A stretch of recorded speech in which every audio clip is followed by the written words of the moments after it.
Okay, y'all. I hope that we are live now. You're going to have about a 30-second delay. Happy April 2nd to y'all. I have captions enabled today covering the severe weather event here in primarily the Dallas-Fort Worth area. So, large metro population under a 3 out of 5 risk level today and enhanced from the Storm Prediction Center as it goes east to Tyler, Texas, and eventually toward Shreveport. This is for hail and tornadoes in this orange area today. So this right here, encompassing much of Dallas and Fort Worth, is going to be in under the gun for hail and tornadoes. And a couple days ago, this was only a slight risk or so. So we have to watch these events carefully in the springtime as they pop up and as their risk level is upgraded from the Storm Prediction Center. It's important we're here in the moment to cover them, whenever it is necessary. So I took a long decompression day yesterday after Friday's event. It took a lot out of me, of course, but I did as much as I could for everybody. And that means I wasn't able to cover yesterday's event in the Northeast. So I hope everybody stayed safe as best they possibly could on Saturday yesterday. There were a few tornadoes. There was a bunch of everything, and there's only so many of us. And only so much of the, our capacity to cover every single event. But I'm here today, so now that's what matters, covering this event. Right now, we have a severe thunderstorm warning, a considerable one for Dallas County, and also exiting Tarrant County for Fort Worth here. So, what's most pertinent is that we get into covering that right now. So this is for golf ball size hail here. A considerable is the middle level of a severe thunderstorm warning. The golf ball size hail is falling right in here around Grapevine, Colleyville, and Euless here, right around the DFW International Airport's head straight over that. So this is going to track into the northern Dallas suburbs here, and rightfully so. I've heard reports that Dallas is sounding some of the sirens outside.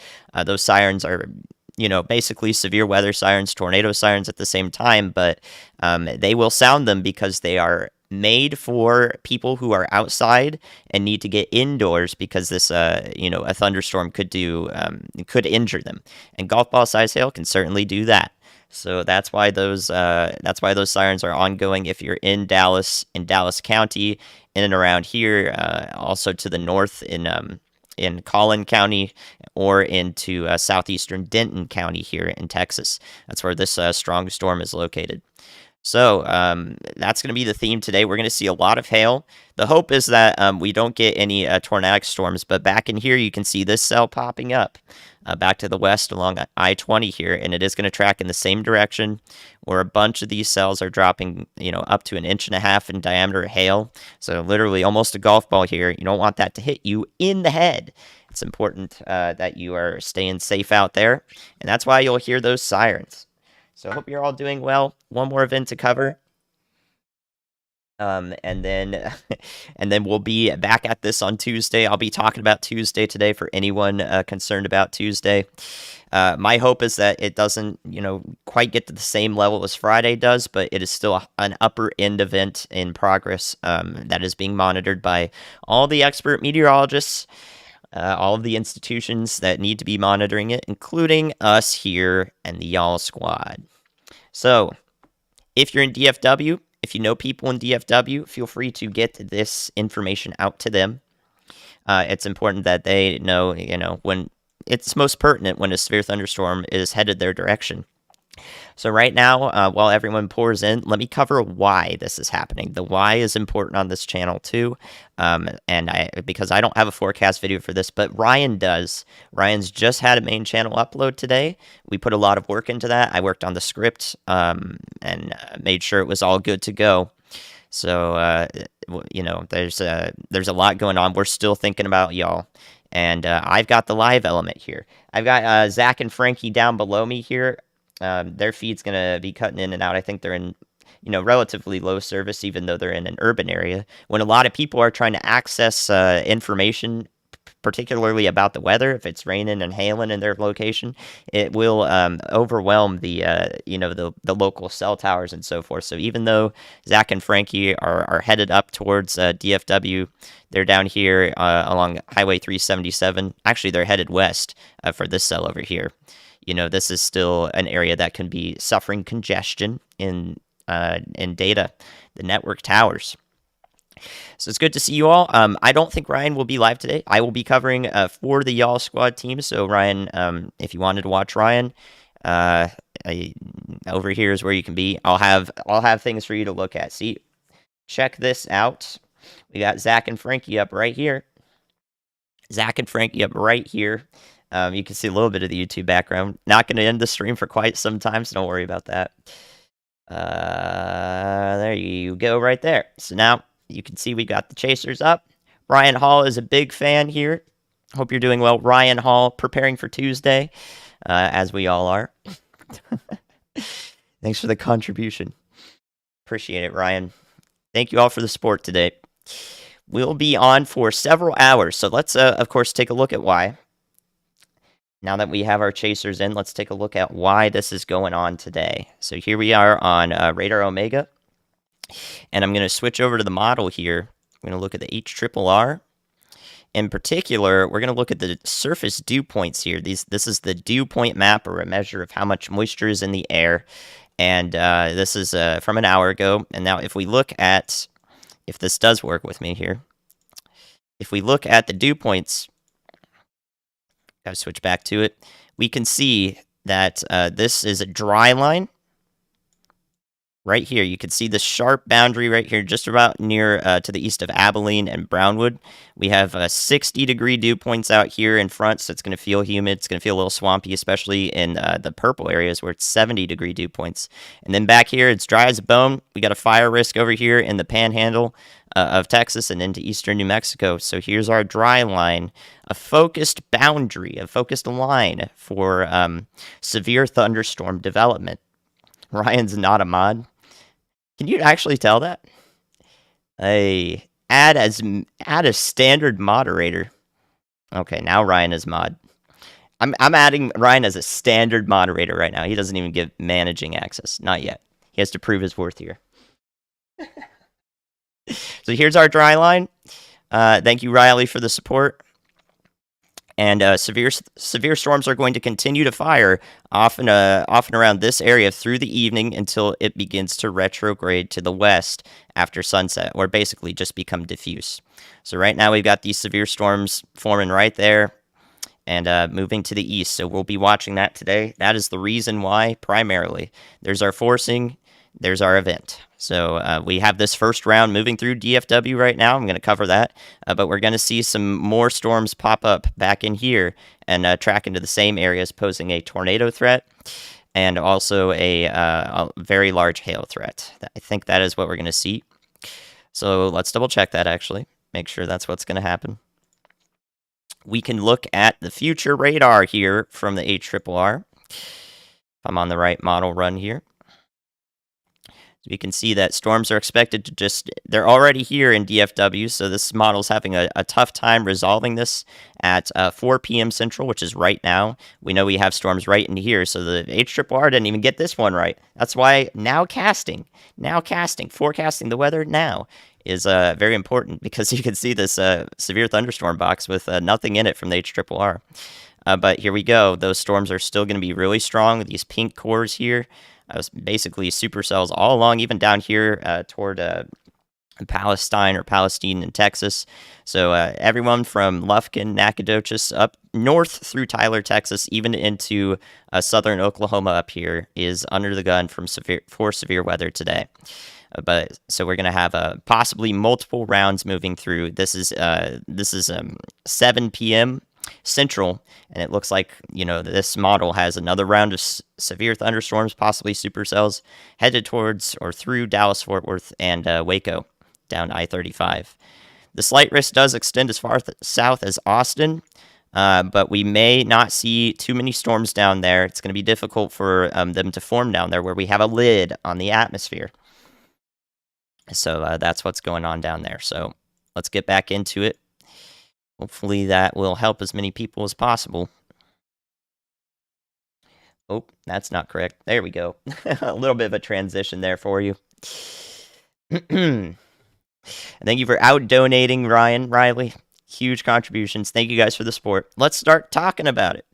As this severe thunderstorm in particular moves through Carrollton, Coppell, Farmers Branch, Hebron, the Colony, and Louisville, it's going to be hail in there. It's going to be raining real heavy.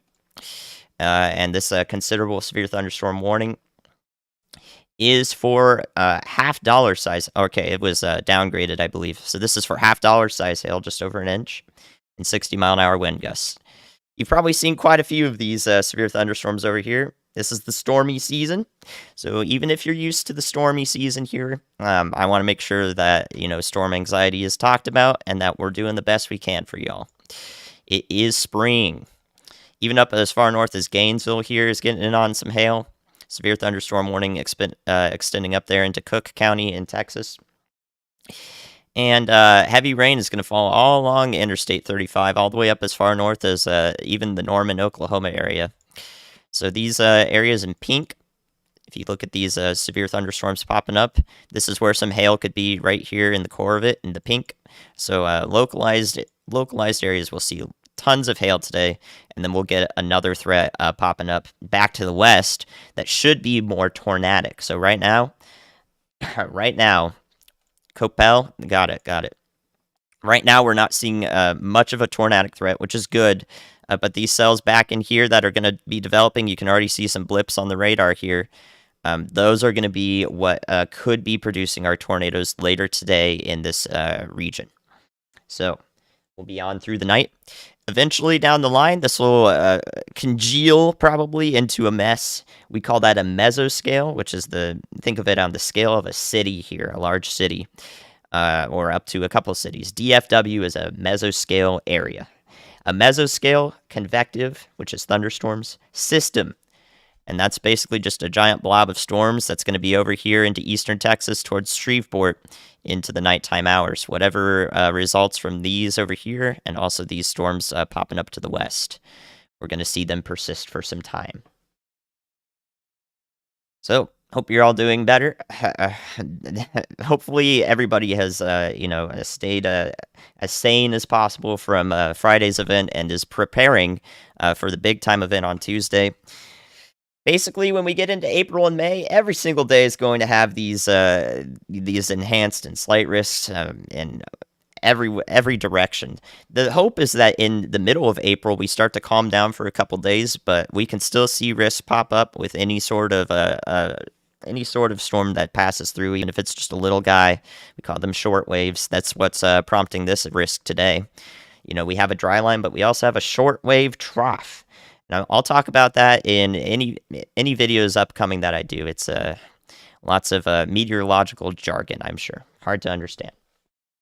Yeah, so we'll be talking about all of y'all expected on the severe risk on Tuesday, and we'll be now casting today's risk in Texas and southern Oklahoma today. Good to see you all. Thank you for the support, Kitty and Debris Ball. Oh, that's a heck of a name. Hope we don't see any of those today.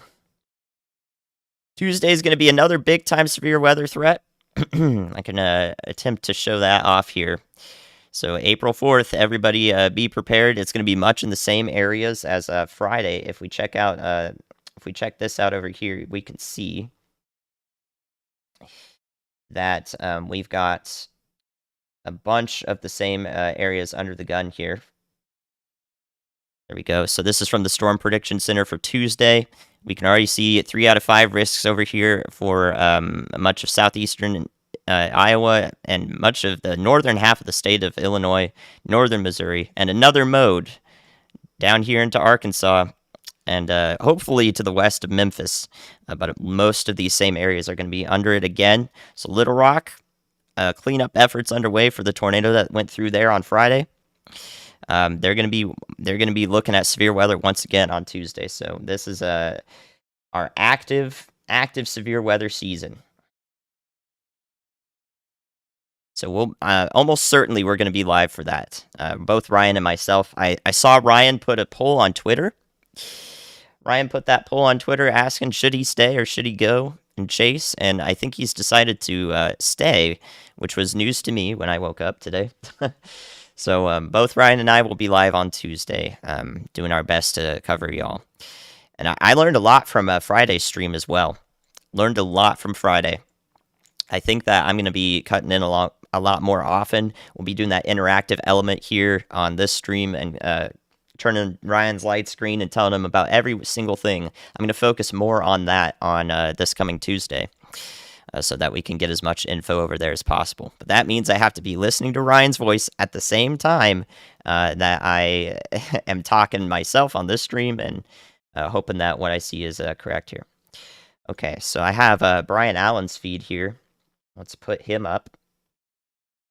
Brian Allen is also chasing today in this area. He's going to be focusing on, again, these secondary storms back in here that are popping on the dry line. Can already see one bubbling up here real quick. Cumulonimbus clouds, them big thunder boomers, popping up over here east of Abilene. All right, let's see if we can get Brian's feed up here. That might pop up shortly. Thank you, Tim, for the support. Yeah, we did 14 hours of coverage on Friday. I expect today to be probably about 6 hours or so. Will be how long we're on today, so I'll be covering all up and down the I-35 corridor, all the way up towards Norman, Oklahoma, and then to the east toward Tyler and Shreveport, and Longview in Texas there. So that's what we'll be focusing on today. Looks like I do have Brian up. Let's get his chaser location up here. I got it. Brian Allen chasing Texas today for us as well. So Zach and Frankie and Brian both streaming storm chasers on the ground here. And that'll be updated shortly. Oh, that's Zach and Frankie again. All right, so this should change from Chris Hall. There he is, Brian Allen. Over there in Erath County. Both chasers over there are positioning themselves to get these potentially tornadic thunderstorms as they come to the east along Interstate 20. What else did I learn from Friday? You're a meteorologist? Yeah, everybody who's a meteorologist and receiving information from a stream like this, y'all are much, much appreciated. I hope I can help as much as possible.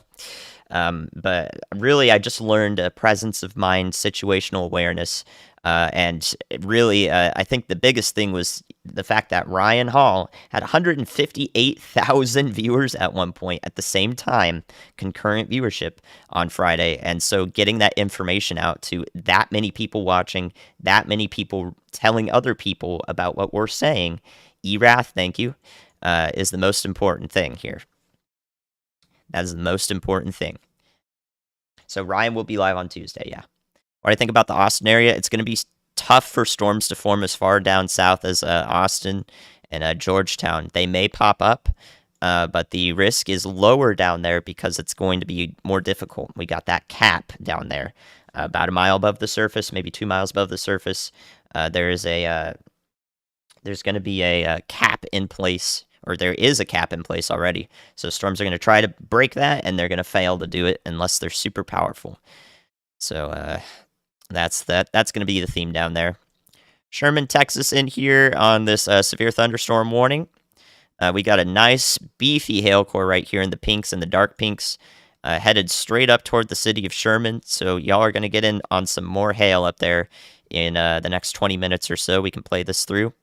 Take a look at that storm developing right in here very quickly, as these clouds are probably merging together, and as they do, all this air is focused upward right here in this core here, and that's why we see this hail forming. Thank you, Derek, for the support. The next bimodal setup blows up in both areas. We could do split responsibilities. I saw a lot of people suggesting that we do 6 hours on, 6 hours off. I am prepared to stream long periods of time. I'm all good. Both Ryan and I have standing desks that we can so we can stand up so that we're stretching out. We've got people to make sure that we can both do this long-term coverage. I think that's most important. A blizzard over there in the Dakotas, Vincent. Thank you for the support. Yeah, yeah. These wild springtime events are still going to bring some blizzards until we make it into May. I think is when we will not see blizzards anymore. Hopefully, that's the case here.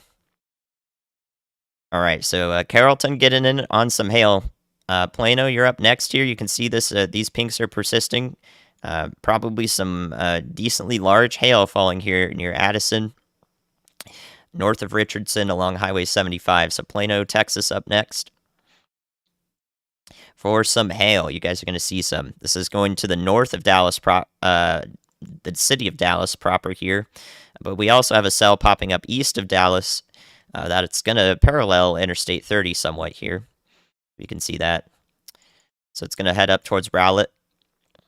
Garland and Rowlett getting in on some hail as well. Shortly here in Dallas County. Is this my only job? Well, besides everything else I do behind the scenes, like all the video scripting work and so forth, yes, my only job is the Y'all Squad in totality here, working for Ryan. So I'm very thankful for that. Yes. I also am a hobbyist streamer. That's why I have this the vocal stamina here. I've been blessed to be able to cover y'all for so long with this vocal stamina. Yeah, make sure you guys are liking the stream. It'll get it out to as many people as possible because something that's really important about severe days like this is people have these storms come through and they're like, oh, yeah, we're done. We're done for today. We got this storm coming through. Like near Sherman here, it's going to hail a heck of a bunch in the city of Sherman, Texas, in Grayson County. In just the next 10 to 15 minutes here. And then they're like, yeah, we're done. No, y'all ain't. No, you all ain't done. We got storms popping up to the west. They're coming in the same direction. Y'all ain't done. So it's very important. These now casting streams are exceptionally good to make sure that people are still, up to date. And that we tell them that, hey, more is possibly on the way. So please stay weather aware. Don't be scared. Be prepared. Yeah, we're up here into Collin County, up here north into Cook County here, in Era and Valley View. Large hail here in the pink here, so right over Valley View, Texas, to the north of DFW. You guys are looking at some hail moving in shortly. Gunter, Dorchester, and Sherman. I think this is probably some of the biggest hail falling right now.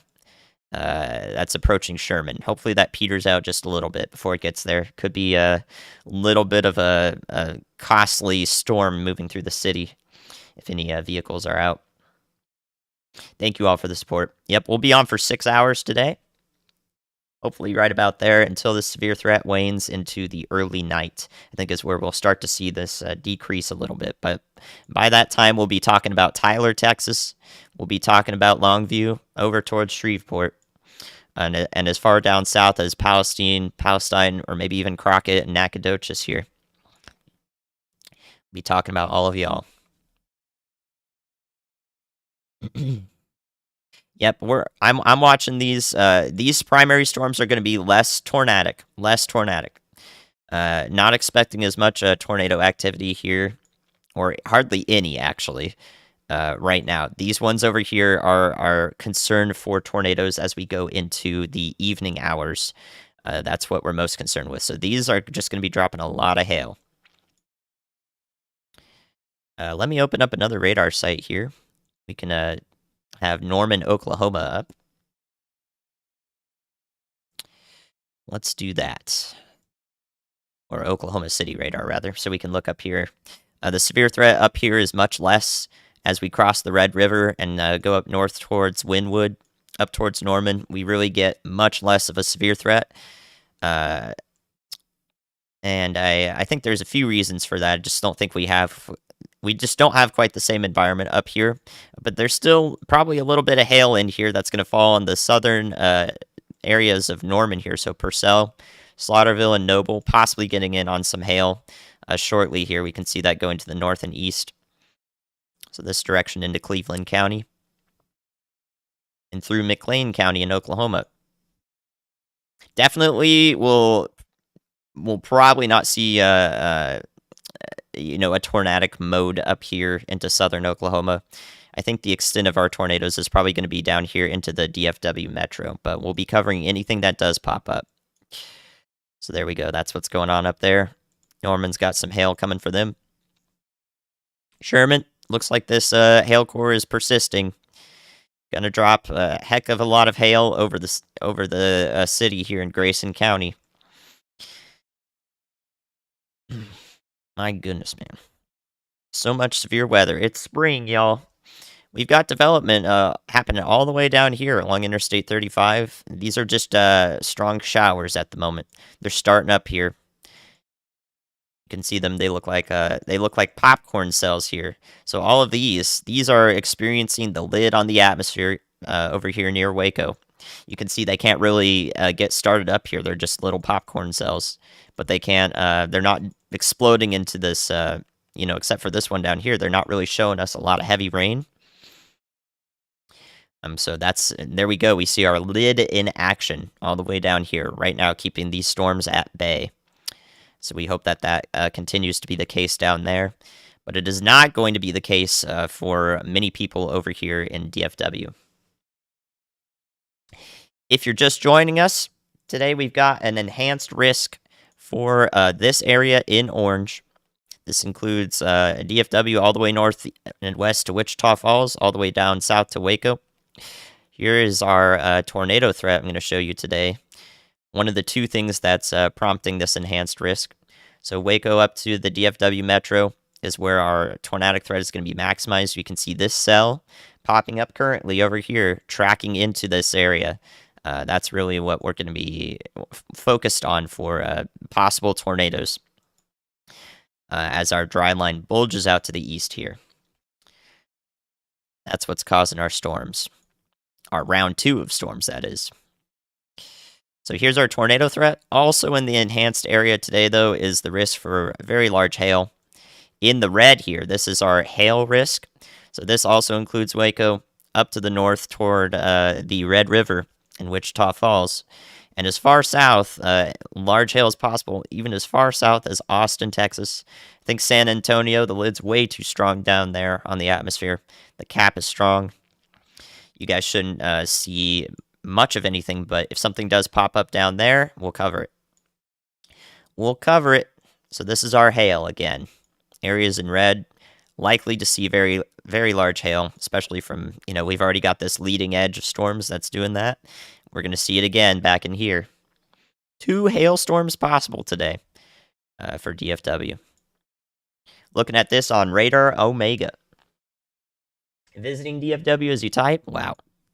So yeah, you're already done here over here in Fort Worth with this first round. You can see the storms moving off away to the east. But over here to the west, your next troublemakers are coming over the next couple hours. There we go. We've also got storm chasers Brian Allen and Zach and Frankie up here on this stream today.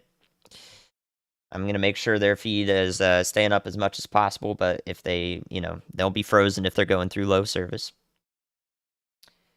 Let's see if Zach and Frankie's stream is going here. I think they're just sitting in the same spot. They're both over there in Erath County. This is down here near Stephenville. There's our chasers showing up here with these little dots. This storm over here is already severe warned, so I bet they're going to be chasing that shortly. So we're going to get a ground look here at this storm over here, tracking along I-20 near Cisco in Texas as it heads up to this direction. So my thoughts on that right now is that I can't see very much over here, but we have the Abilene radar, the Fort Dias radar here. We can take a closer look. So the storm is rapidly developing. So what I can see here is a downburst. Very, very windy conditions are about to go into Romney, Texas here in Eastland County. So you see these pinks into tans here. These are 50 up to 60 mile an hour winds just above the surface, so 1,000 feet above the surface or so. And these winds are more than likely going to reach the surface, so wind-driven hail possible right in here. You can see the storm is basically tracking due east. It looks like it's really a wind bag at the moment. Wind and hail bag. Uh, so that might be interesting if these chasers intercept that. But again, this can develop over time. We can see really these strong dynamics in place here with these pinks and even into tans here. Strong dynamics in place, storms altering their local environment. And with these powerful winds showing up, that means that if they do develop, they will more than likely be able to spin up a tornado here. So definitely watching that. Let's get back in on the hail here into our populated metro areas. Still some really large hail showing up here. About to go over Dorchester. Maybe we'll clip the eastern side of Sherman on its track at the moment. So we don't have a considerable severe thunderstorm warning up here yet because it's very possible that because we're looking this far up in the storm up here near Sherman, that what's falling at the surface is more like a half an inch size hail blizzard. So there's either a large hail falling here, or it's a bunch of smaller hail up to quarter size, still going to do a lot of damage. But that might be why we don't see this severe thunderstorm warning upgraded, to a considerable, which would be for golf ball size hail. Yeah, probably not. Probably just a little bit rainy in the Pacific Northwest. That's going to be where ground zero of our next severe system moving into a lot of the center of the country here into the Midwest. Ground zero is the Pacific Northwest, getting that rain and snow up into the mountains. We're going to be seeing that. How long do I think before Waco's in the clear? We got hours to go. Hours to go. This in Waco, you might see these guys over here being an issue. These are just now popping up, little blips on the radar, and they're going to be moving mostly to the north and east today. It looks like our storm direction here is mostly to the north and east. So if anything pops up down here, this will track into the I-35 corridor here towards Hillsboro, possibly as far south as Waco. We got eyes on y'all over the next 3 hours, I think.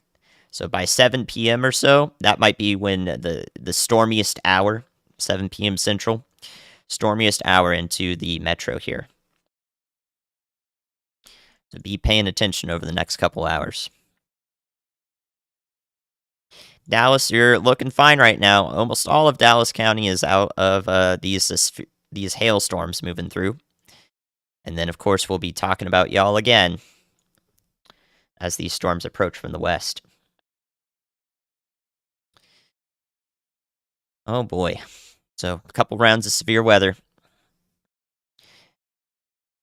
This hail core looks like it's tracking just the east of Sherman. Might avoid the worst up here for any hail-related damages. And then, really, we don't see most other of these cells severe thunderstorm warning, except for this one up here near Norman that we've been talking about. So now this hail core up here is near Dibble, and it's going to head into the Noble area primarily here, but may even go as far north as Norman. So hailstorm approaching y'all up here into Norman, Oklahoma. Now severe thunderstorm warned. This is for quarter size hail, which is an inch in diameter. Quarters falling on your head. Holy crap. Don't want to be outside for that. Stay indoors day. This is a day to be indoorsy. Yep, so the expected mode today is these storms are all going to sort of congeal here, lose their severe strength just a little bit as they head off to the north and east all along here. And then we're going to see some severe weather pop up again back to the west. And all of that is going to be, maximized in a 3 out of 5 tornado risk and hail risk here in this area. And then overnight, it's going to pass to the east towards Shreveport, Louisiana, as a whole conglomerate of storms. So if I circled your area, we're watching you in detail today for about 5 to 6 hours.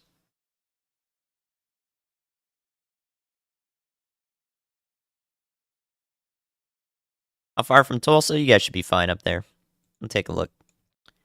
Tulsa, Not even in a, you're just in the general thunderstorm risk up here.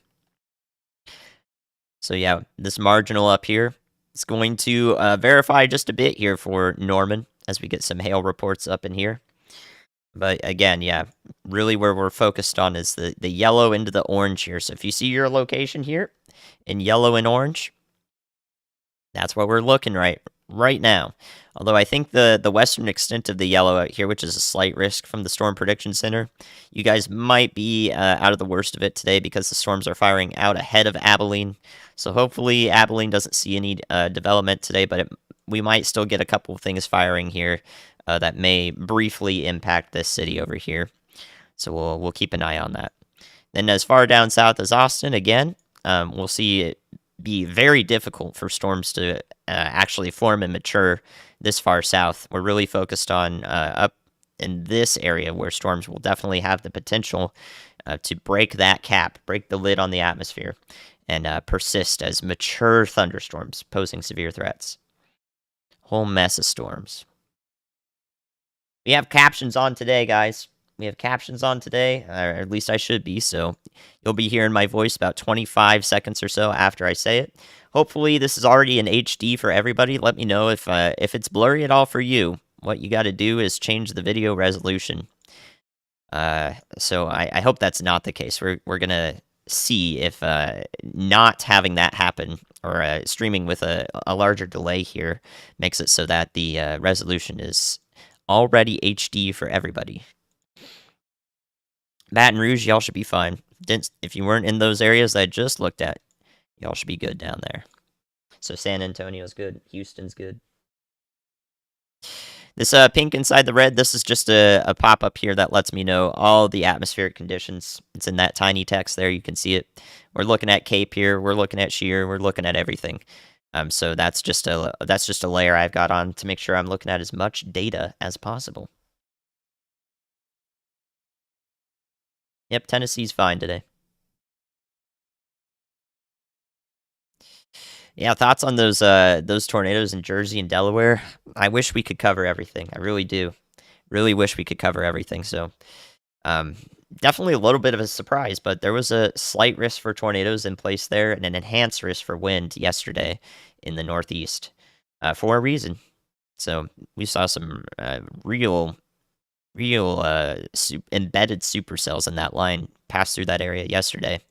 I was kind of sad that I wasn't there to cover it, but you know, doing as much as I can. This is JR2 Analyst. It costs $250. It's an expensive radar program, but it does what we need to do. A lot of National Weather Service meteorologists use this in conjunction with the other programs that they've got to work with. So hopefully y'all are doing well today wherever you're watching from. Here in the DFW Metro, let people know what they've got coming toward them. If they think the storms are done today as it exits the metro here to the north and east and also to the east, they're wrong. They're wrong. So you got to tell them. You got to tell them what's happening. You got to tell them, hey, there's more stuff coming. Texarkana, you guys will be in that conglomeration of storms as they sort of all congeal together into the early night here. So I'd be watching out anywhere from 8 p.m. Central onward over there. You'll start to see the storms headed toward your area about that time. Thank you, Pete, for Economo Walk. I appreciate it. $250 a month. Goodness, no. Goodness, no. One time. Thanks to the mods here today as well. Y'all are doing great work. And we'll be talking about Tuesday as well, okay? We'll be talking about Tuesday. Big time severe weather event happening once again, much the same areas as Friday. So if you were in severe weather on Friday, this past Friday, the 31st of March, you are probably under a severe weather threat coming up on Tuesday once again, all right? Same areas then, same areas on Tuesday. And hopefully that's not another 14-hour stream, but if I have to do it, I will. Yep, Norman, Oklahoma, y'all got that coming towards you. Here you are right here. You can probably see it. Let's look at, let me have my phone out for some lightning activity so I can tell y'all. Amy, thank you. I appreciate you. Amy, Are you okay with moderating this channel as well? I can get you right now. Right now. If that's what you want to do today. I'm sorry I didn't let you know out ahead of time, but I also just woke up and started streaming. So I just woke up 2 hours ago, guys, and here I am ready to cover this event, doing what it takes. So this is Norman, Oklahoma at the moment, and south to Noble. A lot of the southern OKC metro here is going to see this storm roll through. We're looking at lightning activity. Thank you, Amy. Yeah, make sure you share the stream. Time on Tuesday, basically the same hours, afternoon all the way into the night. Does it look any worse? I don't think so right now. Right now it's looking the same or a little bit less, but we'll have a much better idea of that as we get closer. So just have a plan in place now, and keep your eyes out. Keep your eyes peeled. So no, if you're in Chicago, you are not safe on Tuesday. You'll need to be weather aware. The hope is that almost everybody will be safe. But not everybody will be. So we'll be now casting it then. To make sure everybody who is right where the storms are going to be as they form will know what's happening. So this is approaching. There's so much going on here. There's so many reports of hail in DFW I can hardly see. But there's quite a bit of lightning that is in this part of the storm right here. We're seeing a bunch of lightning activity from this hail core. So a dangerous storm moving through Slaughterville and Noble in particular here. You don't want to be outside when all that lightning's dropping. Quite a bit of lightning up there. All right, back to our first really mature supercell out here. This is west of DFW. It's going to be moving into the DFW areas. You can see this one is moving due east. Due east here. So Waco, you'll be concerned about these storms as they develop. Waco and west, actually. So these ones are moving due east. These are the ones firing off our dry line where that boundary is here. And our mature supercells move in this direction, whereas these storms up here are moving to the north and east. So it's going to change just a little bit. And that tells you that we have a different threat down here, a possible tornadic threat, as these move into the area overnight or into the evening hours. Just the direction the storms are going could tell you a lot. Yeah, we also got Radar Omega up. Right now I use Radar Omega primarily to show you guys the general risk areas and where all the storms are at the same time. We'll do occasional updates so everybody can find their location.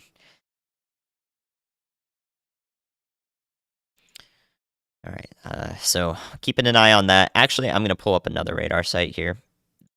I'm an expert at looking through multiple radar sites now because on last Friday, I had 6 of them open at the same time. So 3, no big deal. I can do it. 3 different radar sites, we're fine.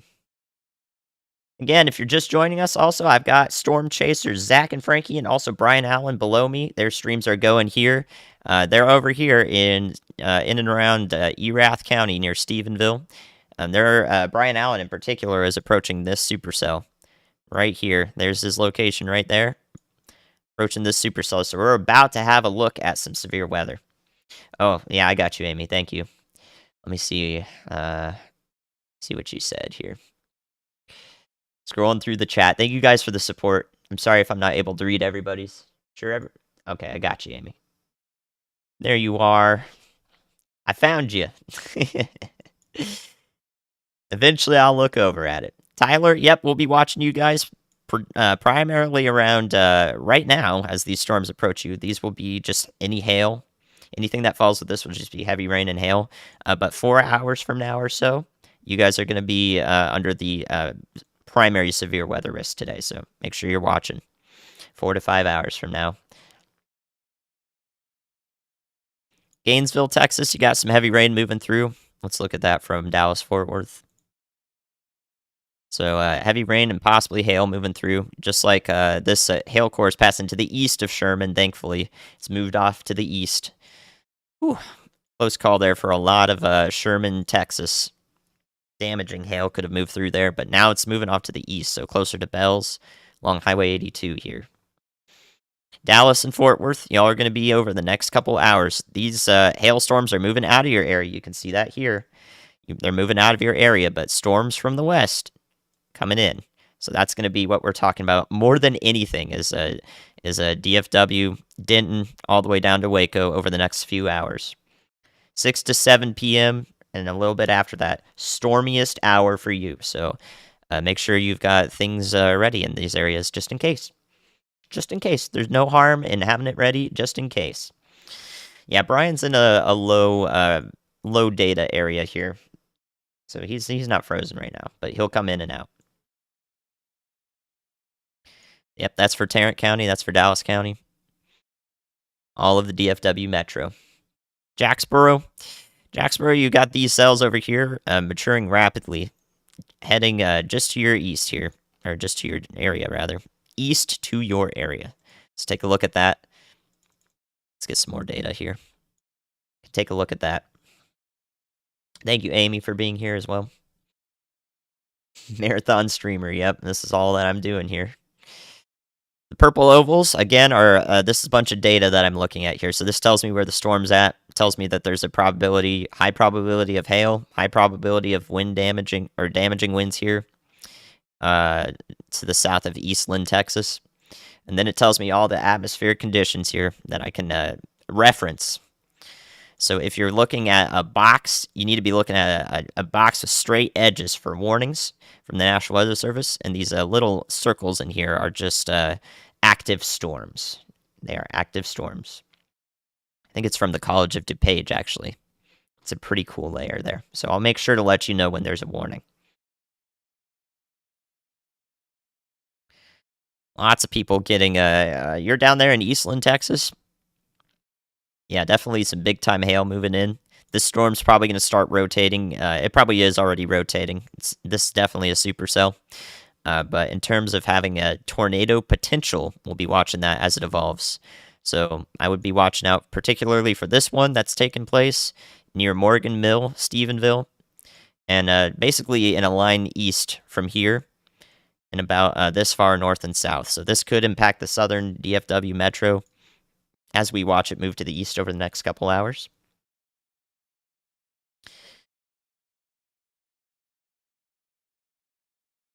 Yeah, absolutely. Happy to help y'all. Happy to help y'all. All right. As soon as these chasers get close to this supercell, we'll be watching Brian Allen and really showing y'all what's going on. Zach and Frankie are headed down further south. They might be approaching a west option here to this storm in particular. Yeah, it looks like they're going to start going west. So we'll pay attention to their feeds as well, and I'll have that full screen so we can see some storm activity. Since we don't have Ryan today, I'm taking over on this stream here doing radar analysis. But we also got those storm chasers. Yep, absolutely. It's gonna be concerning in Chicago on Tuesday. It's gonna be concerning for all of the northern half of Illinois. It's gonna be concerning for all of Illinois, more than likely. Strong storms are gonna move through on Tuesday. So yeah, make sure they know right now. Ryan's got a video out on it. He's talking about the Tuesday risk in that video. I'll probably try to have a video tomorrow, though if this stream takes up my night, it's gonna be difficult for me to do it, but I'll do my best. So we'll be talking about it in spades. Nobody is going to miss out if they're seeking information about Tuesday's storms. This coming Tuesday on the 4th of April. Nobody is going to be missing out if they're seeking information about it. There is going to be talk aplenty.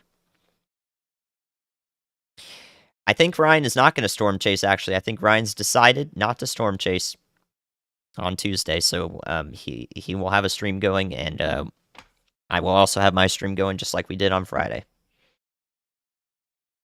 We're actually twins. Not quite.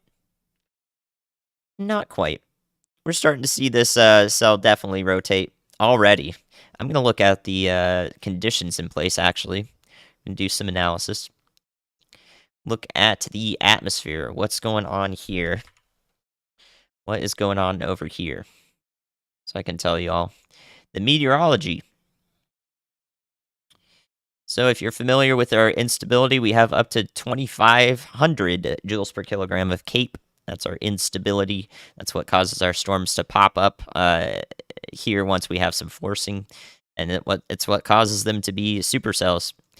In terms of our wind, yep, there's just a little bit of a concerning, shear of the winds as we go up. So that's literally how winds change in speed and direction when you go up in the atmosphere. Winds are blowing different directions. Well, if they're doing it in the right orientation, then we can get tornadoes. So that's what we look for there. I think Arkansas is really what we're looking at on Tuesday. Into Wednesday, it's possible that the storms will persist.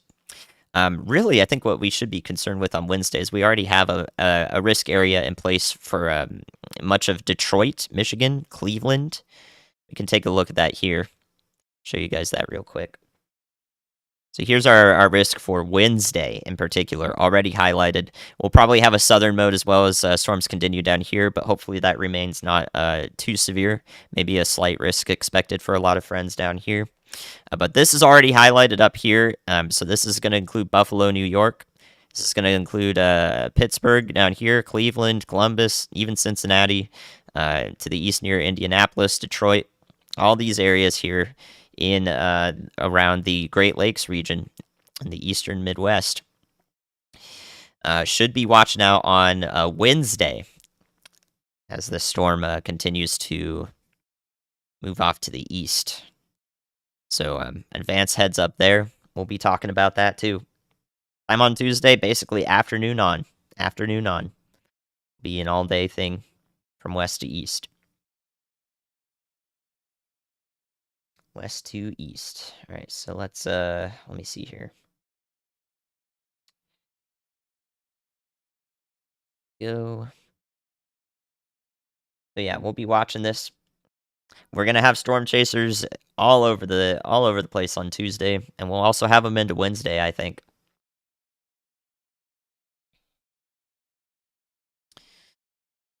Just now getting started today.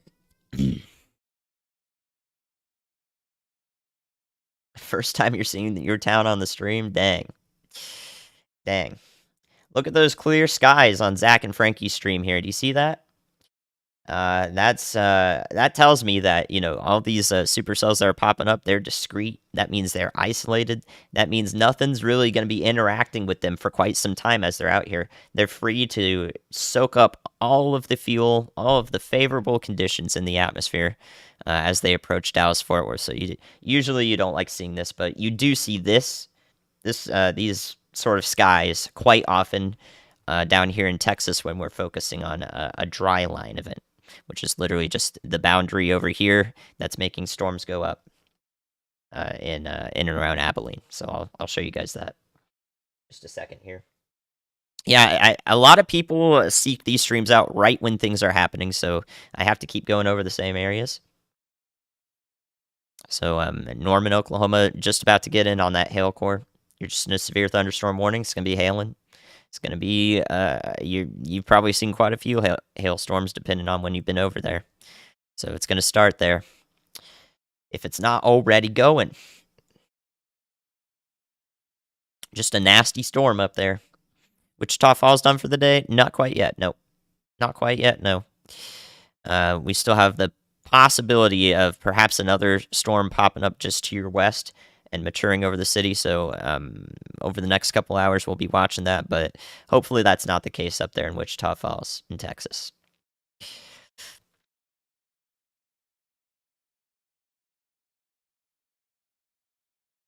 All right, so we begin to see this storm over here developing rotation around Graham, Texas. This is going to be the one that tracks near Jacksboro.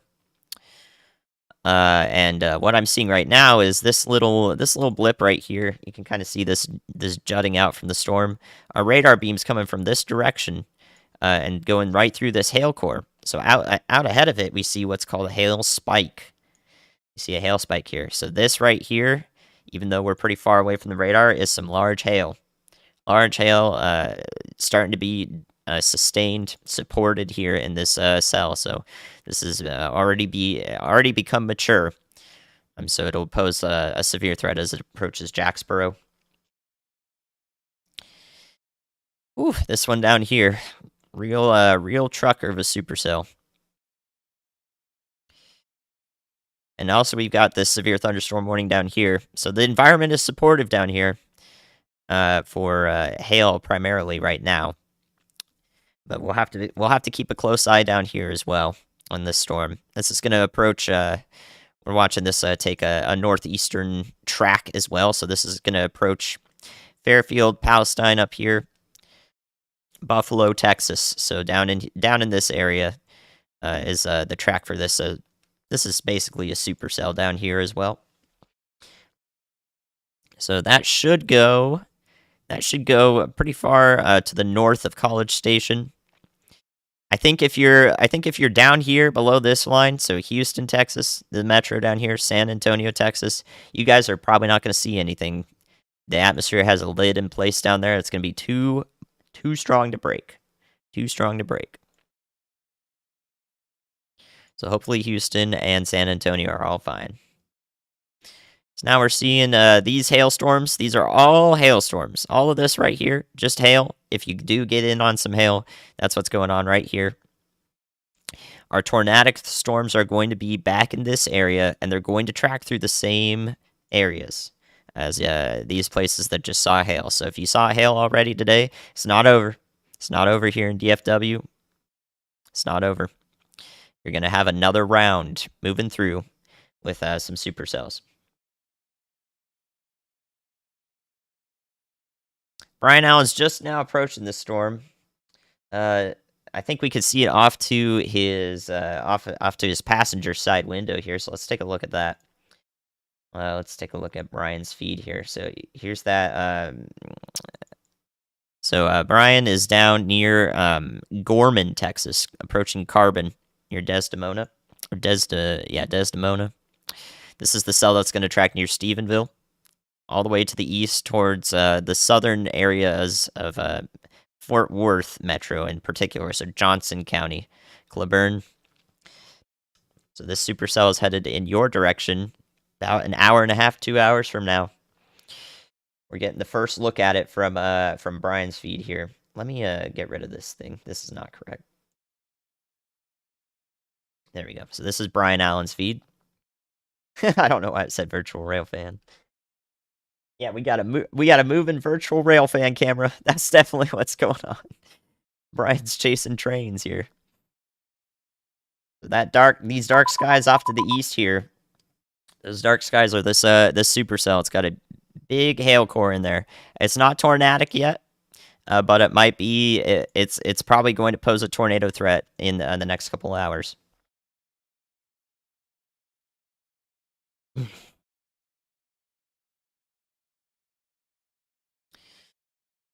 All right. Yeah, there could be some storms moving through Louisiana on Wednesday sometime.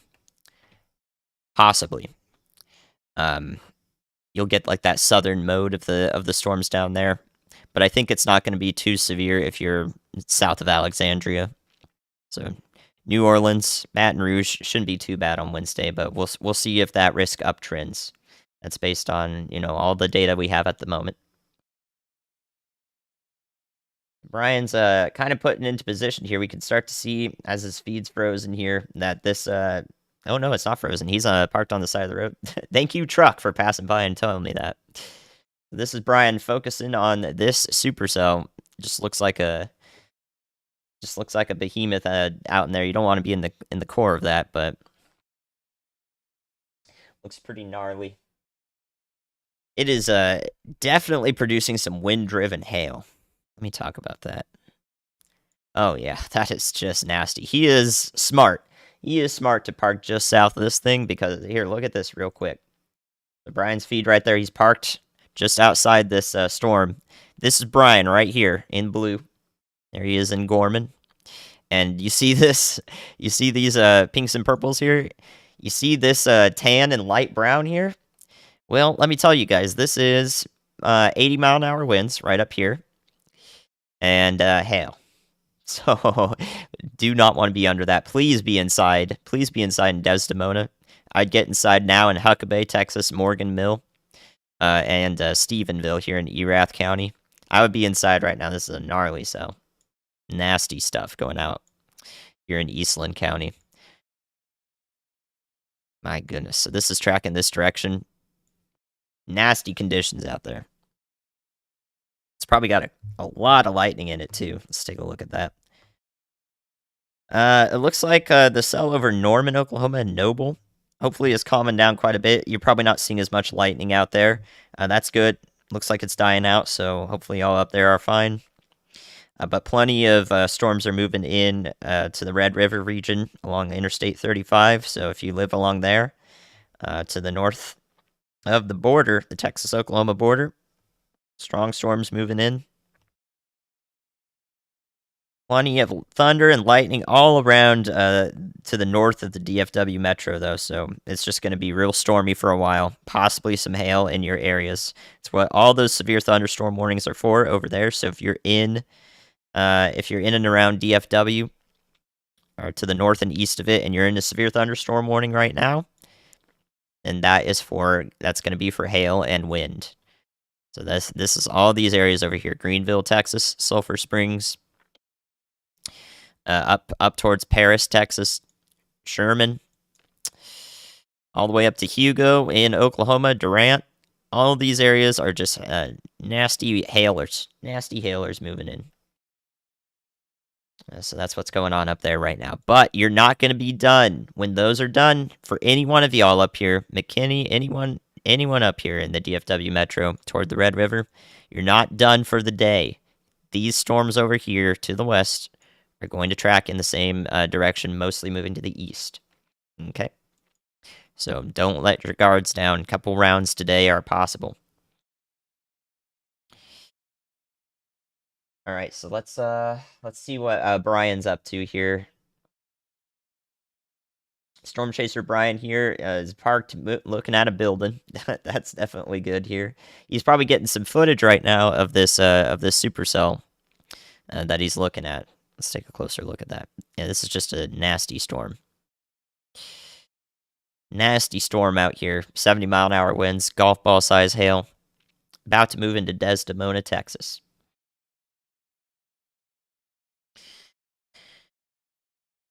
All right, so for all of y'all joining right now, Ryan's not covering this today, but I'll be here through the evening into the early night. Take a look at this. This is Radar Omega. Here's our risk areas from the Storm Prediction Center.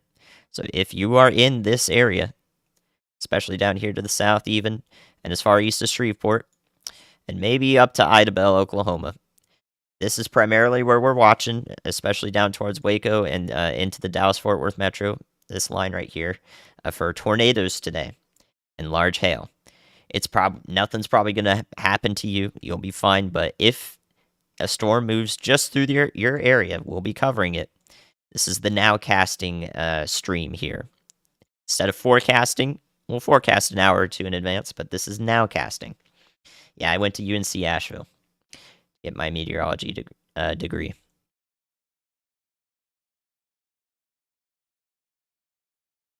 So in DFW over here, we're really looking at 6 to 7 p.m. Central for these storms to move into the metro from west to east. So 6 to 8 p.m. really is the DFW's primary stormy hour and severe risk. So from west to east, in about an hour from now, and about 3 hours from now through DFW. And the same will be true 8 to 9 p.m. over towards Tyler, Texas. So just add an hour. Has been issued. Just add an hour as we go to the east. Storms are going to be moving through round 2 into the early night here. Yep. So I'll talk about Tuesday's risk here while we have some time. Let's talk about Tuesday. I got that for y'all. This Tuesday, April 4th, is going to be pretty similar to Friday. Here's our current risk areas in place. So if you see yourself in the orange, that's Little Rock, Texas, or Little Rock, Arkansas. That's St. Louis here. That's Kansas City again, Jefferson City, That's all the way through Cedar Rapids, Davenport, Chicago up here, Springfield, Urbana, Champaign-Urbana. Got that one this time. All through central Illinois here. All of these areas are going to be much in the same kind of risk as they were on Friday. The hope that is it's not as bleak as it was on Friday, but I mean it doesn't matter if this is a moderate risk or an enhanced risk or a high risk. Any level of those is just it's a day to be weather aware. So Tuesday coming up, and then Wednesday we move on, focusing over here in Detroit, Cleveland, Pittsburgh, into Western New York. And we may also have another mode of severe weather that hopefully is less intense down here into Louisiana, Mississippi, Western Tennessee, and Alabama again. So we'll see the storms. They're gonna move through. All right, they're gonna move through. That's just gonna happen. So just hope that they're less severe. But if they are, we'll watch them go through. Let's take a look at that. Let me see here. What's our best option? I'm gonna go to the NAM, the North American Mesoscale model. And we'll just watch these storms develop through Wednesday here, or Tuesday and Wednesday. So you can see this is Tuesday at 10 a.m. There we go. We just got this. It doesn't look too strong on this right now, but you can see it's just a huge area of storms is expected all the way down the line here. It's our classic springtime storm where we got this band of snow all the way around to the north, possible blizzard conditions in the Dakotas, and then all the storms moving through these risk areas on Tuesday. And then eventually the same is true into Wednesday. There you go. Lots of rain, severe weather expected on Wednesday, all in these areas. So it's just a day to be weather aware. As we get closer to it, we'll be able to tell you more about that. That is for Tuesday and Wednesday this week. Yep. Hopefully it's just not as bad. I see ways that it could be not as bad as Friday, but I also see ways that it could materialize much in the same way. So just have a plan in place. Don't be scared, be prepared. All right, back to today. Let's take another look at this supercell. Brian Allen's moving in and around it here. We got Stephenville in on this risk now. This is just going to be a heck of a hailer and wind bag at the moment. You can see this even in this little supercell here. It's pretty large, but you can see it here. It's even just got this bulge out in the middle of it here. So wind-driven hail approaching Desdemona, Texas right now. Absolutely can do damage to sidings of houses. It could absolutely, do damage to your car. Wind-driven hail. And that's going to go right into Stephenville, actually. So I would be inside right now in Erath County in Texas. Because this is not good. Not a storm you want to play around with. Yep, we could take a look at Zach and Frankie. They're both looking at this. So Zach and Frankie and Brian Allen are down here. See this in this blue circle? There's our dots. So we can see what Zach and Frankie are looking at. Here's Brian's feed. But we've also got Zach and Frankie here. Here's a look at the cell in progress. You've seen stuff like this. Maybe we can get a lightning strike here. I don't believe this is frozen, but I'll refresh it just in case, so we can see if we can get any lightning strikes here. There we go. So it was frozen actually. Repositioning now. You do not want to be caught in this. Not outside. So they're both traveling along this storm. They're going to move to the east, back towards Stephenville. Looks nadery. Not quite yet, but we could see the beginning of something. Actually, you know what? I think this is. I think this looks kind of strange here. We might be getting a splitting supercell. That might be happening here. So we could see this supercell split off to the north like this, and also to the south like this down here. So we could be observing a split supercell at the moment. Right in the middle of that, though, is this really strong pocket of winds. It's absolutely disgusting out there north of Desdemona, Texas. Hold on, I wasn't even showing you guys that. Let me do that again. See, we could see a splitting supercell right here. You could see this part up here moving off. This will go more to the north if it does split. And this southern area right here is going to head towards Stephenville for sure. So absolutely gnarly there north of Desdemona. And these tans and light browns here. A new tornado warning has been issued. So, first tornado warning of the day for Falls County and Limestone County. That's down here in this cell. We've been talking about that. I watched that pop up. So let's look from the radar down here. Oop, there we go. Orient myself. Yeah. So Martin over here in Texas, or Marlin rather, in Thornton. There we go. First tornado warning of the day. This is for Kos or Kasi or Kose. There's 5 different ways you could pronounce that. You know this town right here. And Thornton over there into southern Limestone County in Texas. First tornado warning here. A little bit messy on the radar. If we go up with height, though, we can see that the storm is attempting to rotate right in here, right in this area.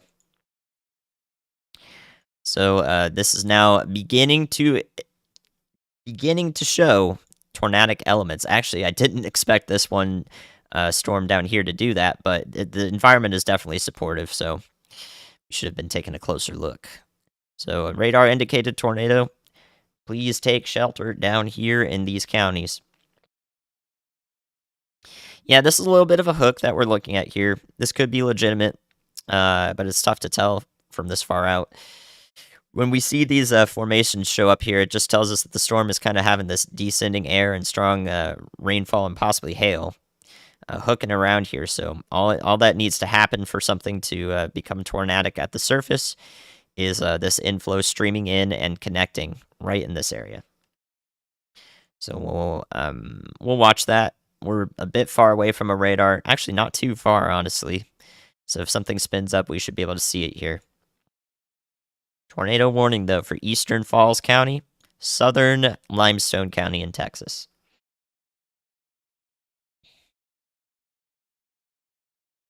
Watching that going on. Yeah. So I was just thinking of the photographs for this area, actually. I don't usually show these because right now I'm trying to broadcast to everybody who's impacted in the area. But I'll talk about it real quick here so that we can take a look. This is a look at the map. This is our mesoscale analysis right here in Texas. These are photographs telling us how the wind is behaving as it goes up in height. So we can see a definitely what Ryan likes to call a curved noodle here. We start this direction and we move off like that. So all in this area, we see curved noodles. These are supportive of tornadoes here, especially with these the lower end of it is bulging up. So that can definitely that's our nadir juice. If you're familiar with the nadir juice, we can see that in place down here. So it's not super high end, but it is supportive of tornadoes. That's what this graph right here, this map is telling us. That is what it's telling us.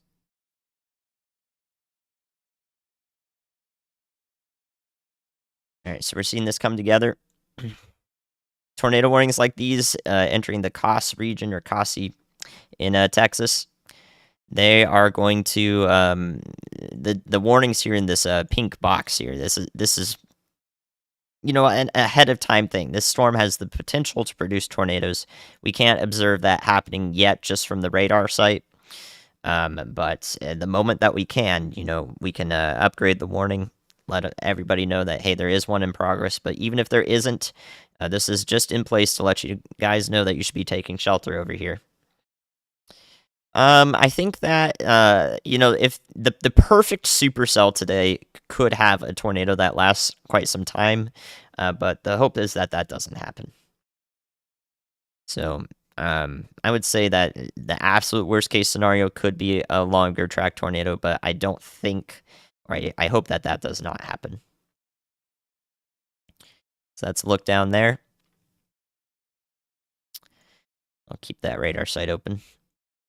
Looking back at our cell over here, again, really seeing this is such a strange presentation, because if a supercell splits, let me draw that blue. If a supercell splits, blue. There we go. We usually see this left split become less tornadic with time here as it goes off more to the north. But really, what I'm seeing here is not that. I'm just seeing a mess. And a possible tornado warning could come for this area right here. So we're starting to see rotation there. Definitely persisting as it approaches Huckabee and north of Stephenville and Erath County. Ryan will probably not be live today. No, I am heading the stream today. So if you're usually watching Ryan, or you know somebody who usually watches Ryan, this is what I'm doing in place. On Tuesday, both of us will be live. Both of us will be live on Tuesday.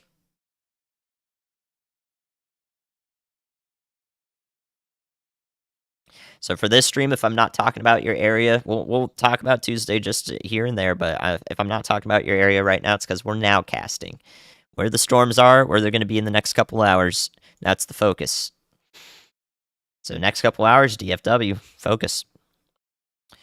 This one does look, since it's traveling in a very interesting direction due to its, this the way it's altering its local environment here has it really it looks like a multi-cell supercell. Like it's got all sorts of things happening here. Because of that, we'll have to be on the lookout as far south as Waco and anywhere up along to the southern edge of Fort Worth here for this cell in particular. Looks like this one approaching Jacksboro has kind of petered out just a little bit. It's still strong, though, so next 20 to 30 minutes or so for Jacksboro, Texas. So yeah, the same is going to be true all in this area for from Granbury all the way east through Hillsboro, Waco. This area is what to look out for this supercell if you're in this circle here.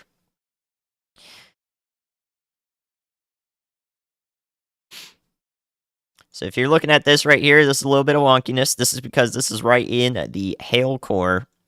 We do see sometimes silly looking signatures right here in the velocity, because velocity is a sensitive variable from radar.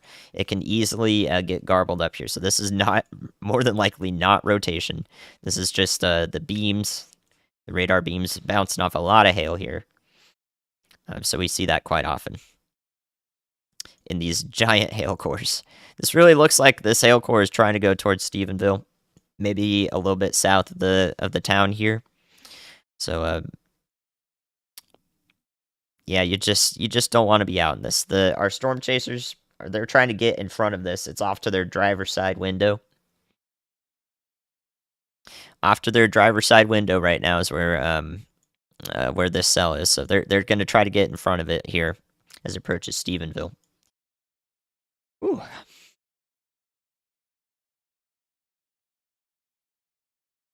All right, so let's go back to our tornado warning down here near Thornton and Koss in Texas.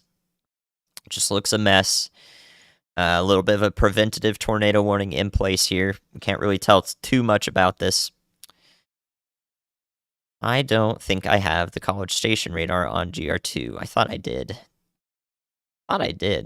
So that's kind of interesting that it's not there. That's okay.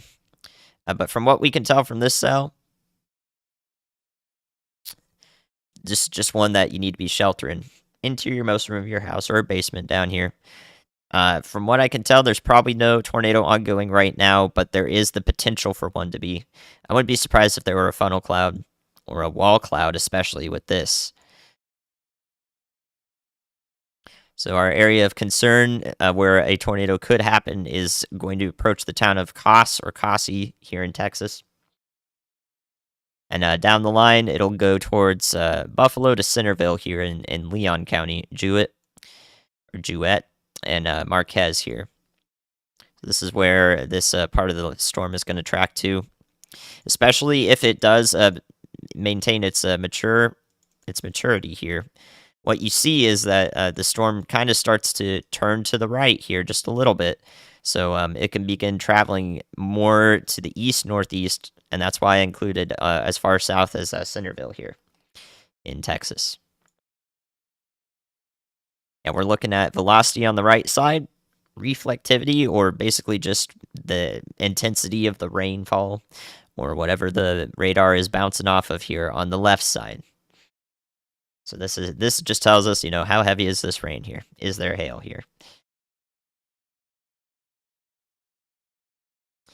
Yeah, thank you guys for joining today in any capacity. We're going to be talking about this streaming for 5 to 6 hours or so tonight because we've got a dual mode here where we've got these hailstorms out in front that should hopefully diminish some lightning activity with these, but then we've got the secondary risk back in here that's going to move to the east along much of these populated areas.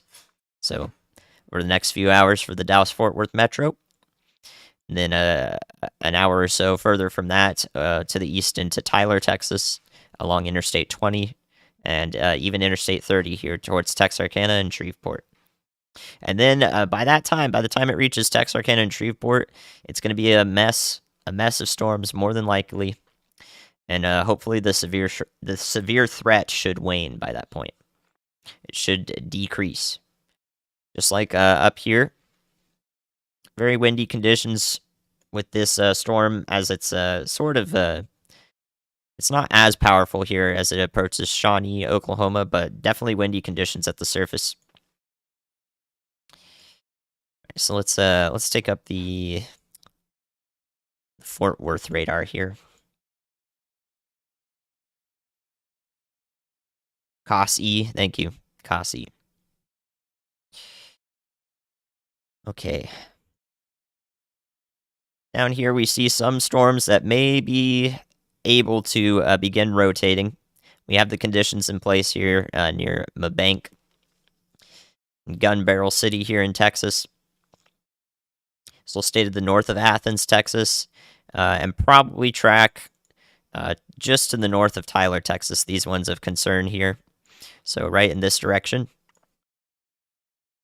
We're going to be watching those just in case they establish themselves with a tighter rotation, more concerning rotation.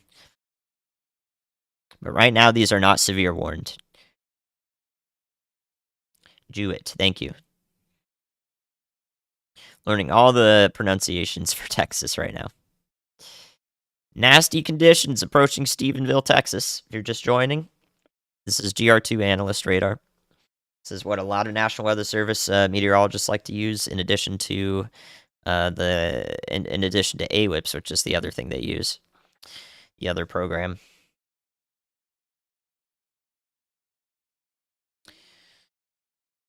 So nasty conditions here in Erath County. This is going to go to the east from this supercell in particular. This will travel to the east mostly. So anywhere along this line from Granbury to Cleburne, Grandview, even as far south as possibly Hillsboro and maybe Waco, as we see development ongoing here.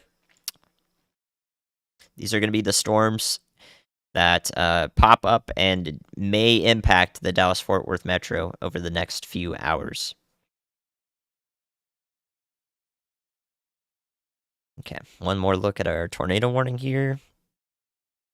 Probably a little bit tighter rotation occurring here as it approaches COS-E in Texas.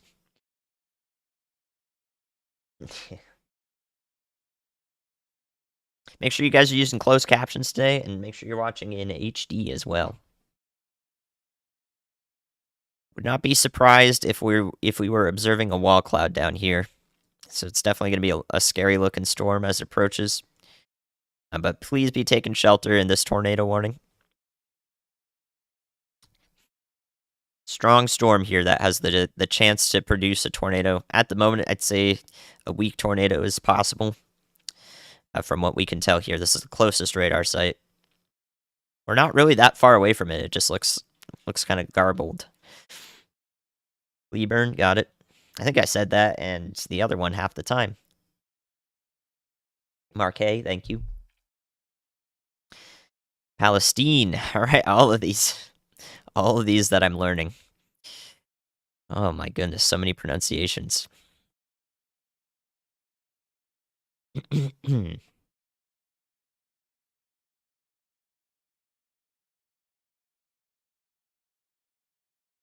Yeah, conditions are in place for these storms to be tornadic as they continue off to the east. Particularly this one, definitely these ones off to the west of Dallas Fort Worth. So, what we'll be watching for quite some time here. All this development back in here, if it persists, we'll move into the same environment here that's supported for tornadoes and large hail as it approaches Waco along Interstate 35, as well as Dallas Fort Worth.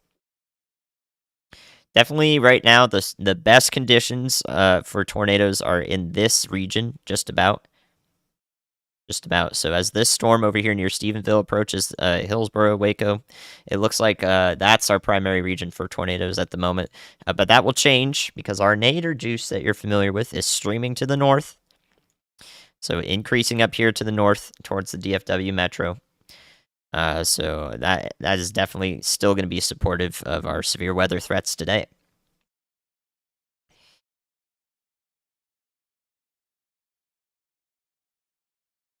Absolutely, doing my best to cover as many people as possible. We'll talk about Tuesday if this tornado warning is allowed to expire. But if it's not, y'all watch out in Leon, Freestone counties if this may be extended to include parts of these counties up here. So you may get a tornado warning at some point near Jewett, Centerville, Buffalo, even as far north as Fairfield. Though this storm should track to the south of Fairfield, Texas, and possibly south of Palestine. This is going to be the one to watch over in this area for a little while. And then we could have another one move through later on into the evening.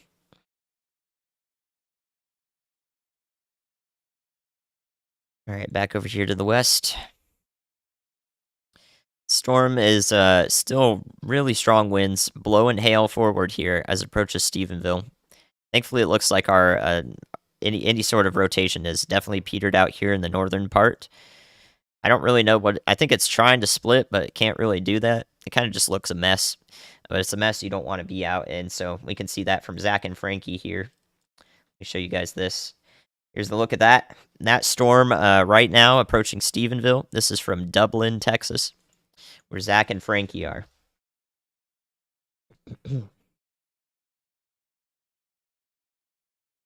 Yep, I've already talked about the Tuesday and Wednesday threats a couple times. We will go back to those if I have time between active tornado warnings here. So these are the priority at the moment, but I will be talking about Tuesday and Wednesday. If I don't talk about it now, I'll talk about it in a video. Hopefully, can make a video tomorrow. Ryan's talking about it in his video right now. If you guys haven't seen that, a lot of new people are probably funneling in and out from there. So well, we're talking about it. If you live in those areas, expected severe weather on Tuesday and Wednesday, we are talking about you, rest assured, and we will be streaming for you on those days. So already have a plan in place. Already have a plan in place.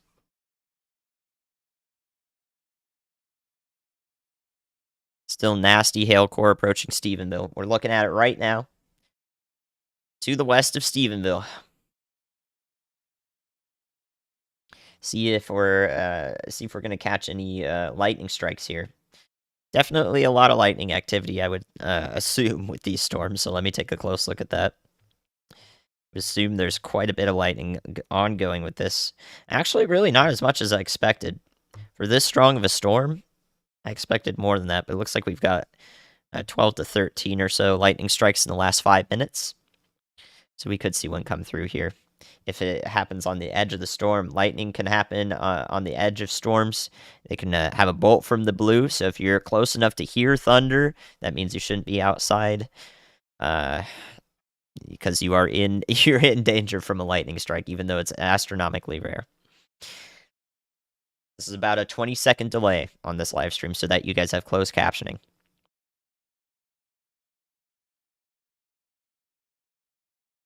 I think Ryan will not be in the field on Tuesday.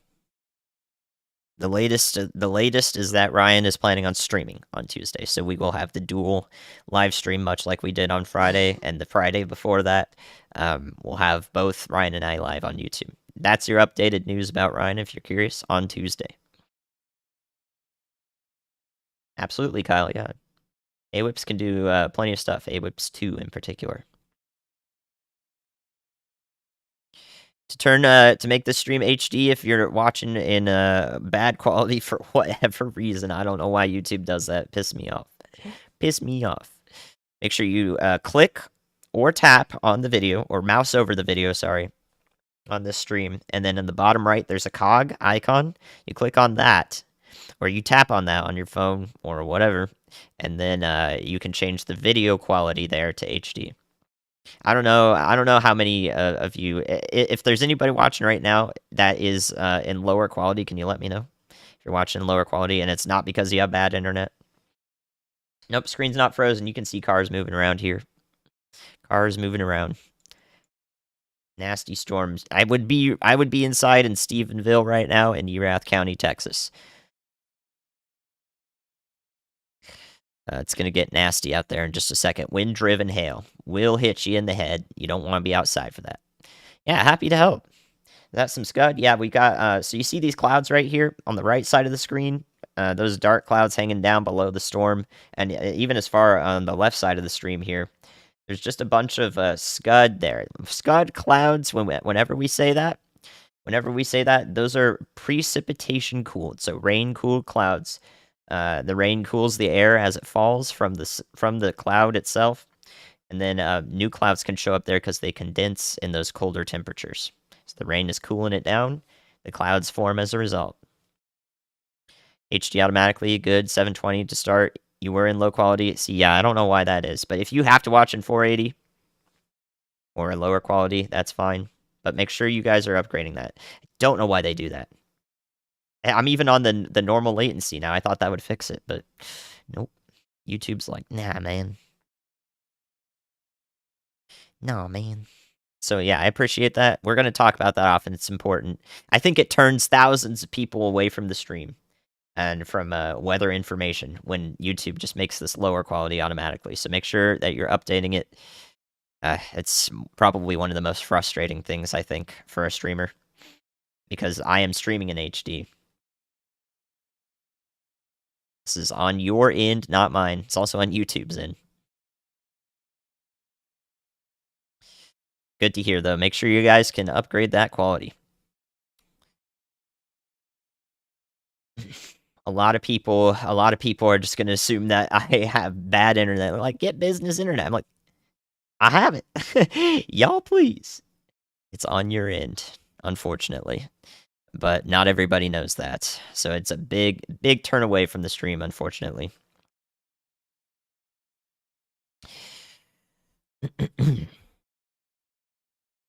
All right, so let's take another look at our storms here as Zach and Frankie repositioned and Brian Allen repositions. He's still looking at the stream here. This is Brian Allen's feed. Still looking at the storm out ahead of Stephenville about to impact here with some really heavy rains, heavy winds, and possibly large hail. Let's look at that storm here. It is on the radar. The hail here is in the pink. It's moving roughly this direction, but could develop anywhere along the storm. The severe thunderstorm warning is in red, and our chasers are down here, pointed north into the storm. So that's where we see their feeds. So let's go back to our one tornado warning. At the moment, this is down here near Cossie, so I hope everybody in Thornton and Cossie is taking shelter. Still don't see anything that would tell me the tornado's down. Our rotation here on the right, this is our winds, is very broad. Normally we'd be looking for this right next to this, but we have quite a bit of space in between it. So broad rotation on the storm. Nothing tight like a tornado where a dancer would bring their arms in and spin faster. That's not ongoing right now from what we can tell. But please be taking shelter over here as this storm enters southern Limestone County in Texas. Down the line, if this warning is continued, or expanded, it will include Jewett, Texas, Buffalo, Dew, and possibly as far north as Fairfield, Texas. Leon and Freestone counties in Texas are going to get in on the warnings there. So that includes Marquette, Centerville. More than likely, though, the storm is going to impact these areas in particular. But I would, of course, recommend taking shelter if you do see a tornado warning come through here. The bitrate's 6K, more than enough.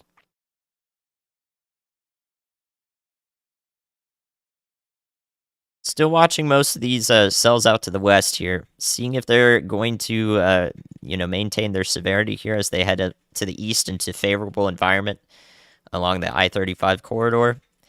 Because this one over here near Goldthwaite, could approach the Waco area up, as far south as Belton and possibly Salado in Texas. So this would be the storm of concern for these areas if it does continue to develop.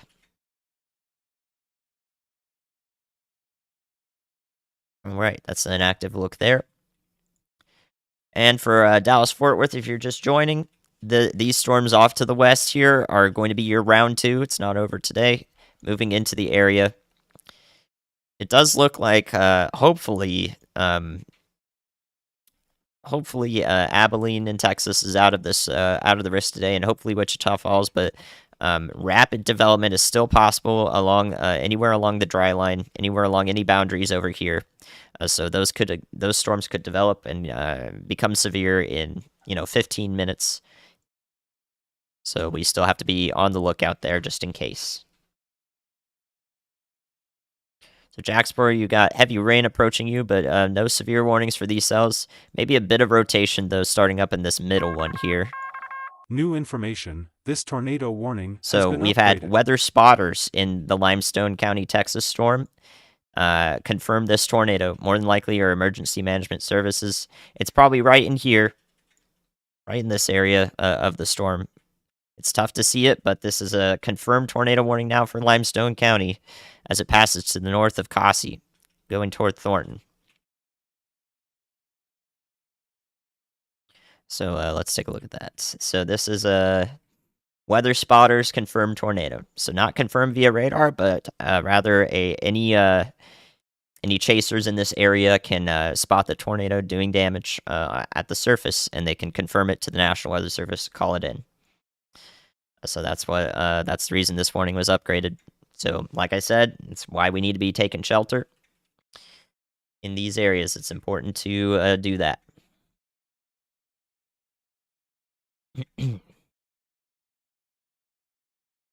Yeah, I didn't go into in particular eye shards. Thanks for the support. I mean, you can see large hail on the correlation coefficient as well, but it's besides the point at the moment. I'll do as much educational bits on it as well, but I'm just gonna focus on what's pertinent right now. Yeah, thank you guys. Thanks for tuning in. Of course, like the stream. Keeping as many people up to date on weather information as it comes out as possible, giving you another perspective, serving as another stimulus or a means to action for anybody in the immediate path of these storms today in Texas and possibly even southern Oklahoma. Yeah, we're not going to be able to see anything yet. If a weak tornado is developing and on the surface, it's going to take a long time or a little bit of time for it to kick anything up that we could see on the radar. So nothing is going to be there yet, more than likely. But we could begin to see that if it persists.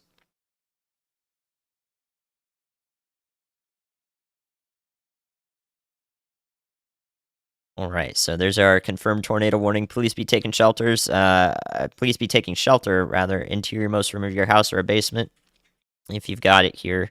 Because this was confirmed, I'm pretty confident that this tornado warning is going to be extended out ahead for southern Freestone County into Leon County here as this moves off to the east, maybe a little bit to the northeast. So advanced y'all watch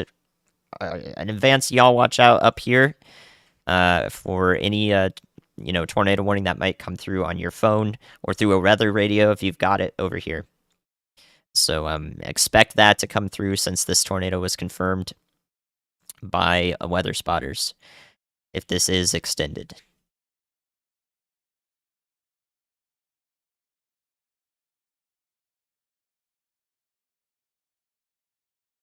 All right, so back towards our finally. Oh wait, no, that's Jacksboro. I'm like finally the supercell split, but no, it hasn't. This is still just. This is really what we're seeing down here is rather than a supercell persisting on its own, we're kind of seeing some outflow dominant structures. So outflow dominant simply means that the winds being pushed out to the pushed out and forward of the storm here are the dominant part of the storm. So rotation is not dominant here. The outflow, the storm's pushing wind out in front of them, is dominant here. So if that continues to be the case, then we'll not see anything tornadic in the short term over here in Erath County as this passes closer to it's a Hill County, southern Johnson County, towards Hillsboro, Texas. Along the way here, along this blue arrow. So hopefully this will remain non-tornadic for now because it just looks outflow dominant. That is your term of the day. Hopefully that's the term of the day. Everything is outflow dominant, no tornadoes. We'll see.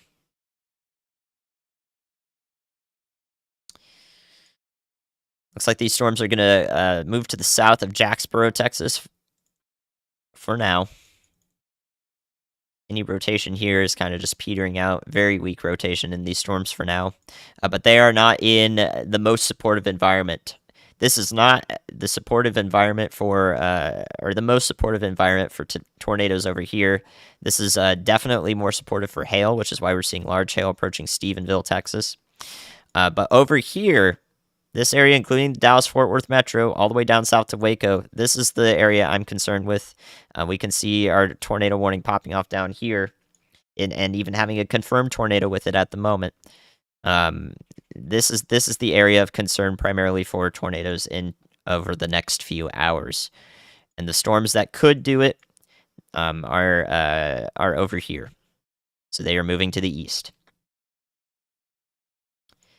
Let's take a quick look at the reason why, while we wait for this tornado warning to possibly be extended into Leon County, Freestone County, and maybe even the northeastern corner of Robertson County here in Texas. If a warning does come through, it's for areas closer to Marquay. So let's take a look at the reason why that this is happening today. Today we've got a dry line in place. A dry line is simply where very moist, swampy air meets dry air. And when that happens, here's our dew points. This is a measure of moisture. Here's our dry line right here. This is current, almost current here. So Abilene's to the west here. Wichita Falls, it still feels swampy out there, so you could get some storms. When that happens, we get fire risks out here to the west. Eastern New Mexico included in that. Even as far north as the Oklahoma Panhandle, where it's windy and dry. Fire risk over here. Severe storms over here, where it's nice and humid out. So very humid in Waco at the moment. Very humid and in Dallas-Fort Worth. All in eastern Texas here. It feels like a swamp out there, I'm sure. We got those southerly winds streaming in, I'm sure, as well. Pretty decent at the surface there. So here's our boundary that we can see on the moisture. Storms pop up out in front of this. This is serving as our mechanism for forcing, along with a shortwave moving through the area. So here's our boundary. This is where storms are coming from, and they will move off of the boundary through eastern Texas. So this boundary, if we watch it, it's not going to move. It's not going to move through Dallas-Fort Worth. It's going to be swampy all day. We can watch it. So it's not going to move through there. Not really. Staying mostly in place. Wherever it's blue, it feels like a swamp. Wherever it's blue and purple, it feels like a swamp. But the storms for now, while the sun's still shining, they're just going to initiate and then move through these areas that are supportive for severe thunderstorms. So that's a quick look at the reasons why this is happening today. Some of the reasons. It's hard to cover every single one.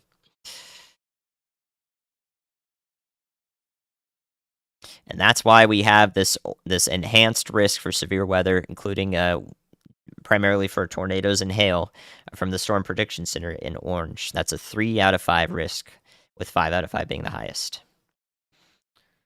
So, if you're curious, an enhanced risk, it essentially means that there is an elevated threat for severe weather. Severe weather is likely and expected in a lot of these regions in the orange here. When we get into those higher risks that you might see on Tuesday, like a moderate risk, that is more like there is a moderate certainty of severe weather in the highlighted areas moving through. Okay, so we go from an elevated threat to a moderate certainty when we get to the higher risks, like we might see on Tuesday, April 4th. So we'll be talking about those higher risks in spades. Don't you worry. Right now, though, we have to cover the current events. This tornado warning may be extended here out to Leon and Freestone County in Texas here. This will include, down the line, Palestine in Texas and Crockett. Anywhere along this area should be paying attention here to this supercell in particular, as it has a history of producing a tornado spotted at the surface by weather observers. Thank you for the support, y'all.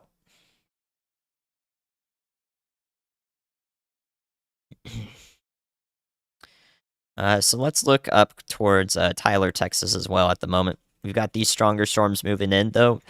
They're going to be for hail. Although there is some rotation showing up in here. So a couple of these are starting to rotate. The evening hours is really where we see this tornado threat maximize. So over the next few hours is really where we're watching for tornadoes to start forming here. And these ones could be strong enough now to do it as they approach Tyler. But we'll also see more severe weather move through later tonight in these same areas in East Texas. So watching these storms closely now. This is a radar hole. So I can do the best. Only can do the best I can see here on the radar. But at the moment, we do see rotation showing up. Here's a bit of a rotation on this storm. Pretty far to the west of Tyler. A lot of these are pretty powerful storms. Severe thunderstorm warnings will be for hail and wind over here.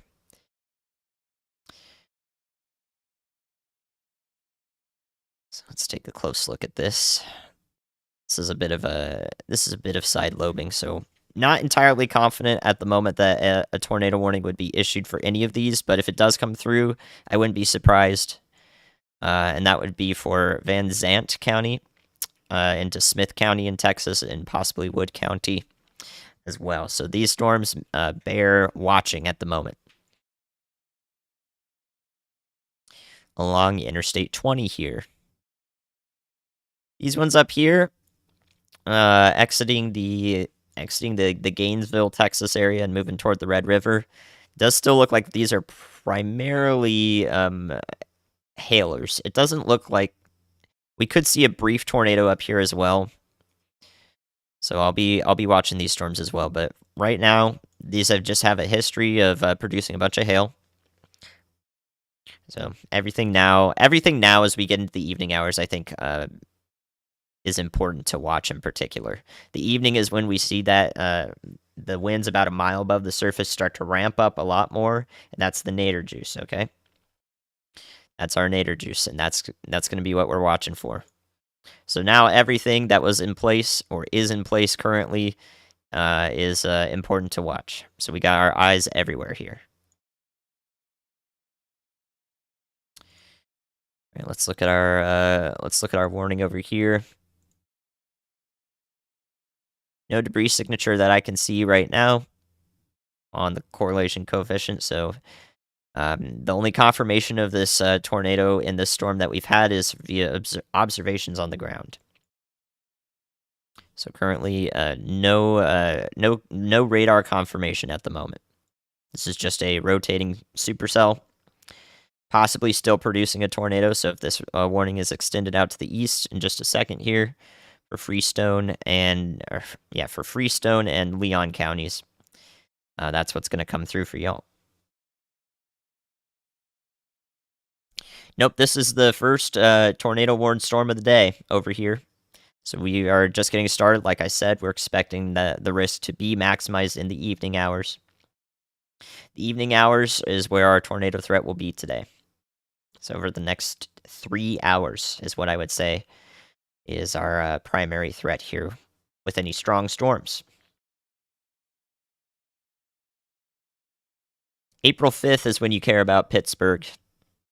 We'll be watching April 5th, so Wednesday for the western Pennsylvania area.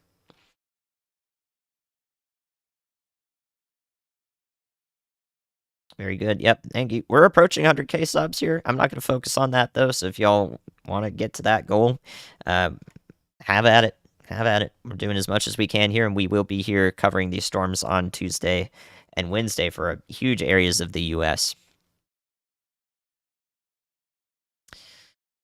So we'll make sure that you are able to receive notifications if you're in the risk areas on Tuesday and Wednesday.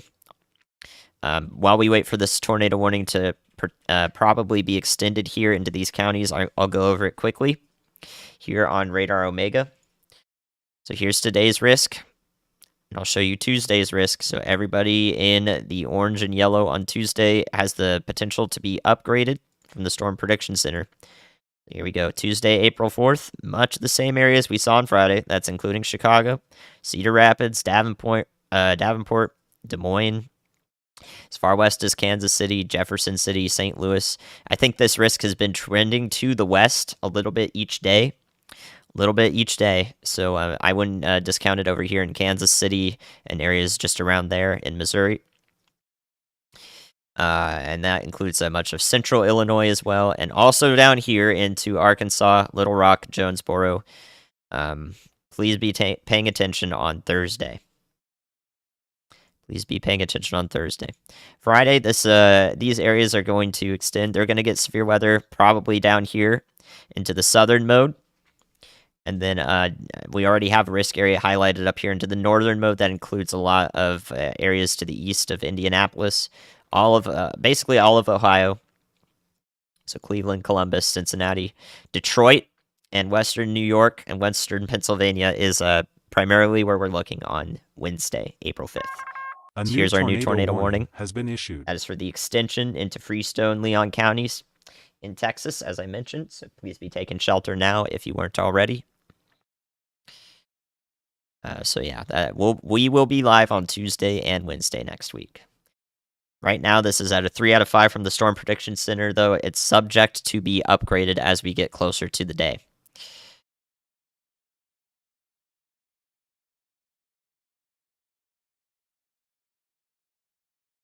All right, let's look at Stephenville. Just had some severe weather move through there. Both of our chasers are frozen. Let me see if I can fix that. Let me see if they are frozen. No, they are not. All right, so let's unfreeze them. Still got our chasers moving through there. They'll come right back.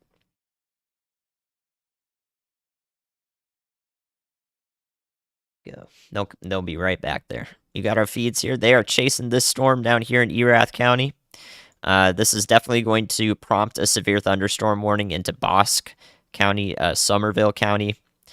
As this cell moves to, basically, it looks like it's going to continue moving east-southeast. We've had a proper split now. This storm is moving up to the northwest now. So this storm is now properly split into two. And our right mover down here is going to maybe turn into a tornadic storm. So I would not be surprised if we start seeing any tornadic signatures here. This is going to, so this will be a concern over the next hour or two as it approaches Hillsborough, down to Waco in this corridor, through Bosque County into Hill and northern McLennan County in Texas. This is the storm to watch, and we have had, and both of our chasers today are on that cell in particular. So we've got Brian Allen right here; he's chasing it. Zach and Frankie's feed's not showing up for some reason. Oh no, did I lose it? I might have lost it. Hopefully that comes back.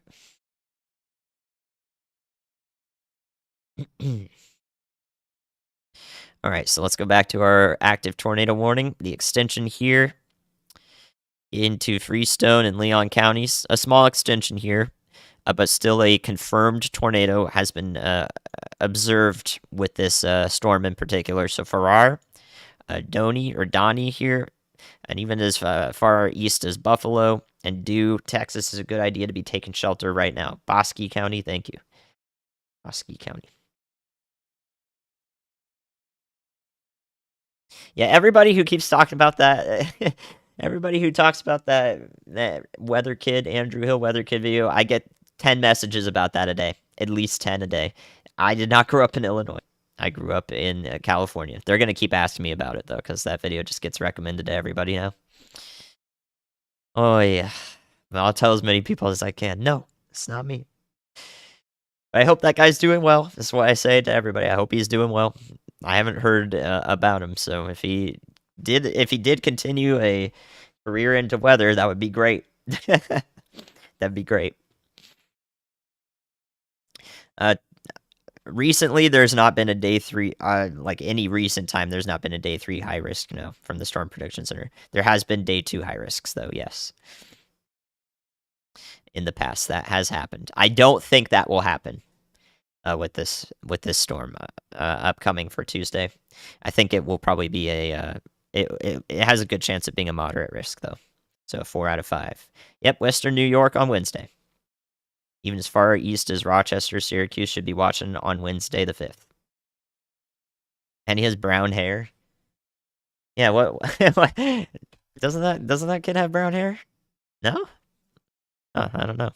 I thought he did. I watched the video like one time. I was like, oh. All right, let's look over here near Tyler, Texas. Keeping everybody up to date. Actually, let's look up here near Collinsville. Whitesboro, Sherman, Texas again. I don't like the look of this cell right here. This is definitely moving right. Would not be surprised if tornado warning was actually issued up here. We're a bit far from a radar site again. I don't have the Durant radar yet, but I don't think it would reach over here. So, Grayson County, I would be indoors right now again in Sherman. It's been stormy there. It's going to keep storming, though. I don't like the look of this one up here.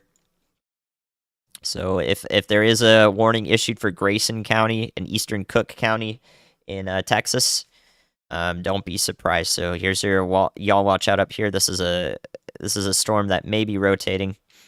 This area of rotation is a little suspect, but I think that the storm is definitely rotating. So let's keep a close eye up here in around the Sherman, Texas area, to the west near Collinsville, and all the way east to Bells. So I'm watching this storm up here. These are starting to rotate as we get in the evening. This one over here near Jacksboro has definitely matured quite a bit. So before it looked a little like we had multiple ones ongoing. Now we're getting a merger. So you see right here, see how this storm, this is 18 minutes ago. The storm right here to the south is now moving up into the northern cell. When they combine, they definitely have more of a powerful look here on radar as they become one supercell together. So this could become an issue as we go forward. So let's be paying attention up here near Joplin, Texas, into Wise County. So now we're starting to think about the western extent of the Dallas-Fort Worth metro. Now we're starting to think about these areas here from these storms that are definitely taking advantage of the environment as we get into our stormiest hours today in DFW. Yeah, I'm not gonna turn off the white pop-up box. I'm sorry about that if that's annoying. This just tells me a bunch of data, so I'd like to keep it. Tells me a bunch of data about the storm. So maybe a severe thunderstorm warning in consideration for these areas here into Wise and Parker counties as this storm approaches from to the north and west of Fort Worth. This is probably going to be the one we're concerned with as it goes east into Dallas County as well and the northern metro. Meanwhile, we have this storm down here that's going to track a little bit south of the southern extent of the Dallas-Fort Worth metro. So really more concerned with Hill County and McLennan County and Bosque County here in Texas. for this storm in particular. This one's now that it's split. So if you take a look at this, like 30 minutes ago, it kind of looked like this mess together. It wasn't really looking like anything like a discrete supercell that we're worried about. Now, currently, we see this split off to the north that's dying out, and now this looks much more like a classic supercell presentation here. We've even got the flying eagle. This is the flying eagle. Right here, you can kind of see the wings. Here's the wings of the supercell. Our updraft is splitting into two and causing more heavy rain on both sides here. So this is our weaker echo region right in here. So this is where rain is a little bit less, and we get the heavier rain on each side of the flying eagle. And right in here is our hail core. Definitely some hail falling in here. We can confirm that if we go to differential reflectivity. We see a bunch of these grays in here, so large hail is falling. One way for me to confirm that.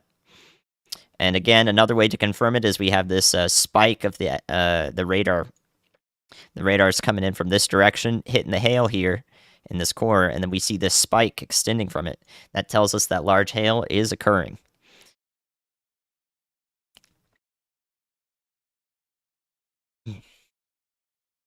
Our flying eagle supercell. We see a lot of these in Texas. So this may pose a tornadic threat down the line here. Again, as we get further east here into this area, this is really where the tornadic risk, I think, will, like in terms of how much it can maximize today, it will be over the next few hours into these areas.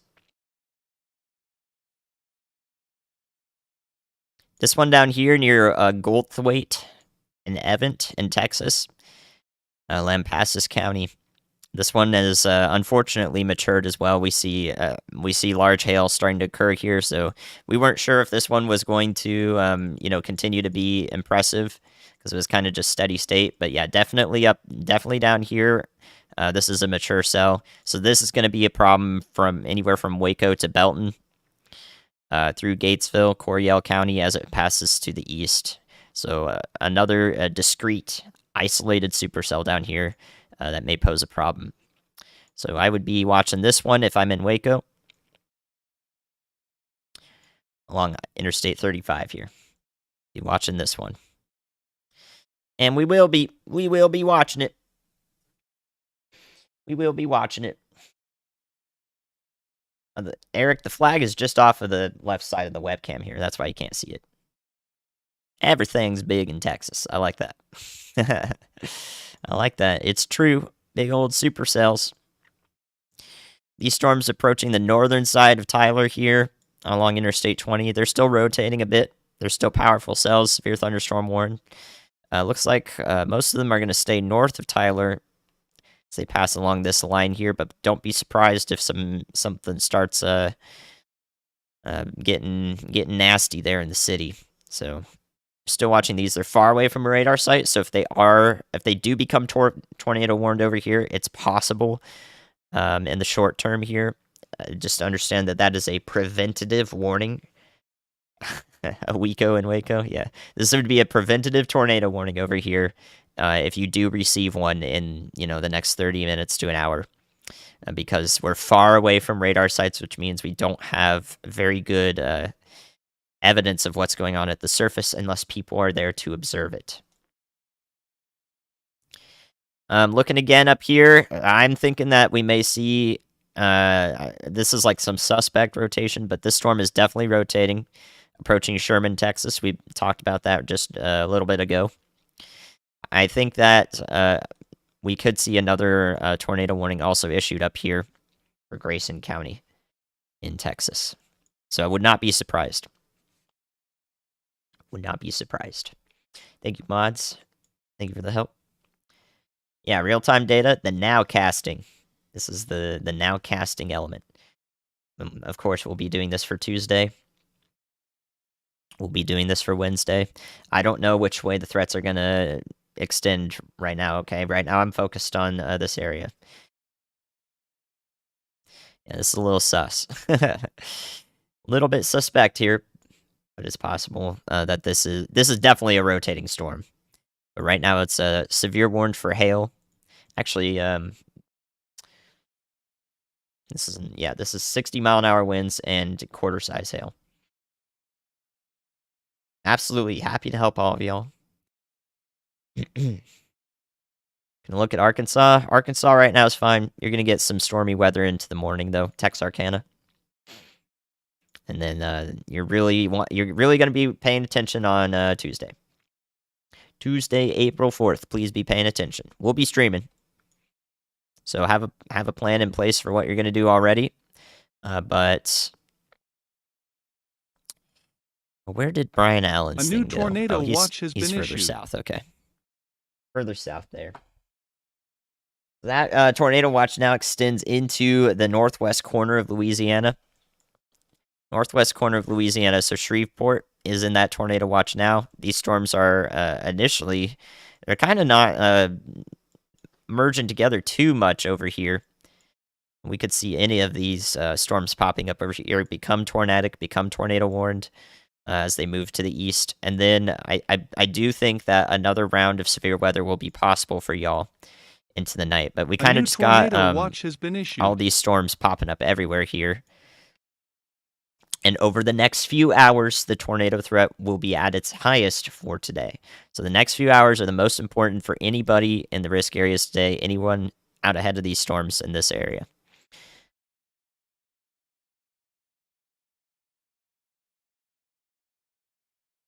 Yeah, definitely be watching Tuesday. We can do without that conversation in chat. Thank you guys. You guys are wasting your time.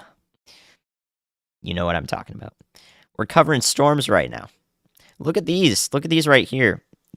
These are all little beans popping up here. All these rotating storms here. They're all gonna start. They're all gonna be rotating here. You can see they were basically nothing just about 30 minutes ago. To play that through, watch them develop. We might be talking about them coming up here. Is this my only job? Yes. Yes.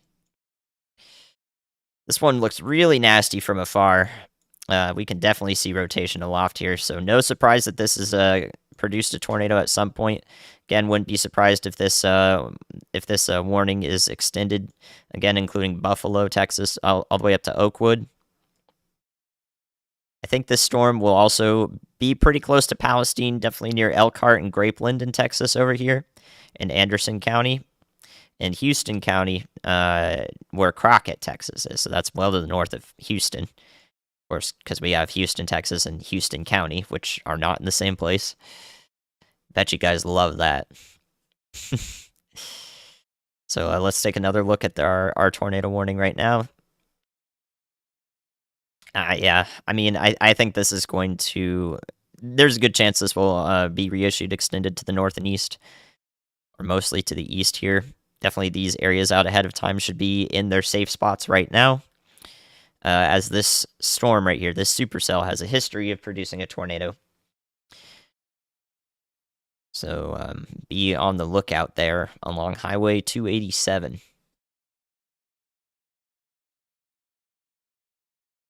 No dangling bits yet. I mean, there's an argument. There's an argument. Let's take another look at this one. Adamsville, Evan, Arnett, and Pidcoke here into Cowell County. This one is this one looks like it's a... I'm seeing things. It's hard to see the width of these boxes, but this is a severe thunderstorm warning. This is also going to pose probably pose an issue for tornadoes over the next couple hours. We're going to need to be watching this again from Waco down to Belton along Interstate 35 here, and to the west.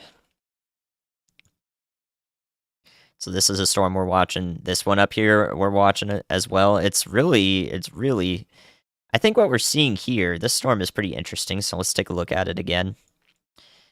This one over here that our chasers are on, you can see them down below me. Both chasers are there. We got Zach and Frankie and Brian.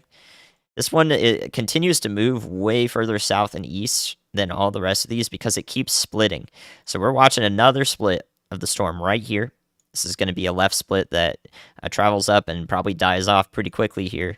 And then the right split of the supercell is going to stay mature and eventually probably become tornadic.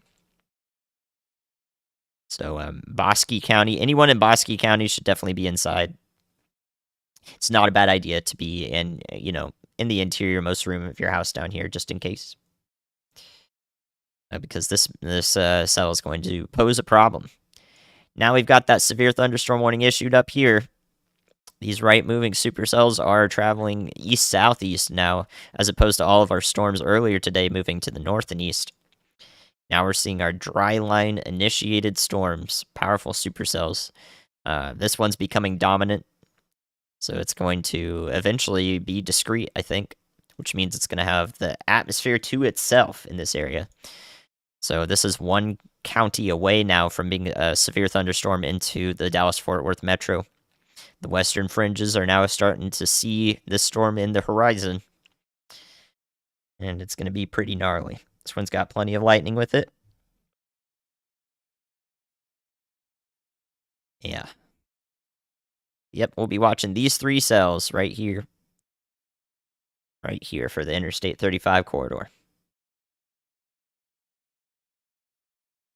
Color higher than orange on the Storm Prediction Center outlook, it's red for moderate. Yep, here's our second round. We've been yammering on about it for a little bit now. It's going to be the case anywhere these storms track through. Still watching up north here, too, for Sherman. No tornado warning with this yet. It does kind of look like it's, far away from the radar, it's hard to tell, but we could still have some rotation. And we'll especially be watching if it decides to form a little bit more of a hook here, and instead of being outflow dominant like this. So outflow dominant like this means winds are going to come through, hail's going to come through. A hook like this, though, if we see it start to establish itself as it approaches along Sherman into the south here on Highway 75, that's what we'll have to keep an eye on for any tornado potential up here in Grayson County, Texas. So again, don't be surprised if we do get a tornado warning up here. Don't be surprised. I think that this is probably on the periphery of what the National Weather Service meteorologist there, the warning coordination manager, would consider for a tornado warning. This is just like a step below it at the moment. I'd say we're just a little bit of a step below it. So this is close, so don't be surprised. Not a bad idea to, to be inside if you're in Grayson County, Texas, no matter what. Okay. Over here near Tyler, none of these storms over here have really started to exhibit tighter rotation. These are being watched closely, I assure you. Looks like they're still all passing to the north of Tyler in Smith County here, so primarily Gladewater, Texas, Big Sandy, and so forth along the easterly path here, along this arrow. Is going to get in on some really heavy rain, possibly some hail with any of the stronger storms here. We can probably look at that better from the Shreveport radar. I'm going to open up that radar in just a bit. Take a look at this. This is pretty cool. So we have our tornado warn storm down here that we're going to be talking about, but look at this this signature out here, out ahead of it. This is the anvil, that anvil cloud. If we looked at this on satellite, we'd see the cloud going all the way out over here. So this is the really strong winds aloft are blowing the top of this cloud all like 3 counties out in front of it. So that's how you know we got a supercell here. It's making that big old cloud and gets pushed way out in front of it. So that's a classic look at a supercell from far away. And then if conditions are just right out ahead of this, we could get what are called anvil crawler lightning bolts, where they literally just they look like spider webs as they just go along the anvil cloud here. So anywhere out ahead of this, maybe 30, 40 miles out ahead of the storm, could see lightning as it crawls out in front of this. I don't know if that's going on with this storm in particular, but it is possible. That is a possibility. Pretty cool stuff.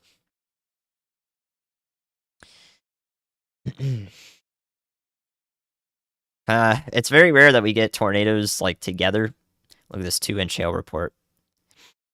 2-inch hail observed here. This warning may be upgraded to a considerable severe thunderstorm warning for Bosque County. It's difficult. It's difficult for two tornadoes to be ongoing and merge together. That's some dynamics that we really we just don't see that too often to have a clear answer for something like that. Brian's hauling down the road. He sure is. We're storm chasing here.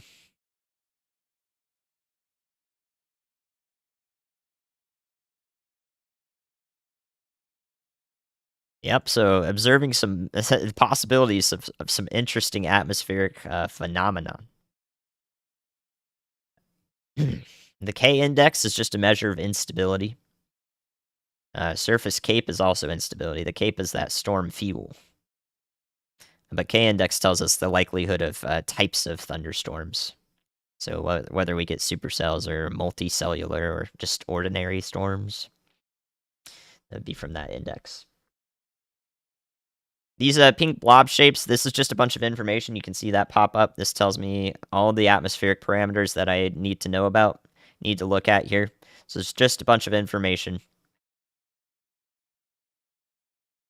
He's going fast, but keep in mind this is a dash cam, guys. It makes everything, because it's sort of like a wider look, it makes everything look like it's going faster than it actually is. So make sure he's probably going highway speeds, It just looks like he's going faster. I assure you he's not breaking any laws.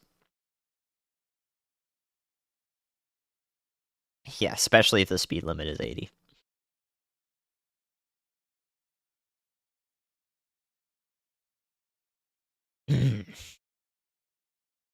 So Brian is actually going after this cell to the south. That is his direction. So he's approaching the southern cell. We can see it in his dash cam here, actually, if we take a look at that. So here's Brian's feed. You can see a look at this supercell that's approaching Adamsville, Cowell County. That's going to be the one that heads towards the Waco area. So this is the storm from the north that he's looking at here. Denton, you guys are looking, you're a county away from getting a severe thunderstorm at the moment.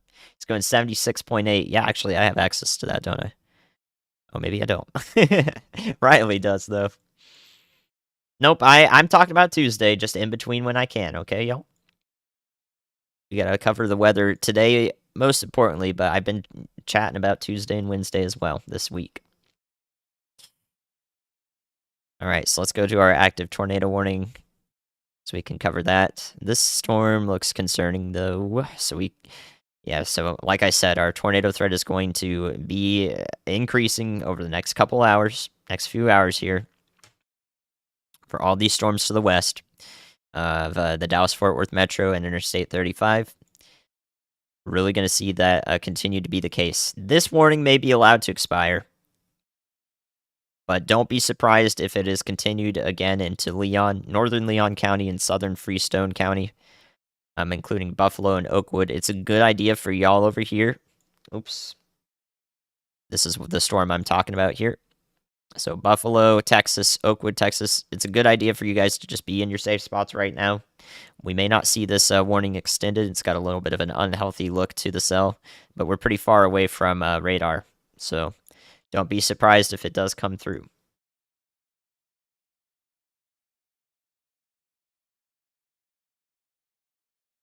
You guys on the delay, I already realize it's really funny to see the chat. Like you guys are about 20-25 seconds behind, so we can have captions, so you guys can follow along.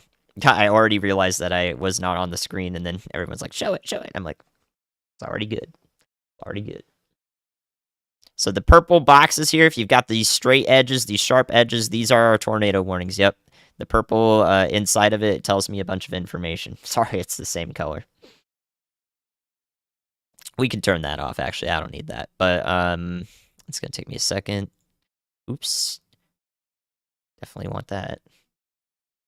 That is this right here.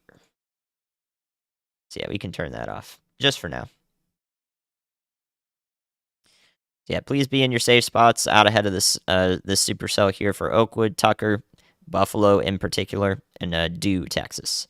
If this warning is expanded, though, make sure that we're taking shelter anywhere in the polygon if it is moved forward. This is GR2 Analyst. I've also got Radar Omega up, though. We'll be looking at that. Yeah, I'm really concerned about this cell over here. We're starting to see our classic supercellular presentation. Take a look at that. Right there. A little bit of a hook starting to establish itself. So, Lampasas County, Cowell County, the storm may be beginning to be tornadic. The velocity data we have is not completely accurate here, but the storm is definitely rotating. So I would not be surprised with a tornado warning over here. In the near term, that would include Gatesville, possibly further south towards Pidcoke and Killeen.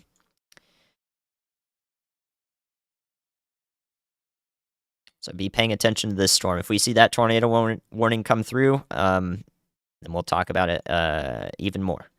But I would recommend having a plan in place to take shelter here in these areas in particular. Brian Allen's headed towards that storm as well, so we'll be able to receive any information from him if he catches up with it.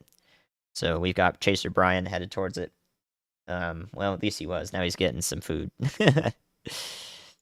in Hamilton.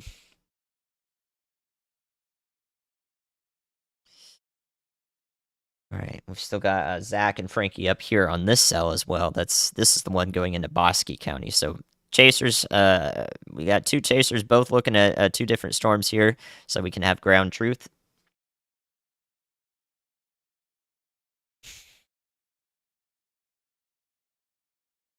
Let's go back towards Dallas-Fort Worth here. Let's look at these cells up here. Sherman. Yeah, starting to see like this is like one little step away from a possible tornado warning up here. The storm is definitely rotating up near Sherman, Texas. So there is a warning that comes through for Grayson County. Please be taking shelter. I'd recommend it regardless, though. So more hail about to move into Sherman.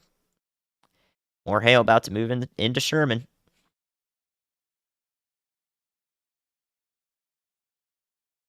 Ryan Hall checking in. I didn't even see his name at first because he's in the blue now. That regular moderator, Ryan Hall. Who's that, guys? We're doing good over here, Ryan. Just one tornado warning, covering it as best as possible. So, again, Sherman, Texas, be looking out. Great idea to be in shelter, though, if you're in Sherman, Luella, Howe, and Bells here. I think Van Alstyne here will avoid the worst of this, but yeah, take a look at that. This could definitely prompt a tornado warning soon here. So don't be surprised. Don't be scared. Be prepared. I'm not sleeping on the job. It's the last thing I do. Let's see. Some rotation down here. I'm gonna open up a new radar site. Let's do it. We're gonna be looking at the Shreveport radar 2 here in just a second. 4 radar sites open now, y'all. Alright, let's go over here to Shreveport. Maybe rotation over here approaching Winona, Texas toward Longview. So let's take a look. Definitely possible up here in the storm. So we're going to be watching this one closely. These storms are mature and beginning to rotate.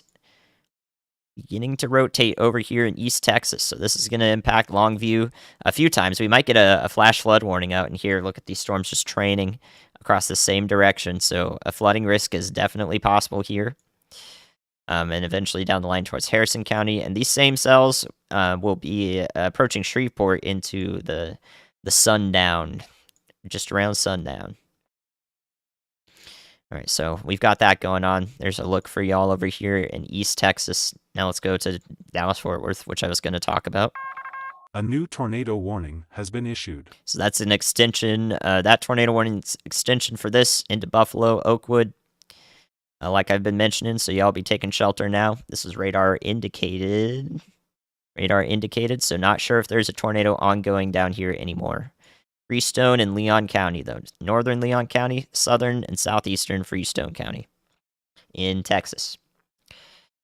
All right, so this is the storm approaching the northwestern burbs of Dallas-Fort Worth.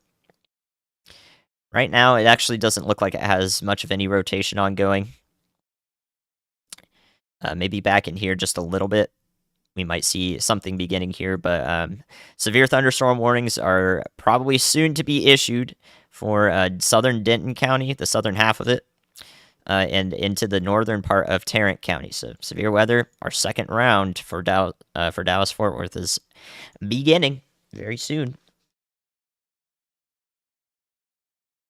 Ryan calls me the weather machine. It's fine. It's fine. I don't need to call myself that.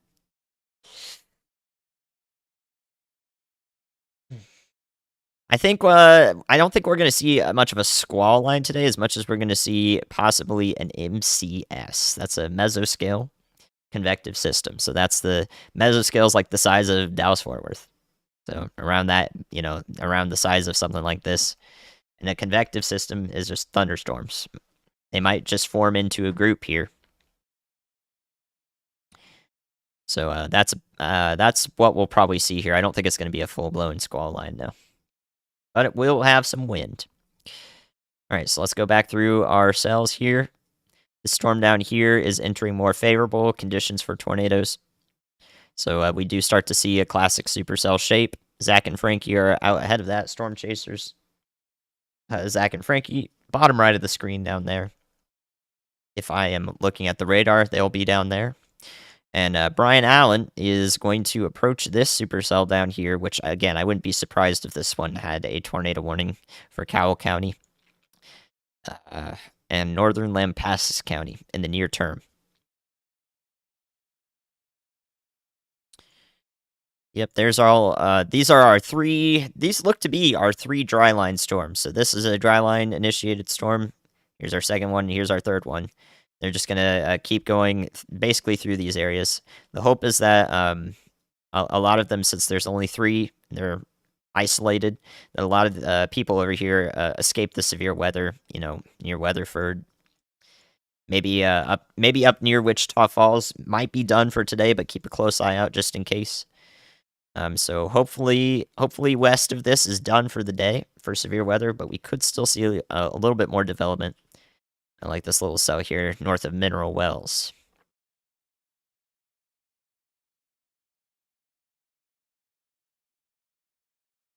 Thankfully, it looks like this storm up here is not continuing to become worrying in terms of tornado potential. This back here, though, is definitely some wind-driven hail. So this is going to be another nasty storm, again, moving through the same areas. See a 1-inch hail report here 8 minutes ago. So some hail approaching the Sherman area, and then more hail approaching the Sherman area through Whitesboro. So a couple rounds of storms up here too.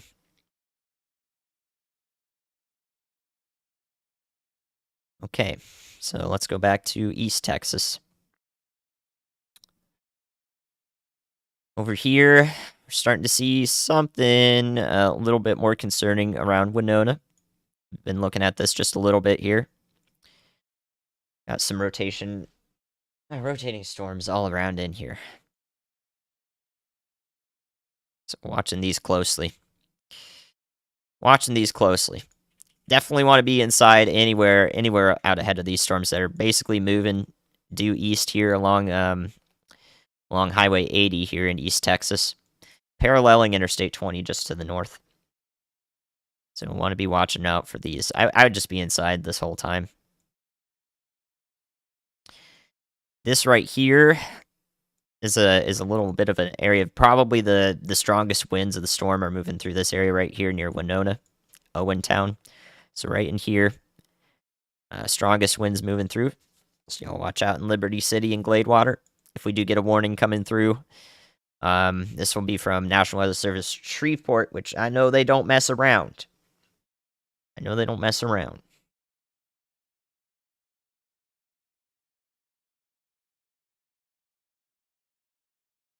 Thank you for the support, y'all. Appreciate it. Mods are doing a great job. Huge. Much appreciated. We're doing good here today. We're going to cover these next couple hours extremely in depth, and then if this starts to wind down just a little bit, we'll talk even more about Tuesday and Wednesday. But over the next few hours is really where we're most concerned here. Most concerned with our chances at large hail and tornadoes. Let's go back to our tornado warned storm as best we can see it from this radar. Because for some reason I don't have the College Station radar right now. I thought I did. Still got rotation going in through here though, so please be in your tornado safe spots in Buffalo up to Oakwood. And be thinking about it as far north and east as Palestine and Elkhart. So you may see a warning come through for these areas eventually if we continue seeing this storm be mature.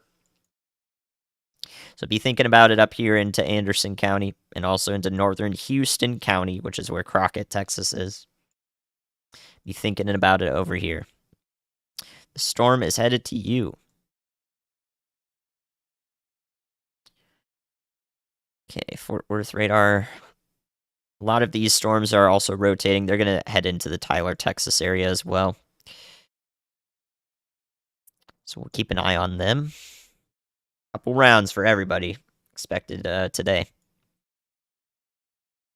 you are in any tornado watch today, conditions are favorable as we go into the evening into nighttime hours.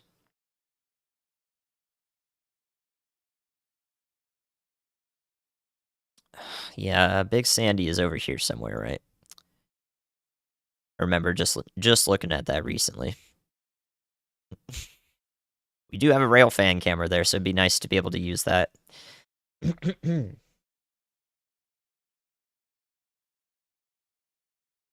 All right, again, this severe thunderstorm warning may be is going to be issued into Tarrant and also Denton counties pretty soon here. I think this will persist. Right now, these don't look tornadic. These ones approaching north and west of Fort Worth. Right now, they look like a wind bag. So lots of damaging wind and some hail in here. Another round coming through, like we've been talking about. North of Tyler, thank you, thank you. I thought it was over there.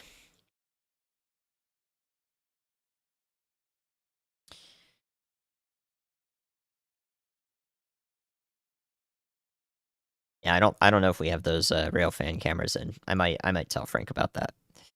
We could see some more stormy conditions here, but right now I'm gonna prioritize the chaser feeds. So yeah, nothing tornadic with these yet. They're gonna move into an area here in the DFW metro that may be more supportive of tornadoes, but still just another round of nasty storms moving in for some of these folks up here. You might be able to escape the worst of it if you're down here near Crowley. Some people here are not going to get another storm. It's going to be, you might be able to hear it though, or see it in the distance. So you might not get another storm, but since these are isolated, but whoever does, that's who we're paying the most attention to. So Zach and Frankie are out ahead of this storm right here, entering Bosque County near Meridian. Watching to see what happens there. As we go into the evening, make sure you guys are watching on HD. It is not me, it is you if you cannot see a good feed. I'm streaming in HD, so you have to make sure you change the video quality by mousing over or tapping on the video, tapping the cog in the bottom right, and changing the video quality to HD if your internet can support it. Which I would hope that, you know, everybody's internet is good enough for a YouTube video in HD. Because if we are not there yet, we are in a dystopian reality. Well, we should have access to good internet for things like this. That is a bit dystopian, ain't it? Alright, so let's check in on our southern dry line storm here. This is over here near Pidcoat. This is going to be the storm. It looks like this one up here is probably going to be the one that tracks closer to Waco since they're taking a southeasterly direction here. And this one might go closer to Temple, Belton, and Salado, Texas, down here into Bell County. So Temple will be on the lookout for this storm that's coming through. We could see it anywhere along the I-35 corridor into this area. eventually as it approaches from the west here. We've got rotation in this storm for sure. The storm is rotating back in here. So it warrants a y'all watch out. Out ahead of this thing. Appreciate the support. Thank you guys. Thank you, Night Owl. Thank you anyone sending along. Appreciate the subscriptions. Make sure, yep, it's good to get this information out to as many people as possible. Much appreciated, y'all. Got another couple hours as we go through the evening here of if anything's gonna happen today, in terms of big time weather, big time things that we're gonna be watching, it's gonna be over the next 3 to 4 hours. Okay. We just talked about all of the storms west of DFW. Now let's go to our tornado warning here that we are in a radar hole for. So if more warnings are issued out ahead of this thing, this will be preventative actions. Because yeah, the Houston radars are just far away, so we don't have good coverage over here into eastern Texas. So if more tornado warnings are issued, it's because this storm is rotating. It does have a history of producing a brief tornado that observers on the ground were able to confirm. So we had a brief tornado with this storm. That means that anywhere out ahead of it, if you have a tornado warning issued here, or your areas, including an extension that would be for Palestine, maybe even as far to the north and east as Rusk, Texas, down to Grapeland, over here, please be taking shelter.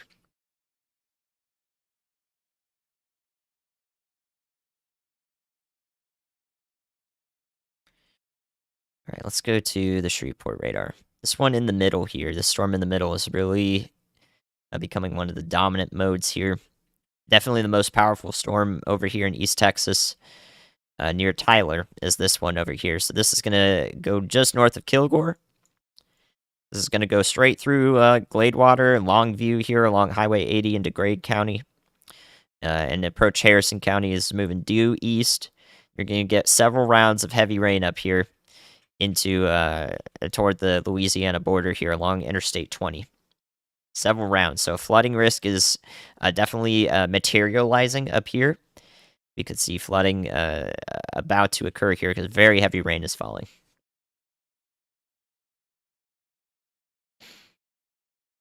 Now casting. Now casting. This is, GR2 is a radar program. That's what we're looking at right now. All right, looks like Zach and Frankie's got a look here. Let's take a peek at what he's seeing, what they're seeing. There we go. We got a bit of a wall cloud back in there. A lowering of sorts. It's pretty wide. So let's take a look. Let's see.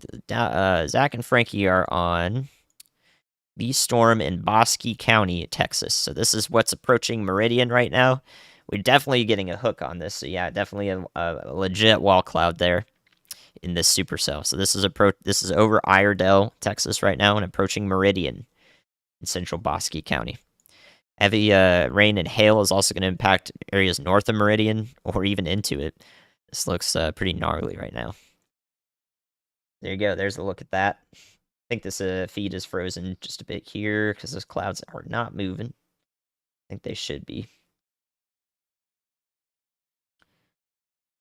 So let's see if this feed's still online. If this feed's not still online, then we'll keep Brian Allen here up, chasing two separate storms. I think Zach and Frankie may be in an area of a little bit of a connection issue, but we definitely saw a look at that storm there.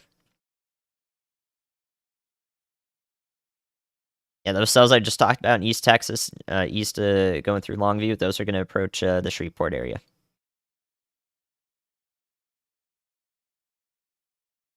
Why is it that whenever the chasers are looking at something good is when their feed just goes kaput? Every time. See if they come back up there. Good grief. All right, so this was a look at that storm. We saw the wall cloud right in here. Oh man, I have to turn this off on every single Oh, heck. So that was a look at that. Hopefully they come back on, but they're going to be repositioning as they head into Meridian, Texas here in just a moment, I'm sure. So the cell will be in their rear view, so we won't be able to see it. But whenever they do get another shot at that, we'll be looking at that. Okay, so that's that cell there. Central one. Let's look towards the northwestern burbs here of Dallas-Fort Worth. So this the worst parts of this storm are approaching Boyd and Rome, Texas right now. This is definitely going to be some powerful winds here. I think we're seeing that show up on radar. Above the surface, these light blues here on the right side of your screen, circled in blue. Those are 50 to 60 mile an hour winds possible here.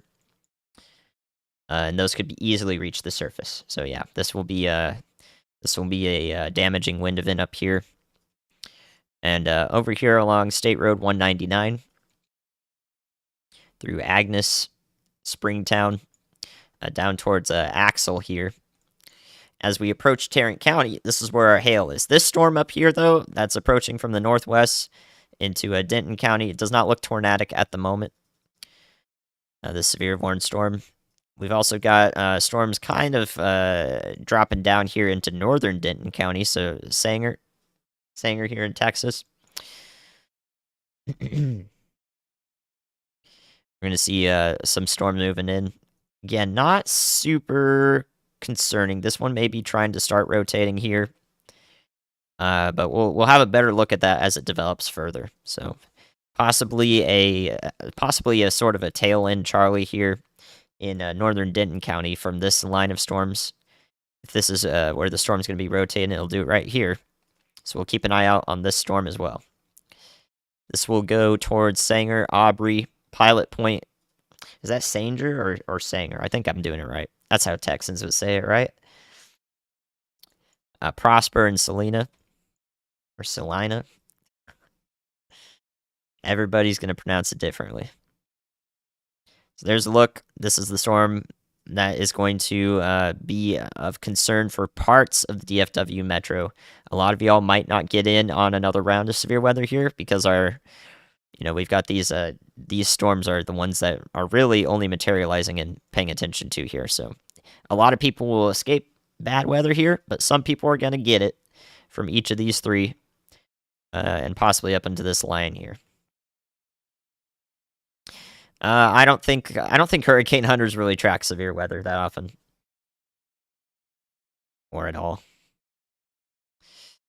It would be really difficult for them to do that. But that's a cool idea. Nobody's gonna discount that. It's a cool idea. But yeah, thanks for the support, Sanger.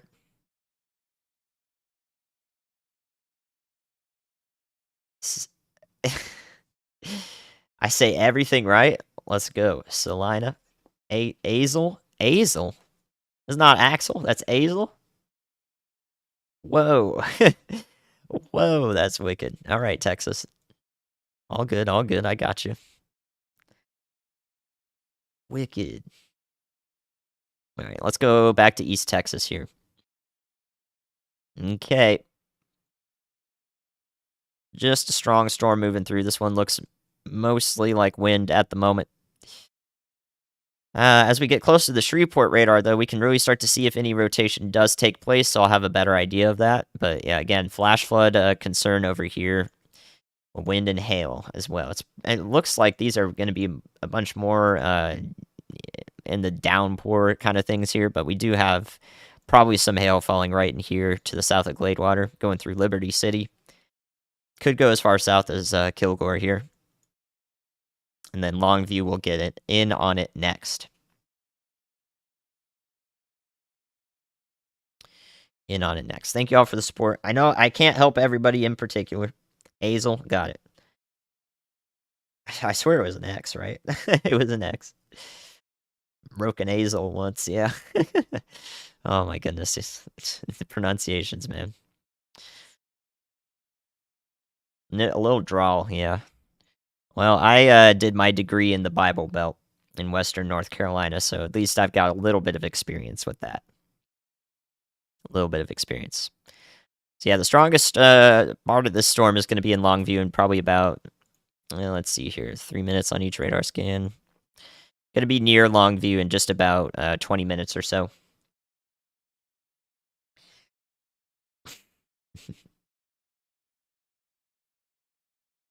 This leading cell here it doesn't look too great. I'm going to be paying attention to this one. I think we could see rotation develop here in the lead here, especially as all these little pop-up showers here interact with the storm. They move up into it. I think that this could be concerning as well near Marshall, Texas. So I'm going to be watching this one just in case it wraps up. Membership's not enabled on this channel, though. Thank you for thinking about that. Storms on Tuesday, they're going to be basically the whole day. Afternoon and on. Possibly another 14-hour thing. Dallas doesn't get anything? Absolutely not. Yes, y'all are. You got to be paying attention. I said that at least 10 times today, but if you're just now joining, you may get another mode of severe weather, yes. At the moment, that severe weather over here. We got this supercell over here. It's going to travel this direction. Probably going straight toward Dallas. So we're watching it. So there's our new considerable severe thunderstorm warning is for the one near Gregg, Harrison County, Smith County. So that's our eastern one. We'll circle back to that in just a second. Yeah, absolutely. Absolutely, Rebel Knight. I was just checking on Tyler, so we're going to go through all the other storms first. So all severe warnings were dropped up here near Sherman. Looks like we've fared better up here. This part of the storm is probably much less tornadic up here near Sherman. The parts that are headed towards Paris, Texas, much less tornadic. I think that this is just going to be some really heavy rain, possibly more hail moving through the Paris area just in a second here. As we get further south, these storms could start to be concerning.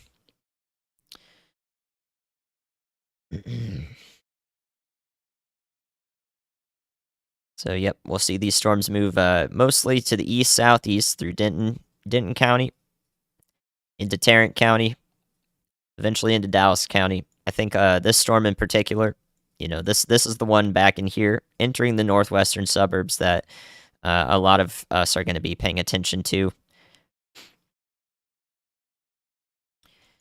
So we're watching that one with close eyes. Close eyes.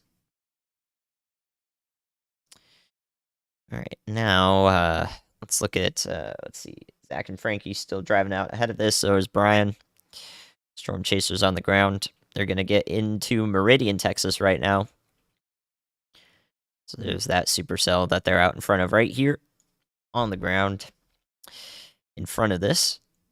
Not producing a tornado at the moment, but I do think any of these supercells could become tornado producers. So the hope is that they don't. It would be great if they don't. This was just a nothing burger, as Brian likes to call it. Nothing burger. That's the hope here, but still a lot of people are going to get in on wind and hail. The stormiest hour is approaching for the DFW Metro, though, and along the Interstate 35 corridor. 7 to 8 p.m. Said that a few hours ago. So now we're here, getting close to it. As the ones that have materialized are tracking through. We're going to be watching them. All right, so let's go to our current only tornado warning, which is the cell over here, including Oakwood. Again, anyone from Palestine down to Crockett, Texas here along Highway 287. This general area is where the cell is tracking, so probably closer to Elkhart and Grapeland is where there would be a tornado threat approaching your area. So I'd recommend being in shelter. This pink box right here, this pink polygon, is the tornado warning that we have active. So I'd just recommend being in shelter down there. Because this is a supercell. Here's the anvil cloud out in front of it. It's showing up on the radar. That whole thing there is the cloud of the supercell.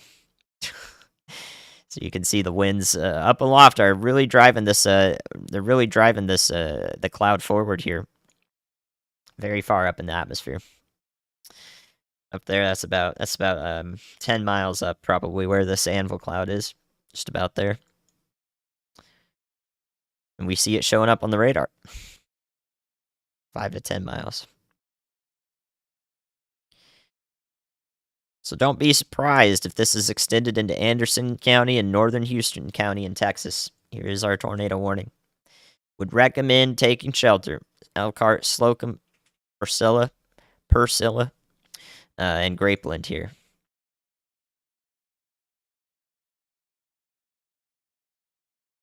Okay, now let's go to East Texas.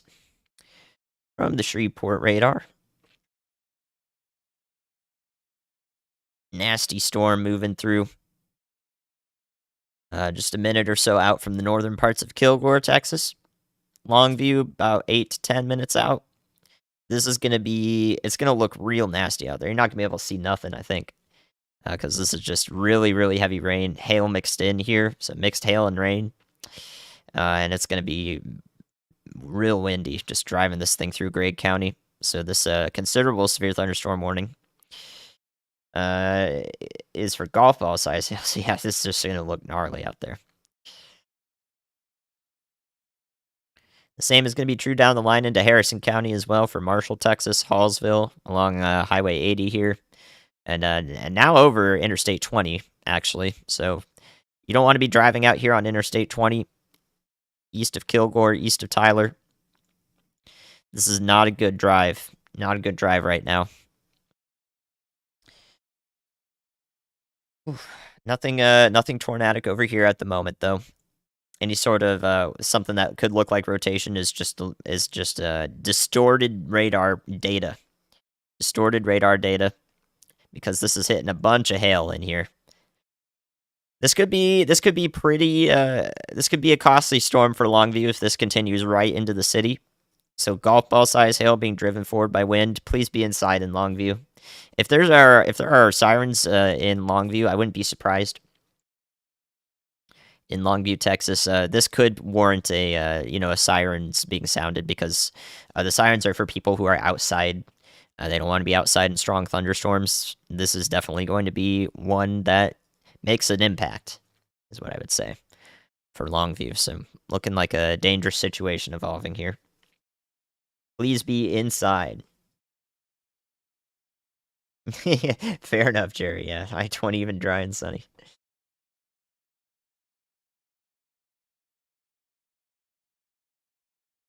There are sirens in Longview. There are sirens in Longview. Good to know. Yep, do not be outside in that. Considerable severe thunderstorm warning. Emergency management services are going to sound these. It's a great idea for them to do that. So, oh no, this is just not looking good over here. I was concerned about this near Marshall. Now I am more concerned. I think this is the most concerning thing I've seen today. So what we have here from the Shreveport radar are winds going this direction from Marshall into the storm, and winds going this direction right in here. This is a convergence signature. So this is where air right here is rising rapidly, and if it starts to rotate around this will be very bad news. Possibly very bad news. This is the most concerning looking storm I've seen so far. So I'm going to watch this one real close. Convergence signatures are precursors to tornadoes oftentimes. So the hope is that this one falls apart, but this is not a good look. I would recommend in Marshall, Texas, to be in your safe spots. So now we've got a new tornado warning for the southern side of this supercell down there that's currently tornado warned. I really don't like this. All right, hopefully this turns into nothing, but I recommend being in shelter in Marshall, Texas right now. Also up to Karnak, Uncertain, and Lay, Scottsville. It's the strongest storm moving through regardless. This is about to be severe warned, maybe Tor warned, depending on... wow. Sheesh, man. This definitely is producing some windy hail damage right now. But if this wraps up, I don't like it. I don't like it right now in Harrison County. Shreveport's got their eye on this very closely, I think. So let's let that data stew for a little bit. Look at the extension here. What's happening here for northern Houston County to Grapeland? This is the National Weather Service Houston's office area. So Houston is warning this, and then we'll see. I don't know who covers Anderson County. If it's Shreveport or Dallas Fort Worth, they will warn this side of the storm if they're working together. So we'll see two tornado warnings conjoined here with the National Weather Service offices working together to extend this into Anderson County as well. So please be taking shelter already in Elkhart, Texas, Slocum, Texas, Priscilla, and Grapeland. Okay, so I'm gonna look at this one over here near Marshall and Longview again, just a second. But before that, let's check in on all of our other storms. Zach and Frankie out ahead of this. Rotating thunderstorm in Bosque County, approaching Meridian. This is going to go towards I-35, generally in this direction. Abbott, west, Golson, south of Hillsboro, and possibly even toward Waco in some way. Waco is going to be close to this one.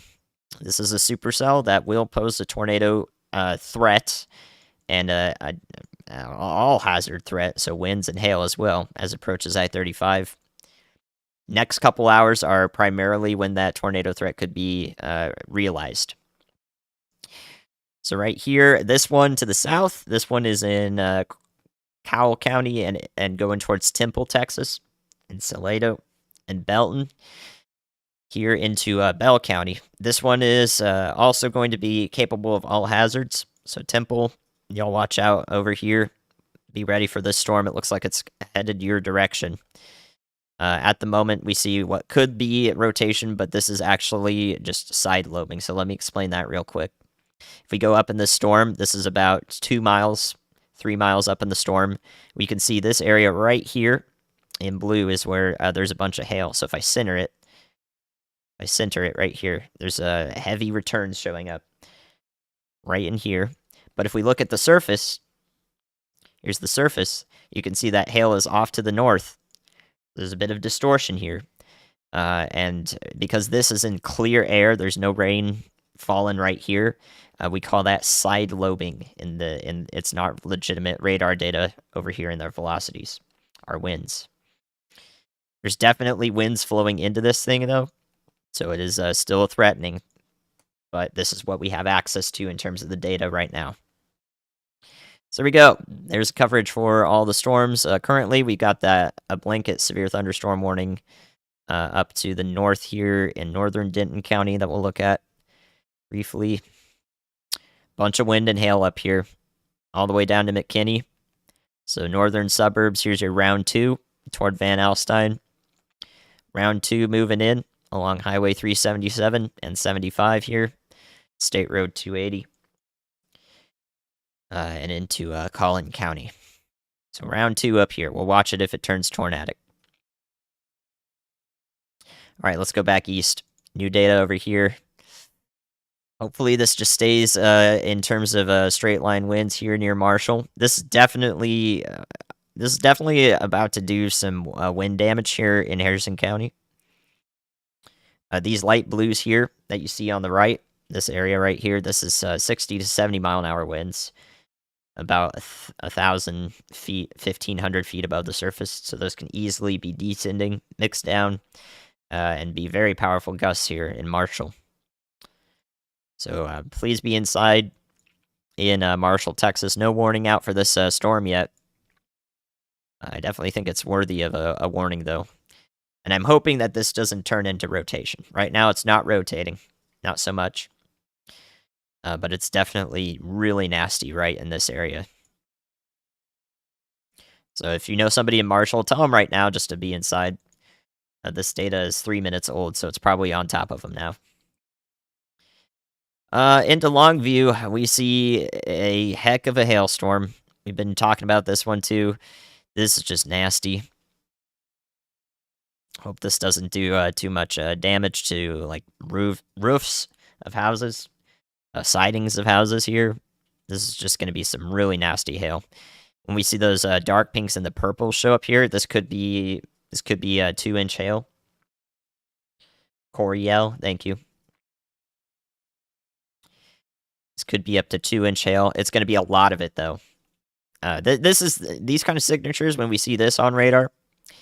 This could be the type of hail that covers roads. Okay, so this could cover the road with hail. There's a lot of hail going on here, and some of it could be very large. Looks like it's going to travel through the southern side of Longview for a primary hail threat. But anywhere in Longview right now needs to be inside. If you're in a car, I mean, if you can find some sort of overhead shelter, this is not a tornadic storm at the moment. So if it is tornado warned, you don't want to be in under an overpass. But yeah, the Les Tourneaux University. That one's hard to say. And down toward Lakeport is getting in on some really, really heavy hail, or lots of hail right now. So expensive storm rolling through here. Now we got that severe thunderstorm warning for Marshall. This extends all the way east towards Shreveport. So now, basically, Shreveport into northwest Louisiana is going to be in the path of this storm right here that's doing quite a number in and around Marshall, Texas.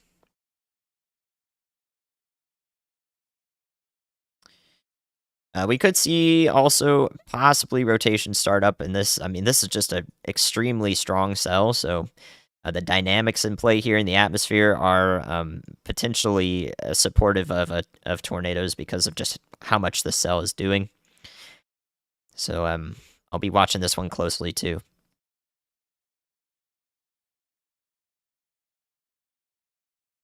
Funnel cake. Enjoy your funnel cake. Yep, all the way over here into Shreveport, the metro there. Be paying attention to this storm moving in. It's gonna pack a punch. We're gonna have some really good data of it too, since we're close to a radar site. So I'll be able to tell you exactly what's going on there.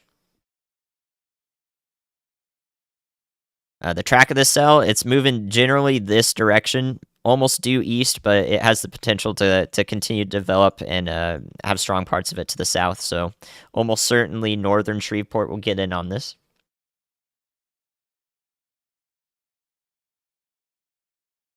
And this one back here near Longview looks to be traveling mostly in this direction. So south of Shreveport, eventually I'll need to be watching out for this one.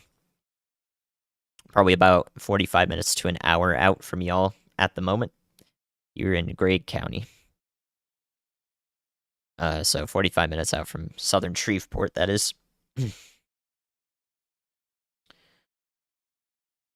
All right, so there's our coverage over here. I don't see this one starting to rotate yet, but I'm really concerned about it if it does. It's got the means to do some nastiness if it does start rotating here. So very, very close eye here on the Marshall storm. It does look like, to the best of my ability, I think it is not rotating though. We've got this sort of push out in front. This is a little mini bow echo right in here in the storm where the most powerful winds are moving through Marshall and just north. So hopefully this does not start rotating, but I'm watching it closely. Lakeport, huge hail. Lots of hail falling in. This is going to blanket some of the roads down here in Lakeport, Texas with hail. That's coming towards Easton, Tatum, and Darko. So lots of... This is just a nasty storm over here. Looks like Longview is almost done with it, but southern areas of Longview still getting some hail. I'd like to see what this is doing at the surface. After it's moved through. I don't know what we're gonna find here, but this is definitely this. There's some hail spikes out in front of it here, or out behind it rather. So large hail is falling over here. You can see that on the correlation coefficient. That big old area in blue here. This is all hail spike. So moving through some really big hail here. All hail Spike. Yeah, thank you guys for the support. Happy to help as many people as possible. We're going to be talking about the Dallas-Fort Worth Metro too. Don't do that. Let's see. This is as of a minute and a half ago. I really, really hope this does not rotate, man. This is not a good look if it does. I'm concerned about this one here in Harrison County. But let's go around here. Our active tornado warnings pretty far away from any storms here. A new tornado warning has been issued. Okay, hold on. We're gonna cover that in just a second. What's up, Riley? So our new tornado warning is over here in Bosque County. That's our new tornado warning for Meridian. Been talking about this one often. Let's get a better radar image. There we go. So this now has a tornado warning on it. It's going to show up soon for Bosque County in Texas, and that's going to go into Hill County as well. We've been talking about this. This is going to be Southwest Hill County here near Akia. Really hope that's right. In Whitney and Laguna Park. So please be in your safe spots now. We've been talking about it. Zach and Frank are out ahead of this thing. As soon as they turn around, we'll have a look at that. So there's our new tornado warning. At the same time, down here into Cowell County. Same time down here into Cowell County near Pidcoke. We have Brian Allen, who's now looking at that storm. So here's a look at Cowell County towards Killeen and Belton and Bell County. So Cowell County, not Cowell County, Coryell County. The R and the Y blended together. So this is headed toward you in some way. Temple, Texas, Belton, Texas, Killeen. Here's a look at that storm right now from Brian Allen. There's a wall cloud back in there. If you look at it, there's a wall cloud back in there. That is on the bottom right of the screen there, just above that hill, or just above the horizon there. So we see a little bit of a tail cloud in front there, and well back in there is a wall cloud, a lowering in there. So this is definitely a storm that could warrant a tornado warning as well into Bell County very soon here in Killeen.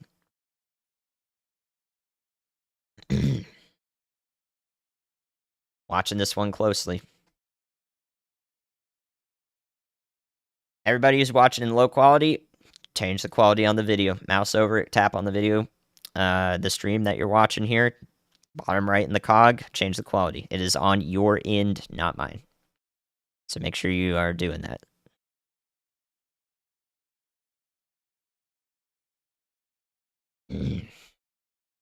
So again, Temple, Belton have a plan right now. This could become another tornado warning storm into Bell County in the southern part of Coryell County. A new tornado warning has been issued. That new tornado warning is also for a storm we've been looking at. That's going to include areas south and around Palestine, Texas. Palestine, Texas. So now you guys have that warning properly. Here we go. We're going into the higher tornado threat today over these next couple hours. We've been talking about it. Here we go.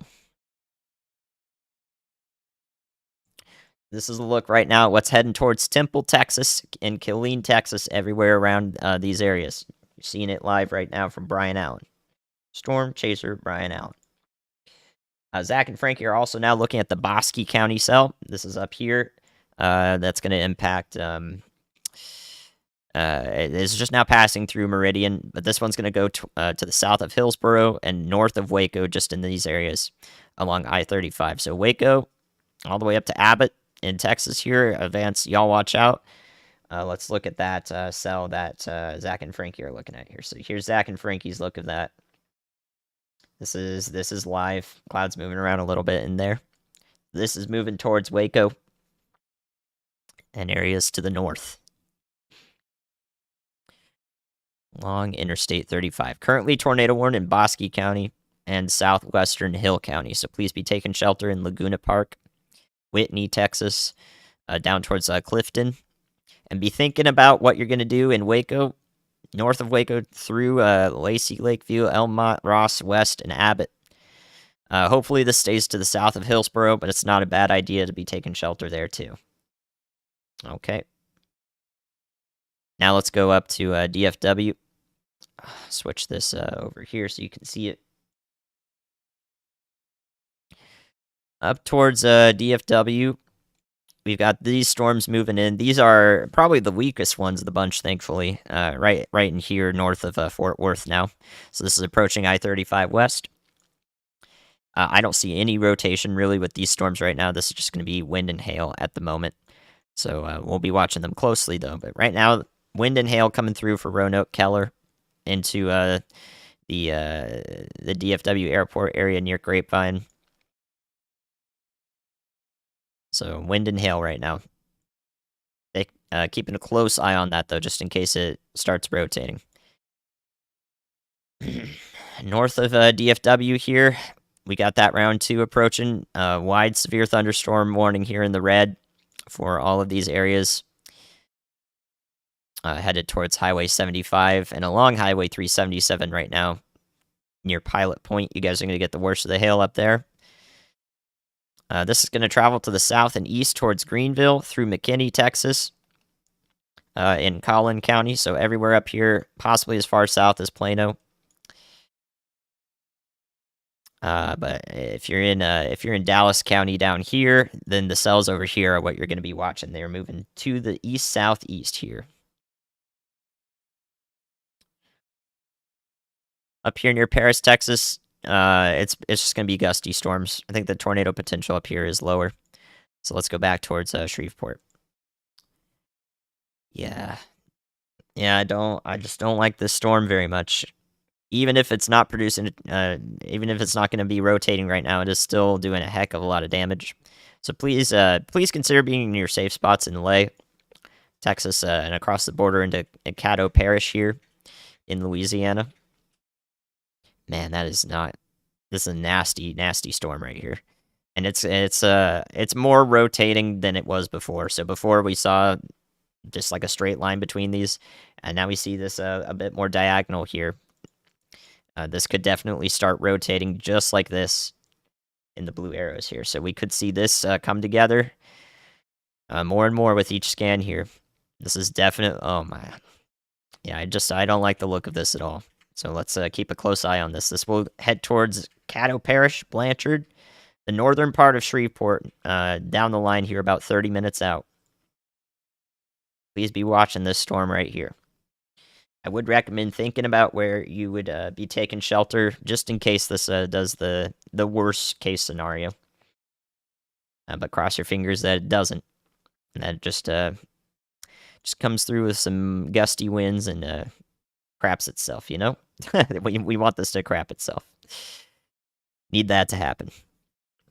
All right, that big old hail that just went through parts of Longview. We got a golf ball size hail report there. Ping pong size ball as well here in Longview. That's headed down south and east toward Easton, Tatum. It should go to the north of Carthage, Texas. So right along Highway 59 north of Carthage is about where this hail is going to go. This does not look tornadic at the moment. So there you go. There's your East Texas update towards northwestern Louisiana.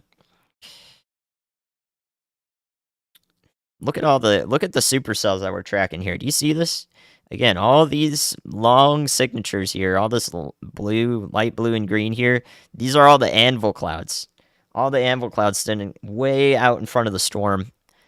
So if you looked at this on satellite, you'd see all this bubbling back in here, and then the clouds just shooting out this direction over like 3-4 counties, east to west. So big old supercells down here is what we're looking at. We could see that show up on radar. Yeah, absolutely happy to help. Happy to help. Watch it out in Bossier City. Bossier. One of those pronunciations. All right, the storm's approaching Elkhart, Slocum, Texas, to the south of Palestine in Anderson County. Please be in your safe spots down here. We can't really see nothing about this storm over here. This is in a radar hole. So preventative tornado warnings are being issued down here. The storm has a history of producing brief tornadoes that were observed on the surface. So please be taking shelter. Consider taking shelter up into Cherokee County, Texas as well, near Rusk. This is headed your direction in the next 30 minutes or so. Bosher, thank you, Bosher. Got it. You guys are so helpful.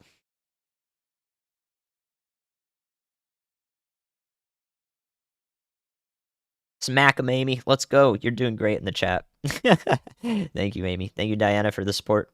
Bosier. I got it. Thank you for the help. All right, so that's our active warnings down here. Let's pay attention now to the rest of our warnings. Tornado warnings, that is. Can't see much about this storm up here. I don't think this is doing too much at the moment near Aubrey, to the north of Dallas-Fort Worth and northeast of Denton. This is going to be the storm that's approaching McKinney, though, so I'll be paying close attention to that if it does ramp up. This warning includes Bosque County in Texas, southwestern Hill County. We've got Zach and Frankie looking at that right now, so let's take a brief look. Here's Zach and Frankie's feeds. You can see difficult to tell, but a bit of a lowering right here on the right side with the data that we're getting, the feed that we're getting from them. So they're looking north and east to the east of Meridian. This is head towards Laguna Park. A nasty looking storm either way. Currently tornado warned.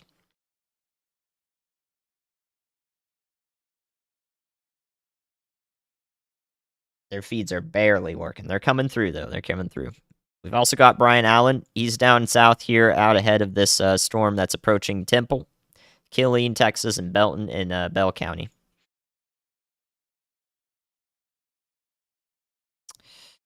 So let's look at that one now. Give you a track for it.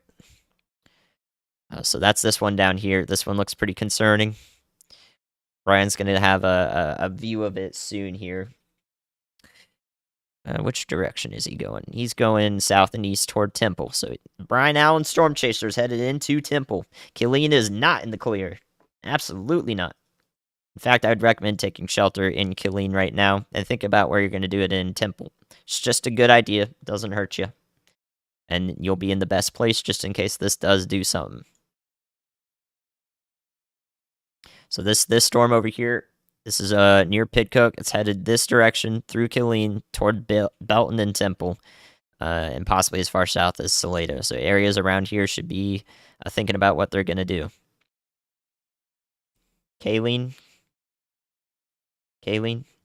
Really? Okay, let's go back east toward the Shreveport radar. I think we could definitely see a tornado warning soon from this cell right here. Maybe. I'm hoping that it doesn't, but it's trying to wrap up just a little bit here.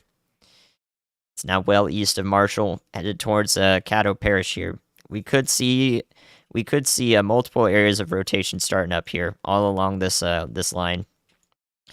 All this has to do is establish itself. This red just has to move right next to the blue in here. So still very concerning for Blanchard, North Highlands, the northern part of the Shreveport Metro. It is Killeen. There's 5 different ways that y'all want to pronounce it.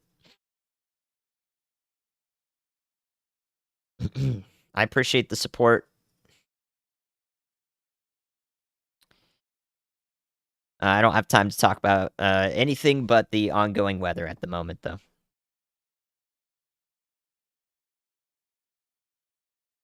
Active weather. Got to be covering this.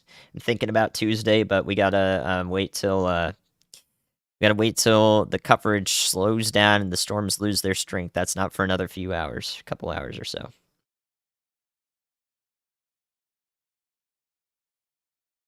So here you go, big time hail moving through Darko to Tatum.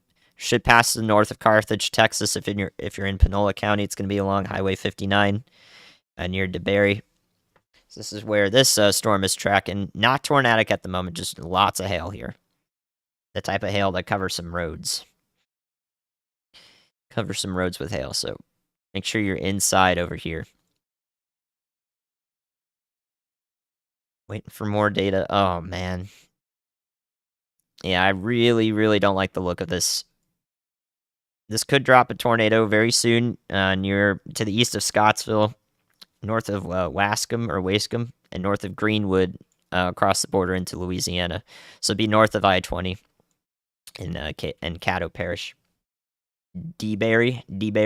Yeah, that one's tough. I don't like the look of this, though. This is trending in the wrong direction. It's definitely rotating. This is definitely rotating. Now we have rotation. Don't be surprised if a tornado warning comes through soon for Caddo Parish. We hope it doesn't happen. But I would be thinking about where you'd go over here in Shreveport, calling people in Shreveport, letting them know that a powerful storm's coming their way, thinking about sheltering.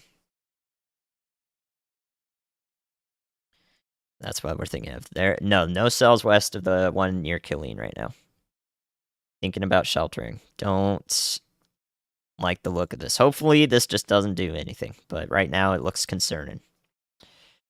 What Wascom? Okay, that's definitely Texan. Definitely Texan. Most tornadic storm of the day so far, in my opinion, is over here. But we did have a tornado producing storm over here. That's just the south of Palestine.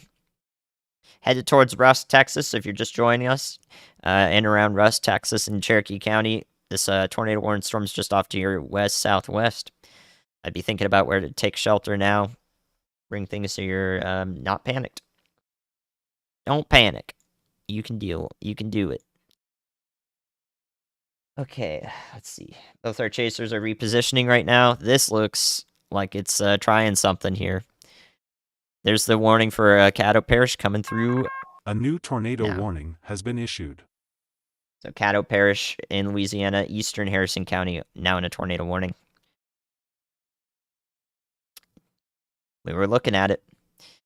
It is it's pattern recognition, y'all. Comes into play here. So this is the one, storm approaching Killeen. Should be the only one. Once this is through your area, it looks like everything else is out of your hair.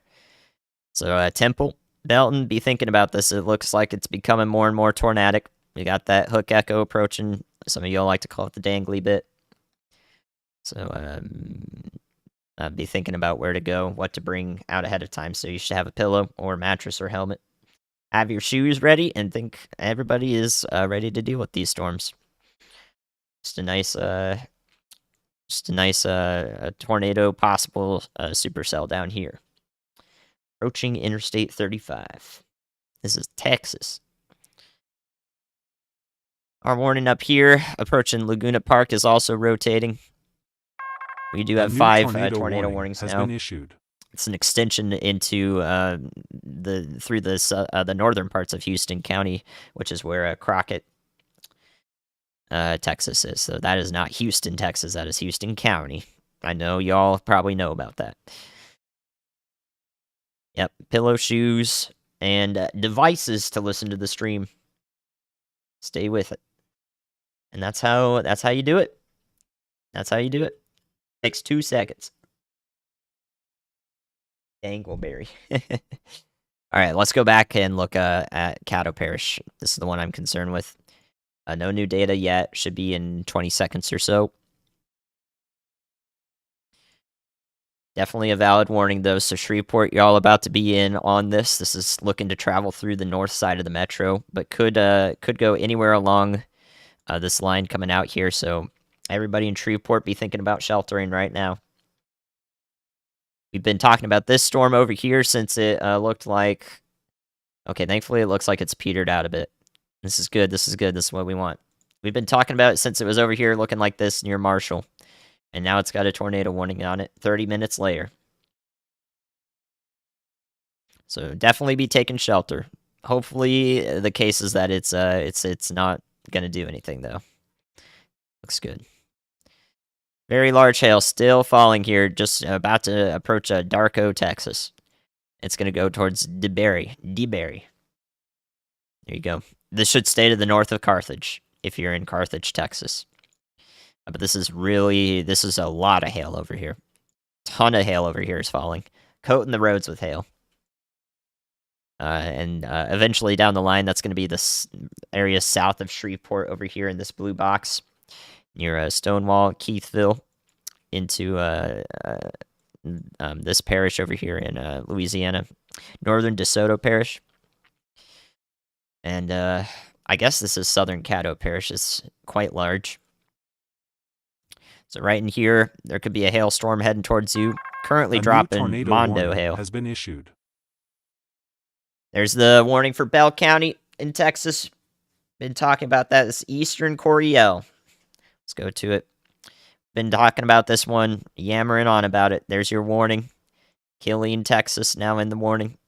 Belton, Texas, Salado as well. Calling out these warnings, y'all. This is what I do for Ryan. This is what I do. We're seeing it in real time.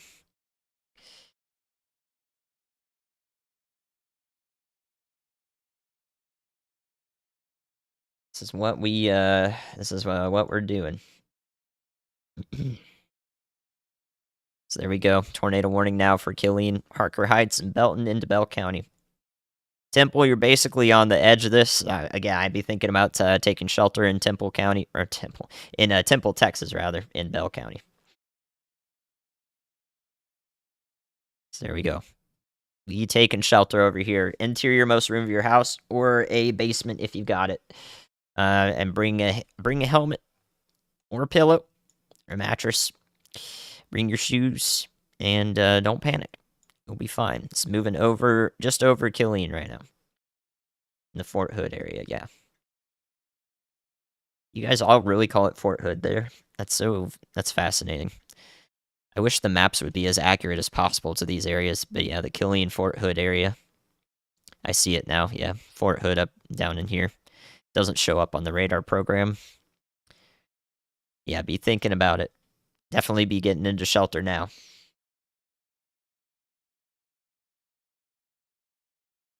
And thinking about it downstream in Temple.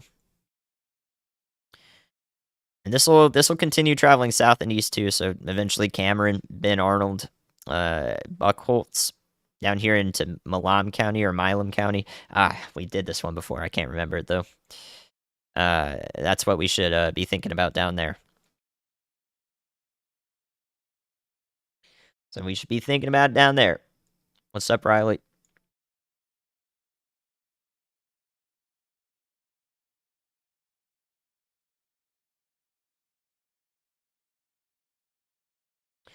All right, hopefully Brian's feed comes through. He's looking at a funnel, low wall cloud into Killeen, so please be taking shelter there. Killeen. Fort Hood. Okay, it don't matter. Fort Hood, Killeen, just be taking shelter there. Let me see if I can get his feed. Brian Allen is chasing this storm. If he pops up there, we'll be able to see what's happening in this area. He's over here in around Belton, so he's looking at this storm this direction.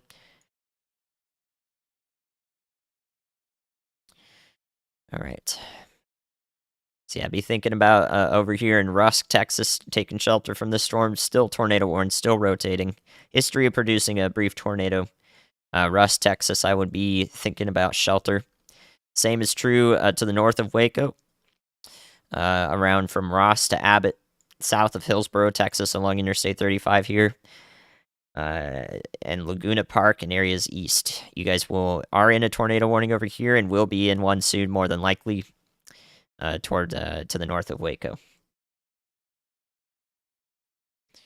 All right, let's go back to Caddo Parish real quick, and then we'll look at DFW in just a second. All right, looks like this storm is struggling to rotate. This is great news, but please be in your safe spots into Shreveport. Paying close attention there. Close attention over here. So all of Shreveport should be thinking about sheltering right now. It's a great idea to do it, even if the tornadic part of the storm doesn't come toward you. It's still going to be real powerful anywhere along this line, and we've even got huge hail core down here, also traveling the same direction to the south of Shreveport, toward along Interstate 49. So I would just be anyone you know in Shreveport. I just tell them that hey, there's strong storms coming to your area if you don't know it already. Just be in the interior-most room of your house. And have your shoes with you. Absolutely, yeah. Be taking shelter in Fort Hood and Killeen. Sirens should have gone off 5 minutes ago, so it's good that they're doing it now. All right, so tell everybody you know in Shreveport. Thinking about them. Be thinking about them. It looks like the DFW storms are the least impressive ones. Isn't that great? Great news for everyone up here. I'm still watching the McKinney area. It's just going to be heavy rain and isolated hail anywhere in here. It looks like this area is fine for now. Still powerful winds, though. 65-mile-an-hour wind gusts near Roanoke in Texas here to the north of Fort Worth. So these are going to pack a punch, but they look miserable. It's starting to look really good for all of Dallas and Fort Worth Metro. Starting to look way better for y'all, but please pay attention up here, just in case. Just in case. Appreciate the support. Yes, thank you guys. These storms are all moving at about 45 miles an hour to the east. Just about. 35, 45 miles an hour east. So they're not slow. They're traveling along. All right. If you're in the Fort Hood, Killeen area, be taking shelter. Let's go back down there. That's what this storm looks like right now. We got that hook echo. We definitely have a tornado about to form right over Fort Hood. Please be in your shelter down here in Killeen, Harker Heights, and Belton down the line, and into Salado and Temple. Look at this right here. Rotation is quickly forming. We're starting to get much tighter area here. Very quickly forming. So that's data as of 30 seconds ago. Here's our classic hook right here. This is where the tornado would be once it develops, is right in here. And it's traveling this direction along Highway 190. You're in Temple, ready to get to the basement? Huge. Everyone should be using you as an example right there. Supercell right here. Tornadic supercell at the moment. Getting ready to drop one. This definitely got a funnel with it, almost certainly, in the next couple minutes.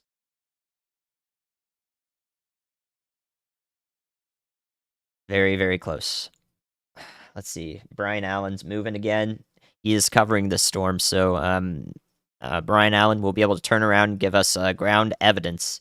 This feed right below me. This is Brian Allen. He's right to the east of Killeen and Fort Hood. Right over here.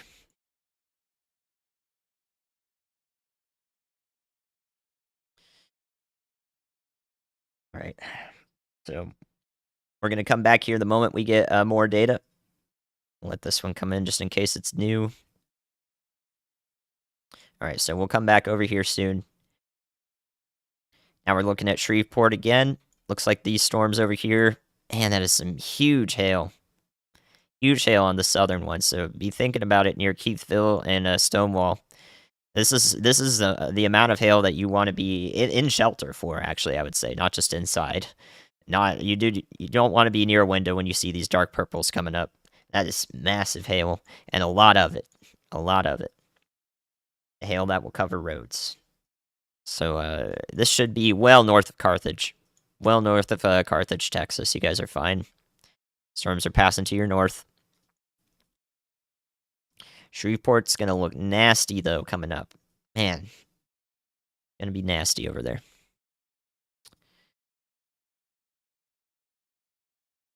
If you're anywhere near Mount Pleasant up to Paris, Texas, Sulphur Springs here along I-30, you're just going to get in on some really gusty storms. Maybe some brief hail. Heavy rain, gusty storms is going to be the case up here. For the most part. We'll pay more attention to that, but any warnings that might come through over here are going to be preventative because we are not close to a radar, so we can't really see too well over there. So the tornado producers, thankfully, are not up there right now, so it should stay that way too. Should stay that way. Okay, so there's Shreveport. This pair of storms here is just nasty. Just nasty. Make sure you're telling people in Shreveport, hey, there's something coming for you. This is a tornadic storm. It's tornado warned. This is going to have it's going to be real nasty outside. Again, we just got a severe thunderstorm warning for winds, mostly with these cells up here going through Louisville, going to the east through northern Dallas County in just a bit, northeastern Tarrant County. I think, though, as long as these don't do nothing but wind and a little bit of hail, it looks like DFW may have escaped from any bad scenarios today, which is good. So I'm watching this closely, but the hope is that almost all of the DFW metro here will be fine.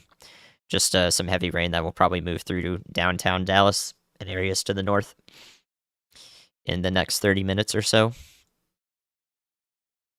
Because these storms up here just have some hail in them near Ladonia, Wolf City. All right, let's go back to Killeen. Okay, so new data about to come in here. 18 seconds. The location of the hook is right over the city. A tornado, if it were ongoing, would be just north of Killeen here, which would be around the Brookhaven Intermediate School. So to the north and east here, north of Killeen High School, a ways along Nolan Road. Getting into the fort area here. So it's over Fort Hood. It looks better now, though. It looks like we may have escaped that from forming. Definitely was there for a second, though, for sure. So, but be in your safe spots down here. Down here into Temple, Salado. Be thinking about it ahead of time in Rogers towards Cameron, Buckholtz. Here to the east of I-35 as well.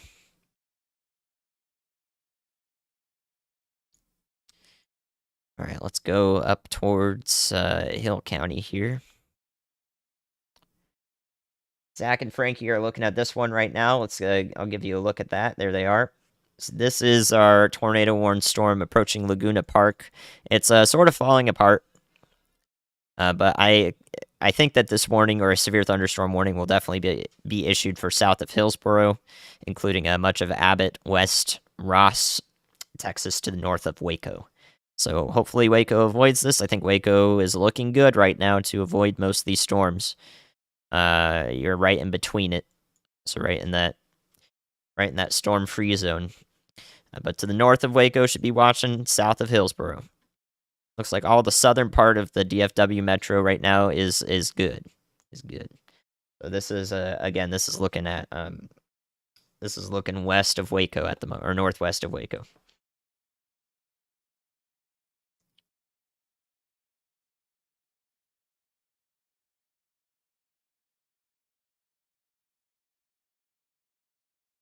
Looks a bit disorganized, I think, but at any point this could just start wrapping up again. Right now it looks a mess.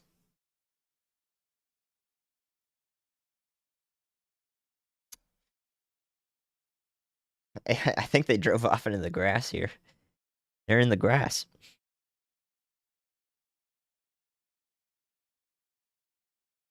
Yep, interior most room of your house if you don't got a basement and you're in a tornado warning.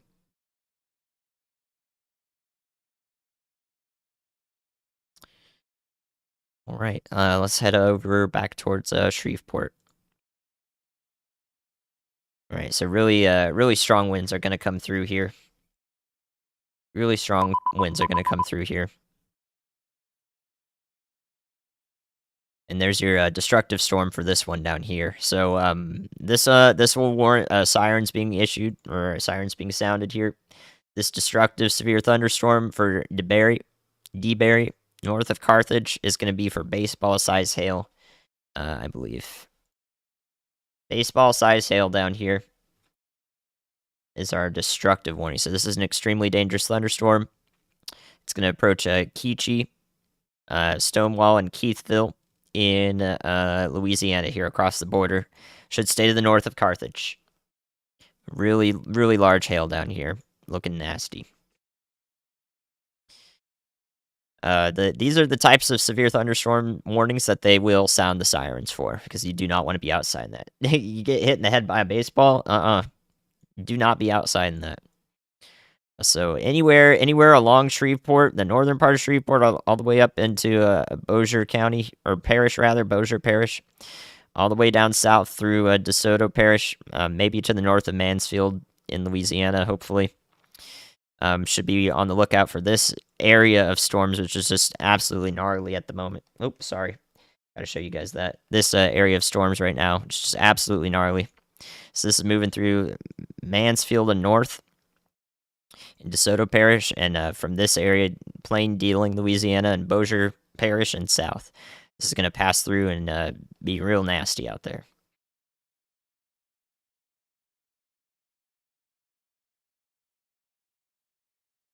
The hope is that this doesn't have any more tornadic elements to it, but it is still a tornado warning. Any part of the storm, though, definitely warrants being in your interior-most closet or bathroom.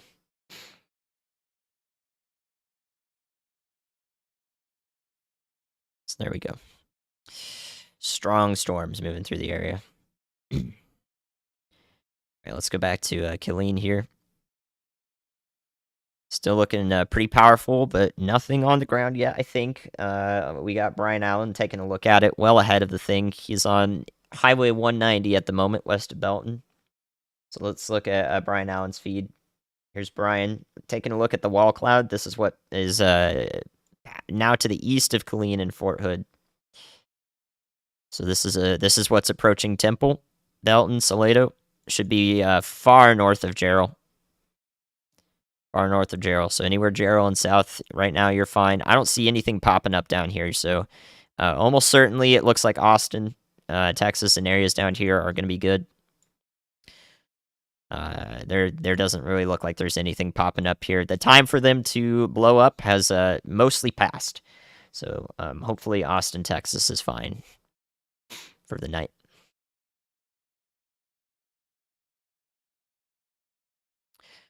So at this point, I'd be getting into shelter in Temple and Salado in Bell County here.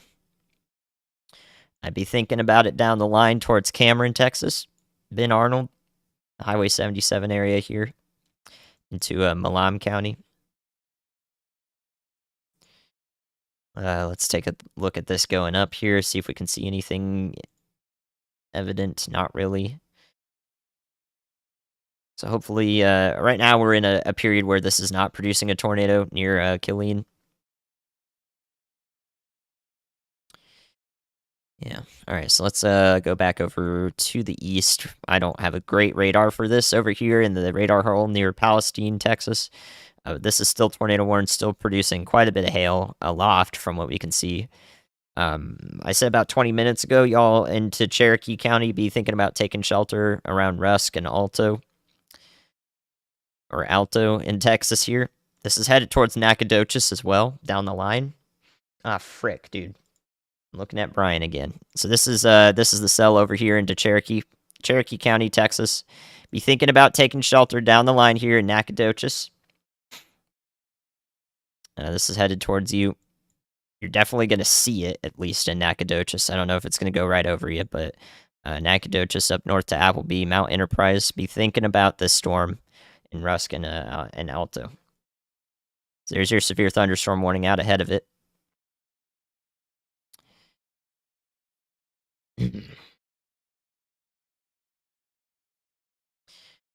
Right, so that's a look over there. I think this storm is mostly passed, except for eastern Killeen here.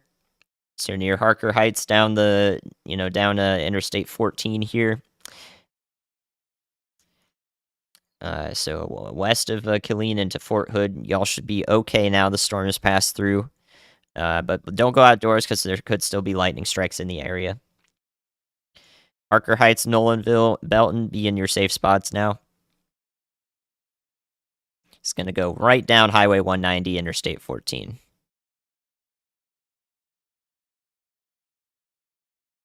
Okay, so that's the look at that storm. This one appears kind of disorganized. Zach and Frankie are on this one near Laguna Park.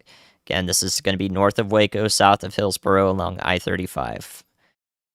So if a new warning gets issued for this, and it'll be for northern McLennan County, north of Waco, and southern parts of Hill County, south of Hillsboro, in Texas. All right, let's go back and look at Shreveport again for everybody just joining us who may know somebody or is in the Shreveport area. So it's just a nasty, nasty line of storms coming through. And I mean, if you want to look at this, we've got damaging winds, possibly hail, possibly tornadic signatures are starting to show up and continuing here. This is going to pass through the northern part of Shreveport and through Shreveport properly here along these blue arrows. So this is the very, very windy part of this that could spin up tornadoes as well. And then down here to the southwest, that's going to approach areas south of Shreveport. Along Interstate 49 is a baseball-sized hail back in here in the blue, in these pink and purple spots here, going this direction. Baseball-sized hail currently falling on the southern edge of this.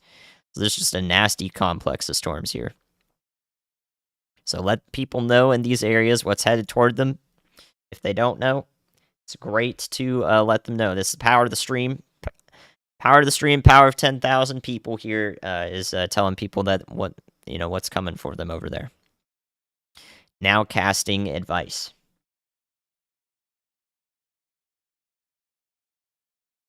Let's see here. So tell everybody in the Shreveport area. Let them know. Don't hesitate. Okay, give them, an advance warning here. We've been talking about this storm in particular for over an hour now, I think. Over an hour now. I noted its tornadic potential, and it's just nasty. Just a gnarly looking storm. So let's look at, so now that we've done that, make sure you let them know. Let's look at Fort Hood and Killeen again. I think something's getting started here once again. We see oftentimes these storms cycle, where they have to put down another strong area of air, just a strong block of air toward the surface, and another bout of inflow going into them so that they could connect and rotate. So I think we might be starting to see that again here. These blues here over Harker Heights are 50 to 60 mile an hour winds. And if this southerly, or these winds coming from the south connect with it again, we could see another chance at a tornado near Harker Heights, headed towards Belton and Temple. So let's look at Brian's feed. There's a live look at what I was just talking about. So you saw it on the radar. This is what it looks like in person from Storm Chaser Brian Allen, giving us a look on along Interstate 14, Highway 190.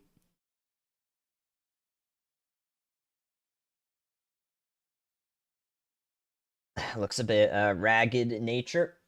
Lots of cars out into the evening here. Strong storm approaching. Oh, I don't know. I don't know how we can get everybody to know these things are going on here. I don't know how we can tell all of them, but I'm doing my part here. I hope as best I can. Best I can. It's just important that people know. Thunder and Rusk, yep, they're in Cherokee County. Consider just having everything ready in the interior-most room of your house. Hang out there. Make yourself a hot beverage, okay? If anyone's got some storm anxiety today, just make yourself a hot beverage and have everything ready to go in the room and get comfy in there. It's just a good idea to do it. It doesn't hurt you. It doesn't hurt you to do that. It's the best thing we can do. Really starting to see wish I could have it. Wow, do you see that? Oh, that's on his windshield. I was like, what is that circular structure there? It's just a reflection on his windshield. When you look at radar for 4 hours or 14 hours at that from last Friday, you start to see things for sure. So I'm doing the best I can here. You just start to see things. Like, oh my gosh, a horseshoe vortex. No, it's just his windshield. Just a reflection. But you can see actually what I will point out here is on toward the right side of Brian's feed here before he moves away. Brian, why? I was just explaining it. He's got to reposition. I was going to say we could see the inflow. We could see the clouds streaming into the base of the storm there. Brian, why? My science lesson has gone kaput. Oh, Brian. Okay. So again, possibly a new cycle here, a new attempt at a tornado genesis, the beginning of a tornado approaching as it goes towards Nolanville here. So Killeen, almost all that city to the west of Harker Heights. Y'all are good now. This storm's out of your hair. So Fort Hood and Killeen, hopefully you all are fine. This is now to the east. Out of the east.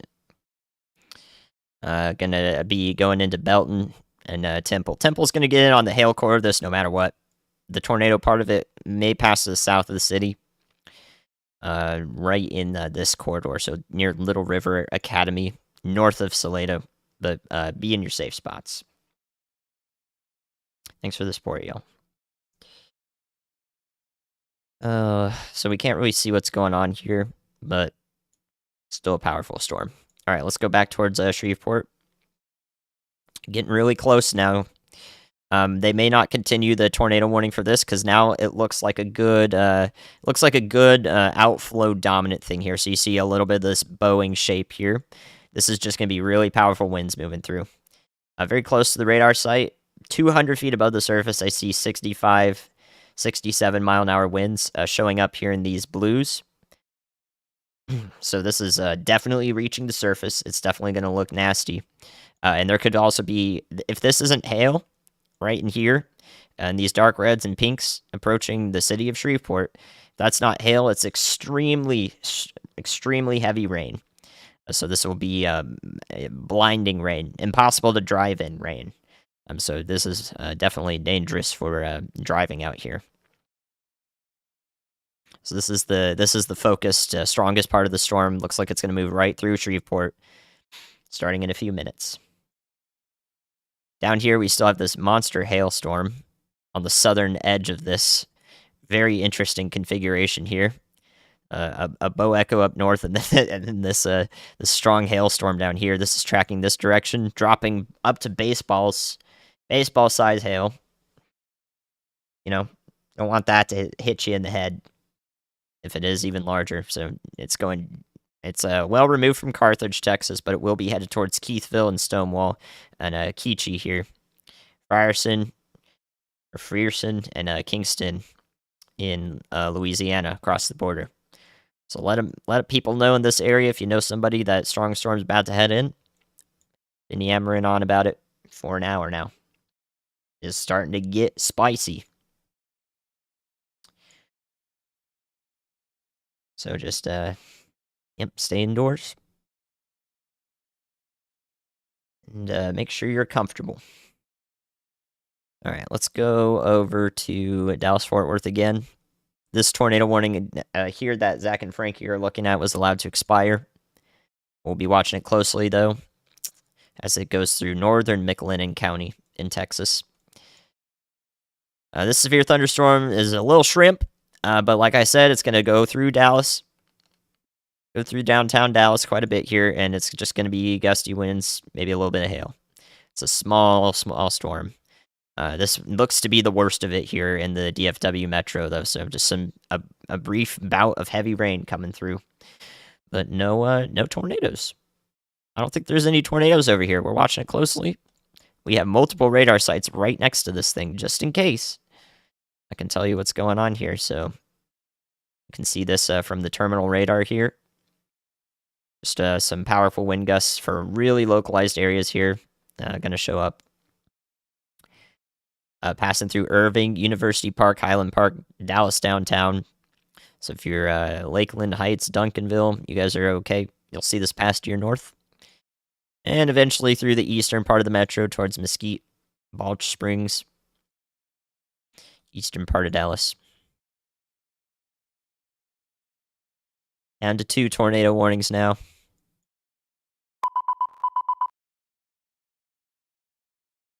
So there's your considerable severe thunderstorm warning for Shreveport. All of the Shreveport metro, north, south, everywhere through the city. That's going to be for 70 mile an hour winds. 70 mile an hour winds and some hail in there. Don't want to be out in that. Yep, looking through this, these are our weakest storms right now. Weakest storms today. Still a severe thunderstorm warning. This is going to pose mostly a threat to driving. So driving over here and along the Dallas area is just going to be made difficult by this But this is just a strong springtime thunderstorm at the moment. All right, so that's what's going on down there. Switch radar sites. Up north here, I've talked about this occasionally up north, around the Paris area, around Mount Pleasant. At the moment, this part of the storm going through today, it just looks like it's going to be wind and some hail up here. Okay, I don't see much tornadic up here. We're a bit far away from radar sites up here, but if there is a tornado warning anywhere up in this area in northeastern Texas, it will be preventative. So it will be, the storm might be rotating, so please be taking shelter. But almost certainly it's looking like a much reduced tornado threat up here. So just wind and hail.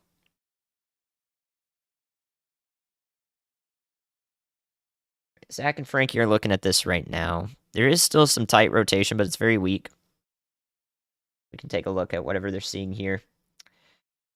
Here's Zach and Frankie's view. This is south of Laguna Park in Texas. It's headed towards to the north of Waco, south of Hillsboro.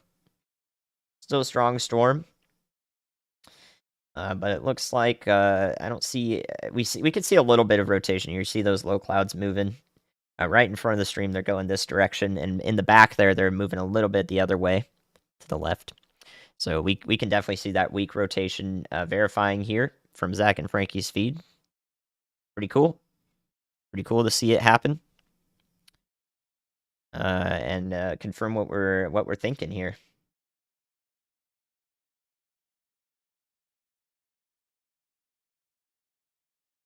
All right. So let's go back to Louisiana. There it is. Now moving through Shreveport proper. 60, 70 mile an hour winds coming through. Really looking, it does not look tornadic, hardly at all. So this is looking like a bunch of gusty winds moving through. This hail has also calmed down quite a bit over here as it passes the border. So hopefully this hail just, is not sustained. We were seeing very large hail earlier. Moving through Shreveport now. Looking like a less of a tornado threat, thankfully, but these winds can still knock down plenty of tree branches. So, dangerous storm moving through.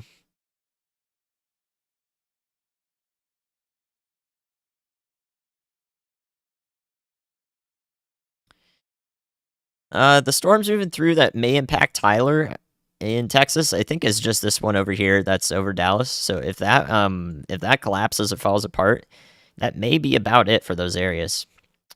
All the tornado warnings down here for Cherokee County near Rusk, up towards Mount Enterprise, north of Nacogdoches, here in Texas have been allowed to expire. So this is just a severe thunderstorm warning for hail and for some wind. It's still rotating though. So still some rotation here, just very far away from radars. So can't tell you exactly what's going on with that one, unfortunately.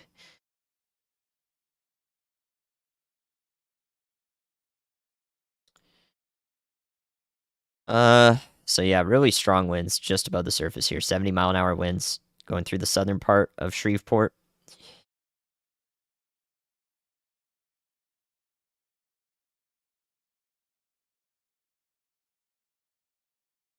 Really strong winds. How's it looking out there in Shreveport, y'all? Anyone in Shreveport? What's going on? What do you see? Don't go to the windows. So, what do you hear, rather, is what I should say. I would recommend staying indoors. What do you hear over there? Probably pretty loud. Probably about to be pretty loud.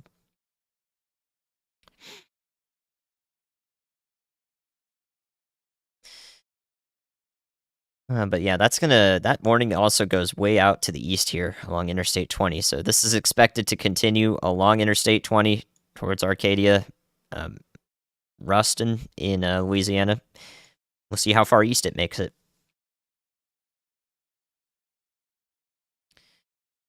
Maybe all the way east to Monroe. Not sure. Not sure yet. Just hear thunder? Well, not for long. It's going to get loud. Be indoors. Be indoors. I'm just really glad that it was looking real nasty over near Marshall, Texas, an hour ago.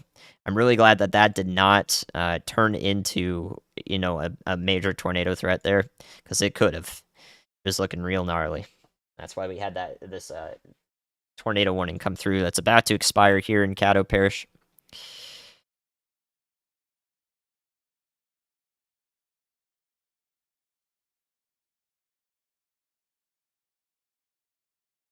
Real gusty over there.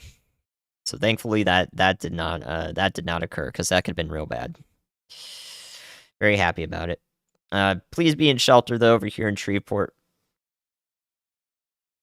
Plenty of thunder. Okay, let's go back over to east of Killeen. It just looks like everything everything going on here. Temple, Texas is going to get in on the hail core of this. So the worst of the blinding storm conditions are going to be up here, right into Temple. Looks like it's going right in. The tornado threat's a little bit reduced. So Brian is going to is he going back north here? Or is he just traveling south for whatever reason? He's going east now. Okay, so Brian's going to the east now, out ahead of this storm. Staying far away from it. But right now, please be in your safe spots in Belt and also in Temple, because it's going to be wind and hail. Wind and hail in Temple shortly. This right here in the pink is traveling just to the east-southeast. And that's our hail right in there.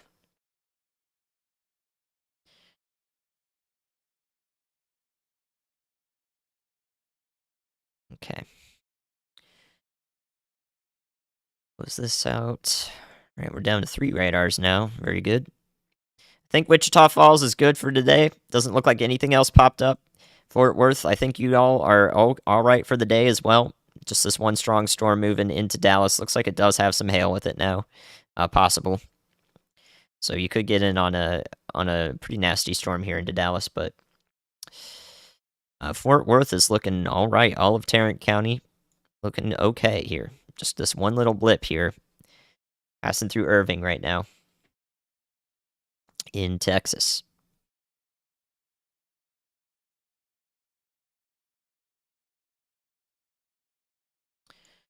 Everywhere up here, once again, north into Hunt County, Greenville, Texas, Paris, Texas, Clarksville. Over to Mount Pleasant. Right now, looks like just a wind threat for y'all. Some strong winds and heavy rain over the next couple hours here. Watching this storm closely just in case, because, I like to talk about something, say it's doing nothing, and then it does something, so still got to pay attention. Very loud in Shreveport, so there you go. If you're East Shreveport, that's, a second away from you. Second away from you over there. What are you doing right here? Let's take a close look at this Dallas cell, just in case. Not seeing anything too concerning.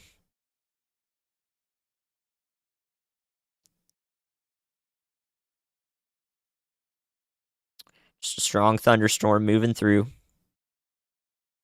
into downtown Dallas. Just a bit here. Right through downtown. Right through downtown. So Shreveport, here's a look at what y'all are seeing.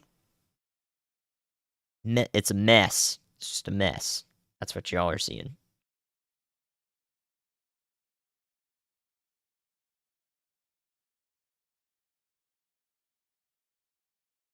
It won't last too long. It should be maybe a 15-20 minute bout of strong winds here.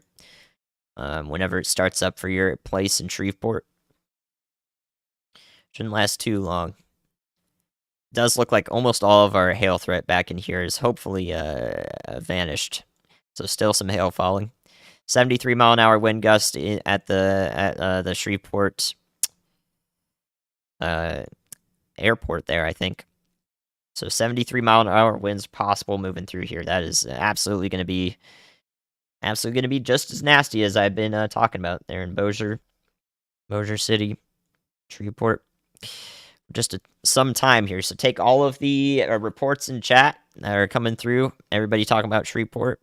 and apply it down the line here through Interstate 20 in northern Louisiana. So Arcadia, Ruston, maybe eventually to Monroe, but by then it might just be done for. And that's what's going on right now.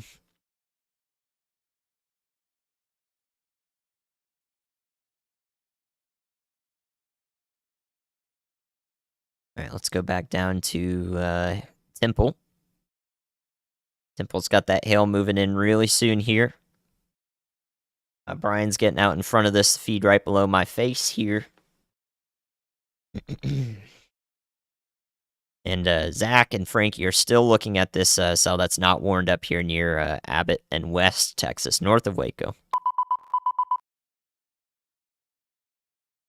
So Bell County and Milam County, this has been transitioned into a severe thunderstorm warning as it continues on.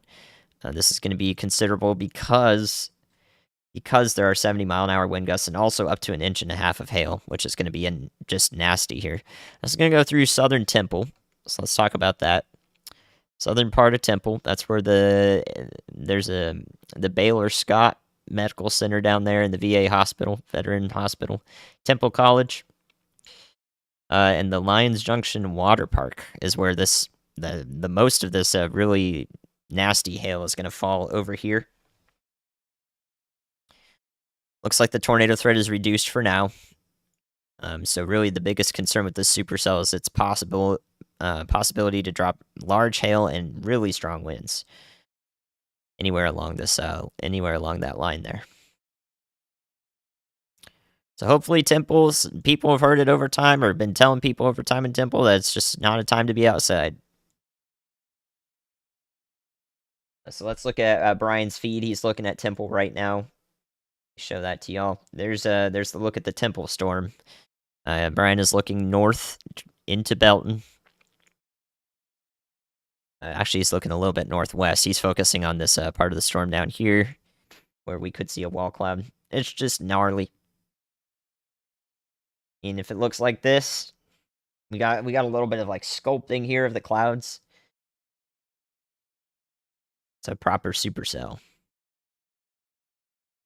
This is not currently producing a tornado to the best of our knowledge. They're taking pictures of it though. Yep, hail is going right into southern Temple. It's probably going to last a good amount of time here. You have some scary looking clouds in there. It's probably going to last a pretty good time. Pretty good amount of time. This is just now approaching Belton, Little River Academy, and Temple, Texas.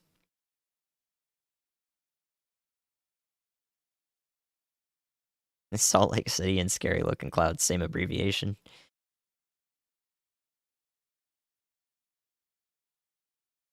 Killeen's good. Killeen should be good for the night. Fort Hood, good. That should be the last of it for y'all.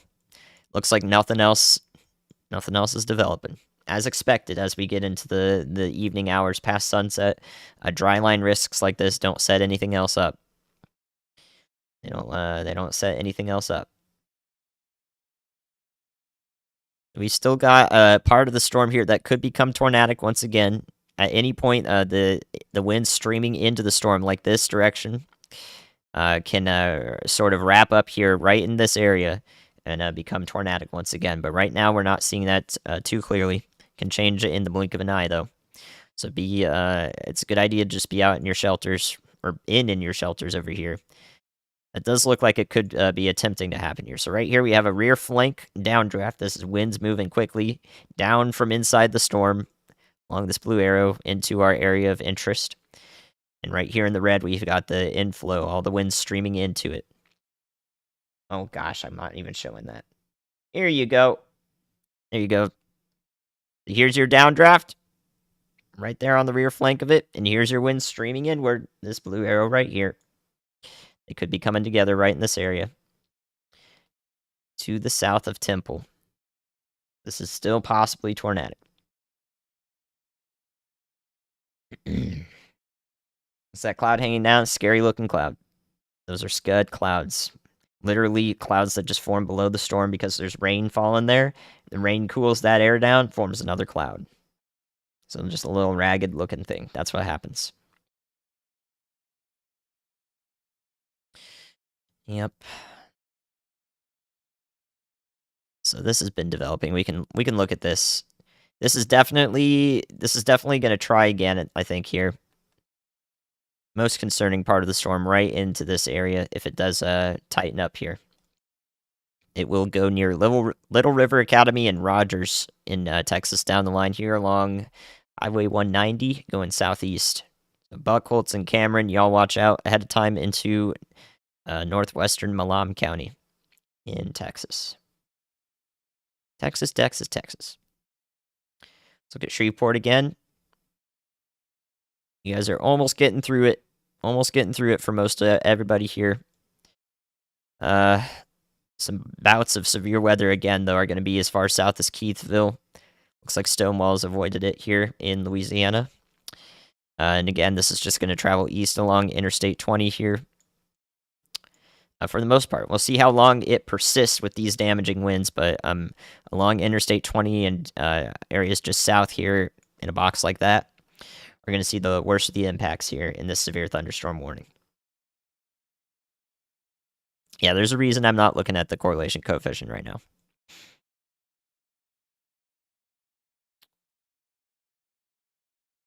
Strong storm moving through northern Louisiana. Okay. Let's see. What else can we look at here? Into Rusk, looked like the storm might be passing to your south. I can't hardly see nothing about it, though. It's so far away. I'll look at it from Shreveport. This storm up here north of Waco, though, is really not doing much of anything. If it were still a mature supercell, what we would be seeing here is over its life cycle here. You can see it, how it was moving to the southeast, like this direction, and then now it's kind of jetted off a little bit more to the east. That indicates to me that it may be in the, towards the dying stage of the thunderstorm where it really loses a lot of its oomph and hopefully loses its severe potential as well in the middle of that. So that's what we're seeing there. Hopefully that storm near Waco is just doing nothing. Shouldn't impact Waco proper. We're good there. Heavy rain's about to be over downtown Dallas now.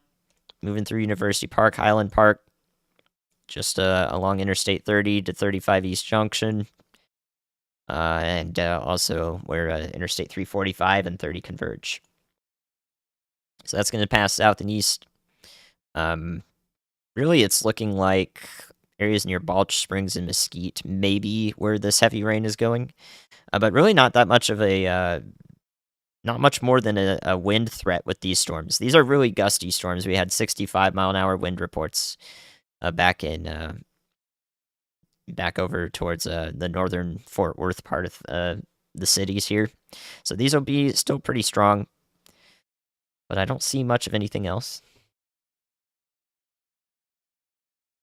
And of course, update all our friends over here, Mount Pleasant.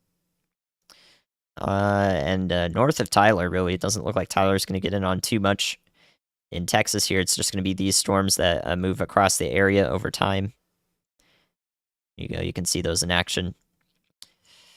All of the storms up here, anywhere up here, is just a wind threat for now. It looks like everything up here is just trending towards wind with anything that does come through.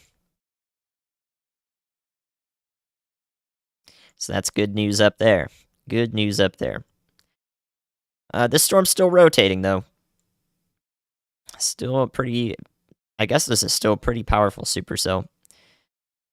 So Zach and Frankie will continue to give us a good look at that whenever, whenever we need to look at it. We've got them on that storm to give you a ground view.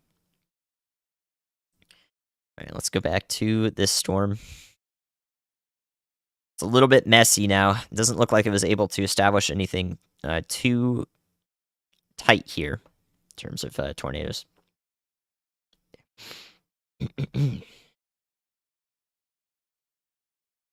And all the hail maybe stayed to the south of Temple. That's good news. Mostly to the south of the city of Temple here. So this is right where that Family Water Park is, the Lions Junction.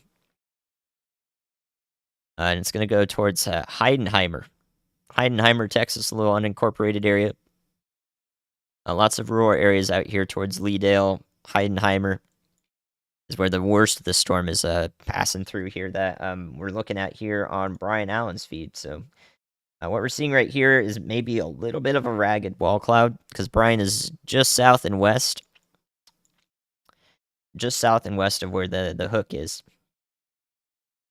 in the storm that could be our area of concern. But also what we see on the radar here. What we see on the radar here is this area. It shows up a little bit. It's hard to see, but this is our rear flank gust front. So that winds are just pushing out in this direction. Should nothing be able to insert itself into the storm here, we probably won't see too much in terms of tornadoes. So that's good. Want that to continue being the case. You can see in the greens here that it's kind of just pushed out in front of the storm. For tornadoes, we need this red to be able to infiltrate in here, and right now it looks like it's cut off. Good news over here, which is why this tornado warning was allowed to expire, and we have no more tornado warnings. Cool. Right now. No more tornado warnings.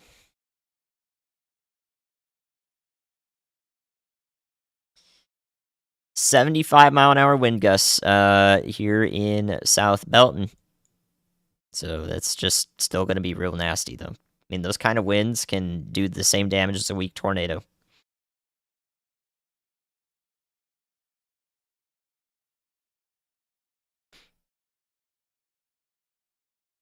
Yeah, today we've got the delay on so that we can have closed captions on. Since Ryan is not streaming, I'm making sure that I'm doing the part of the stream that Ryan would normally do, which is as accessible as possible to everybody, and in addition to the meteorology side that I normally do, and will be doing next Tuesday. So yeah, strong storm moving through Cameron in Texas here in Milam County. I'd recommend being in a safe spot. I definitely recommend being indoors. A dangerous storm with 75-mile-an-hour wind gusts.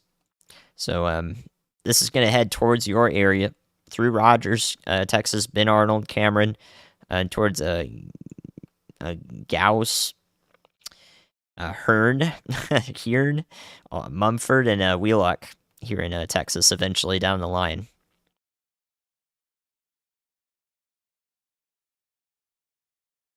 All right, see, we're getting into sundown there on the chaser feeds. This is hopefully where the tornado threat today begins to decrease, which is great. Hopefully when it begins to decrease. It's like it's almost out of your hair here in Shreveport. Maybe some hail to the south side of the city. But once this blob of heavy rain is done here, move off to the east, then Shreveport is probably going to get in on some more storms. It's probably going to be stormy again because we've got all this mess back in here. It's generally traveling in this direction.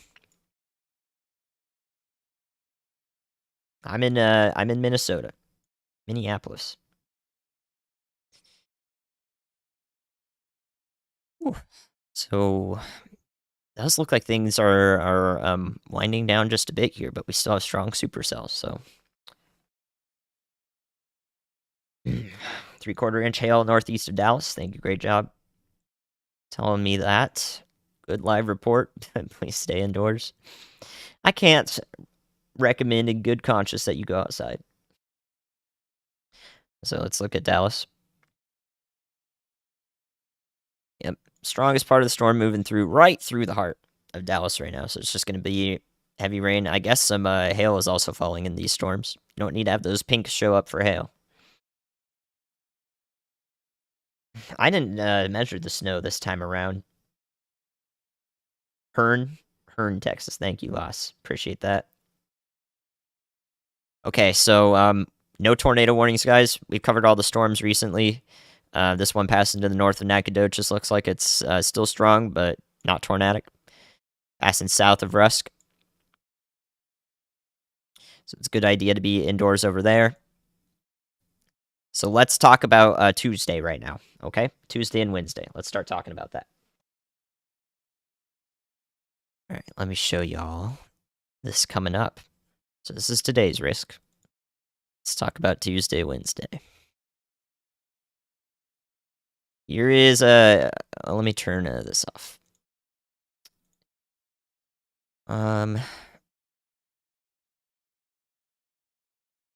Grief. I've goofed it up.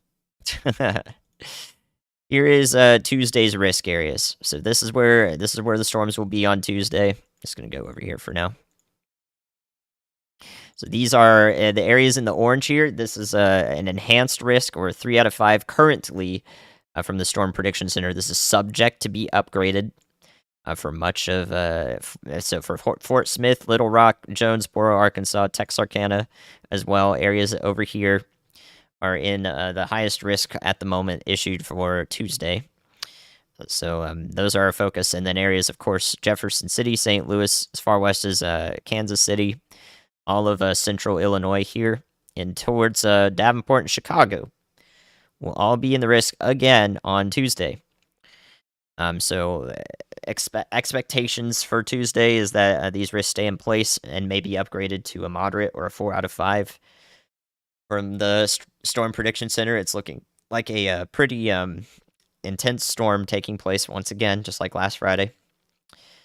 And the wind threat could make it so that these storms these risk areas rather are extended to the east as we go into Tuesday night and Wednesday morning.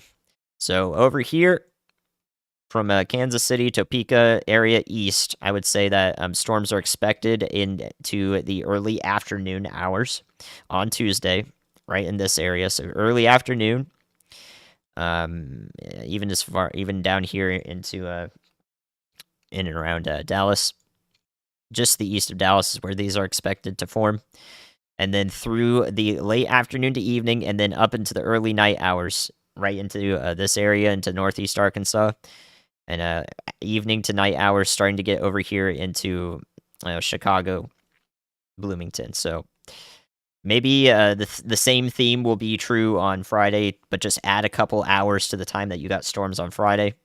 So just a little bit earlier over here toward Des Moines, just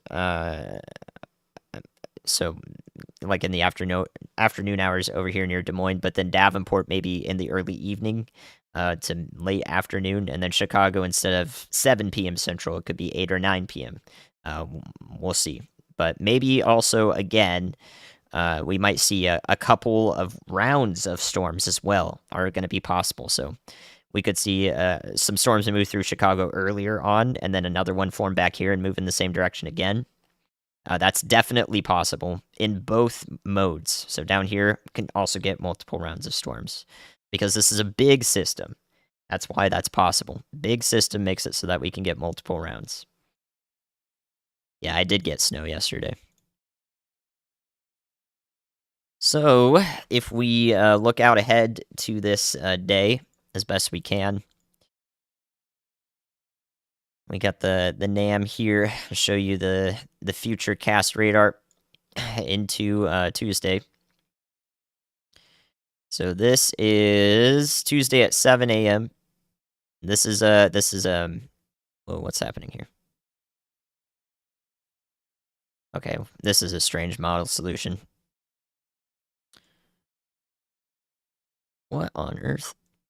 I definitely think that I definitely think this is not showing this properly, not resolving the storms. But we have the environment in place for sure. So we really have to get into like the 2-day range, which is why a video tomorrow about these storms would be really good, because then we have most of the models that can look out into this range. That's the hope. So if I can make a video tomorrow about this, that would be great, because this is just not showing up yet. These dang models are not doing what I want them to do, to show up. Not giving me a good idea. NAM stands for North American Mesoscale Model. North American Mesoscale. Tomorrow, we can take a brief look at that. So this is tomorrow's risk areas. Really just marginal risks in place. So the continuation of any sort of storminess down here into this area over here. This is a low-end threat, as well as the day before, a low-end threat up here in into the Midwest, into northern Missouri. So the day before, a lower end threat, maybe even some thunderstorms over here in the Rocky Mountains, Utah, and along the Pacific Coast and Spokane. Thunderstorm risks all over the place. Wow, but those are just general springtime ordinary storms if they do happen. So low end threat tomorrow. Day 3, then we get the sort of upper end threat that is subject to upgrading from the Storm Prediction Center. So that's what we'll be looking at. And then after that, into Thursday, we also want to be talking about Thursday. Or not Thursday, sorry, Wednesday. We also want to be talking about Wednesday into the Northeast. For y'all in the Northeast, let me show you this. As soon as I can find it. There we go. So this is the risk for Wednesday from the Storm Prediction Center. So that's including Detroit, Cleveland, almost all of Ohio, so Columbus, Cincinnati, Indianapolis and East, Buffalo, Pittsburgh, all of these places here in the North and East, the Eastern Midwest into the Great Lakes region here, are going to be looking at a severe threat on Wednesday, April 5th. The same may be true, a lower end severe threat down here as these storms move to the east into the deep south from our previous risk over here. That includes much of Arkansas. So this southern mode may have storms that move more to the east and have a lower end severe threat down here on Wednesday. So unsettled weather for a lot. Yeah, this also includes Toronto. Sorry, I forgot to say that. Southern and southeastern Ontario. You can actually just fill in the bubble here. You can see that really nicely. So just imagine this is one bubble here for southern, southeastern Ontario up towards Ottawa. Just fill in the bubble here for a severe risk in this area in the Great Lakes region, Eastern Great Lakes region. That's exactly what I wanted to talk about, and then I forgot about that. So yeah, severe weather also expected through Toronto, all the metro there. Going to be intense up there. So I'll definitely talk about that in a video if I can make it in time. Yeah, there's a look at Wednesday from the Storm Prediction Center.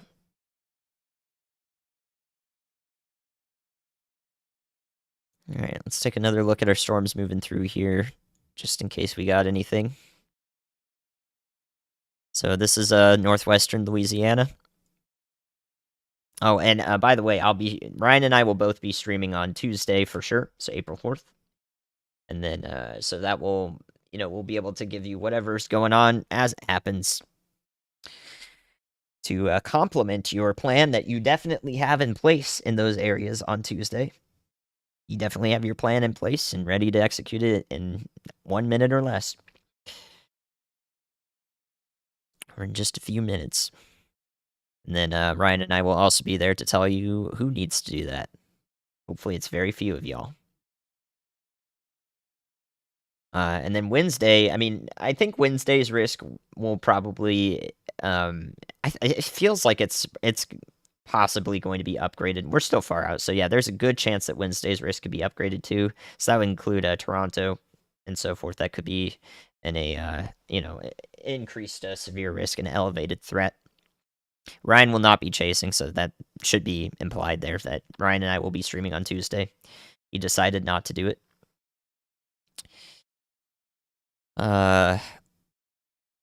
So yeah, it's possible that we could be streaming Wednesday as well. If Ryan's not, then I might take up streaming on Wednesday too. So we'll see.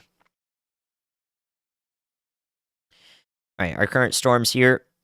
If you need to look at that again, of course, you can go to the Storm Prediction Center's website, spc.noaa.gov.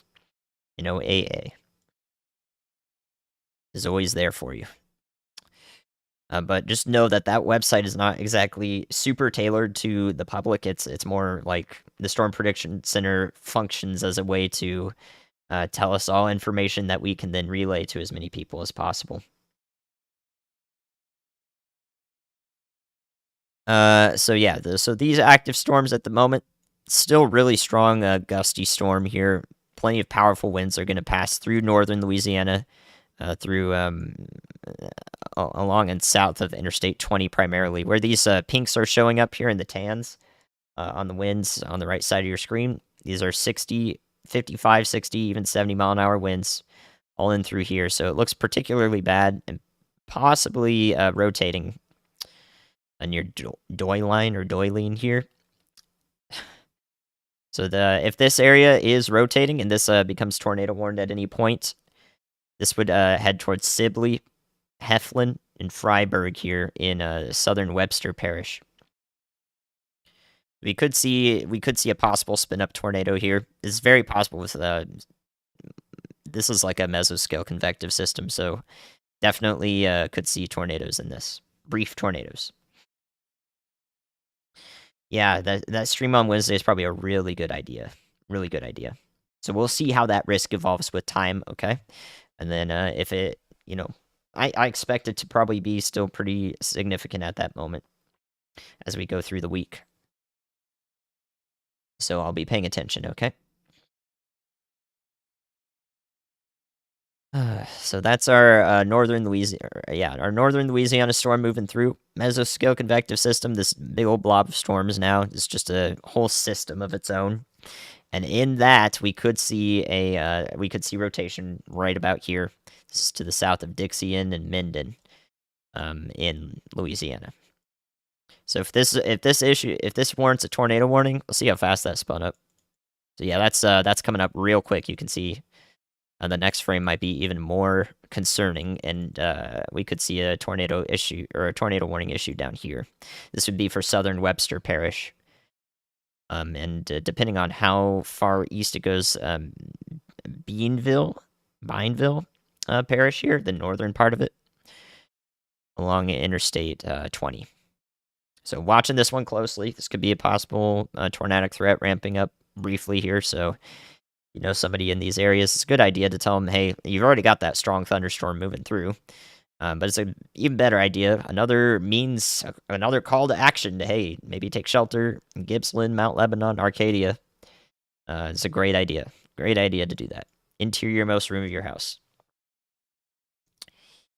All right, let's look at the Temple storm. Looks like most of it is stayed to the south of the city. It's now moved out of Temple. Golf ball size hail reports in around Belton.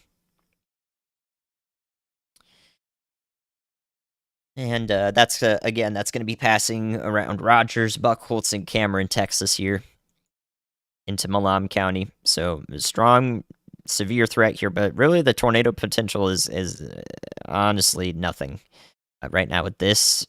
We see this right here. This line here is showing up in front. If you can see that, it basically forms a boundary right here. That is cutting off all inflow from getting into this. So just absolutely nothing is reaching into this storm at the moment. That's a good thing. Hopefully it stays that way. So right now this tornado potential is very, very low. Needs to stay that way. This one up here near Waco is just falling apart, really. That's good. The Dallas severe thunderstorm warning was allowed to expire. So really our only severe thunderstorm warnings, we have two. And it's just down here into Malam County, and the one over east of Shreveport now. We're down to 2 warnings only. Very nice. Next scan here does look like it's wrapped up on one side, but this other bit of the rotation might be pretty weak.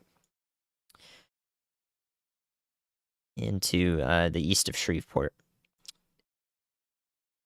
So hopefully that continues to be the case. But these storm systems altogether, they alter the atmosphere all around them, so they can make their own conditions if they want, and that's why we see these spin up tornadoes quite often.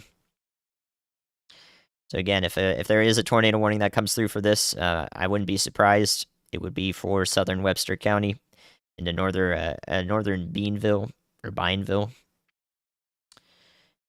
Not county, parish. They always get me with that. I've been doing it good all day today, and then finally I succumbed and said county instead of parish. There it is. Oh, man.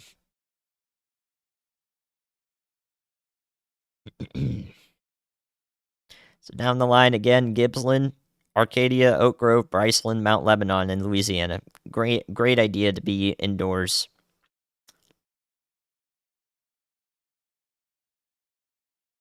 Bienville. Thank you. Bienville. I was wondering if somebody would come through with that. Perfect.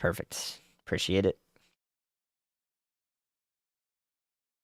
Yeah, happy to cover today's event in any way. It's been good. Glad I've been able to do all this. Does look like we're really losing the severe threat though. For the most part though, a storm system like this mesoscale convective system right in here. This guy right here is these are self-sufficient for a lot of times. Self-sufficient means that it will continue on its own for quite some time.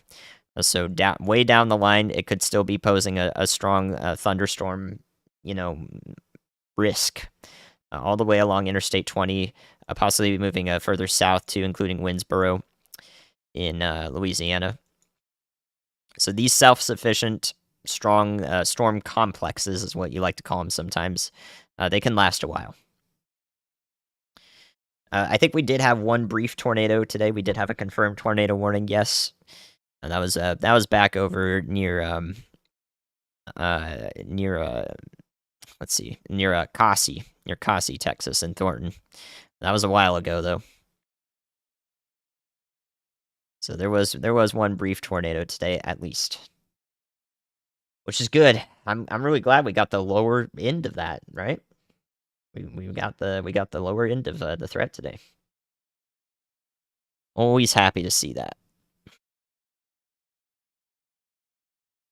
So I believe we've been on for 3 hours 48 minutes. We got a little bit of time to go yet. The error is human. As long as I can clarify, we're all good. We got some time to go. Yeah, I'm definitely going to be prepping for Tuesday. I think the hardest part for me in terms of Tuesday is that I want to make a video about it so we have concise information and something that, is easy to go back to. But in order to do that, I have to work really hard tonight. So this live stream, while it's difficult work, the hardest part is going to be that video, unfortunately. So, but I think I want to do it. It's good to cover what's coming up. Ryan's already made a video too, which is great.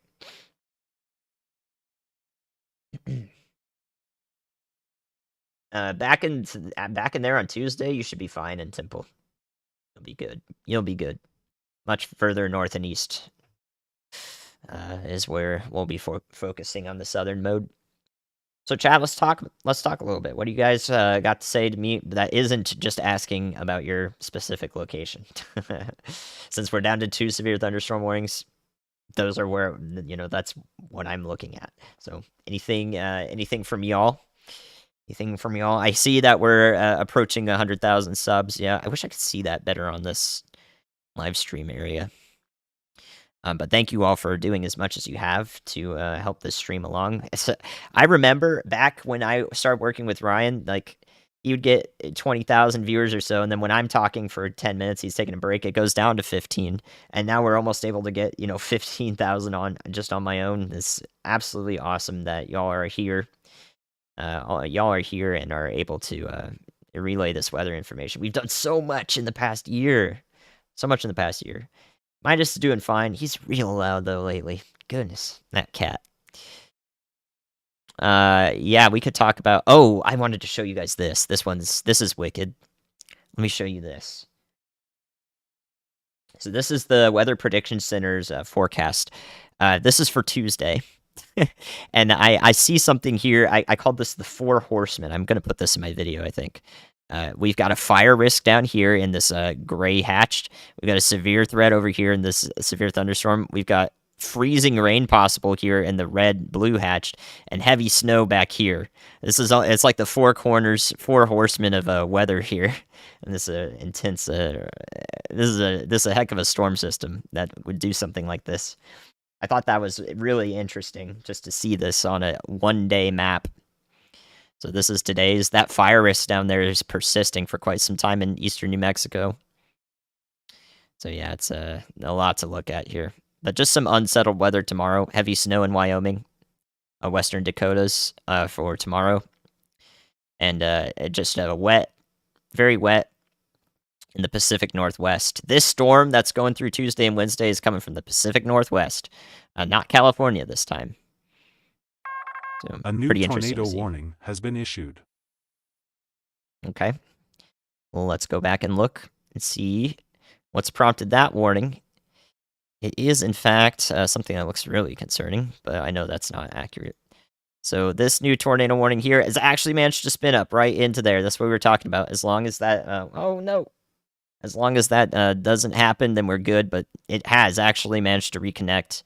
We have a really narrow band here of inflow, and it's managed to sneak its way in there. So hopefully, I was hoping it would be really low, but unfortunately, there it is. So new tornado warning there. This is not a debris ball. At least I don't think it is. It better not be. But it is possible that this is no. This is a scam here. This is hail. This is not a tornado debris signature. You think you're so sneaky, Storm. All right, so that tornado warning includes much of Malam County. I think it's only in Malam County here. So Cameron, Minerva, please be in your shelters. Our rotation is up here in this general area. This is a hail core. This is not a tornado doing damage. I don't think it is, at least. I really hope it's not. So we're seeing a little bit of hail in the rear flank of the storm coming down. That is a scam right there. That's a scam. Not a real tornado. They're trying to get us there. Little bit of hail showing up. But that is large hail all the same, so still dangerous. Milam County. Thank you. Milam County. Been saying that like 7 times today. Yeah, we could play the loop through. So there's that supercell. Kind of fell apart a little bit there, but now it's reorganized here, and you can see it. There's our new tornado warning. So a little bit of reorganization happening. Strong storm, all the same. This will probably be the one we have eyes on for a while tonight as we go through. This is a GR2 analyst. That is that. Gibson Ridge, if you need to spell it out. Bossier, the storm should be out of your area. It should be out, but you might have another one or two coming through. Oh my goodness. Okay, I'm sorry, I missed a lot of the chat questions. I just started, do I cover hurricanes? We'll see about that when we get into hurricane season. Other countries' weather, I do that occasionally, yeah. My first few videos, I talked about Canada, I talked about the UK, Western Europe, from time to time. Flowing with knowing what's going on and flowing with it in the nowcasting scene is the best way to deal with storm anxiety, for sure. For sure. Because, the precursor to that, what justifies that is it's better to know what's happening than to not know that something's going on in your area, that something might impact you in terms of severe weather. There's a reason this stuff exists for y'all. The social side of meteorology is to protect lives and property. That's why we do this. So it's better that you know. Knowing, unfortunately, incurs storm anxiety. It just does. But it's better to know that it's going to happen. And then to quell that storm anxiety, you use the resources that you have access to, which I'm happy to be a part of those resources to be able to help you all out. Now, you look for a lot of things on radar to know there's a tornado. It takes, I've looked at tens of thousands of storms, so it just takes a lot of experience. Happy to rep, Paul. Thank you, Paul Morgan.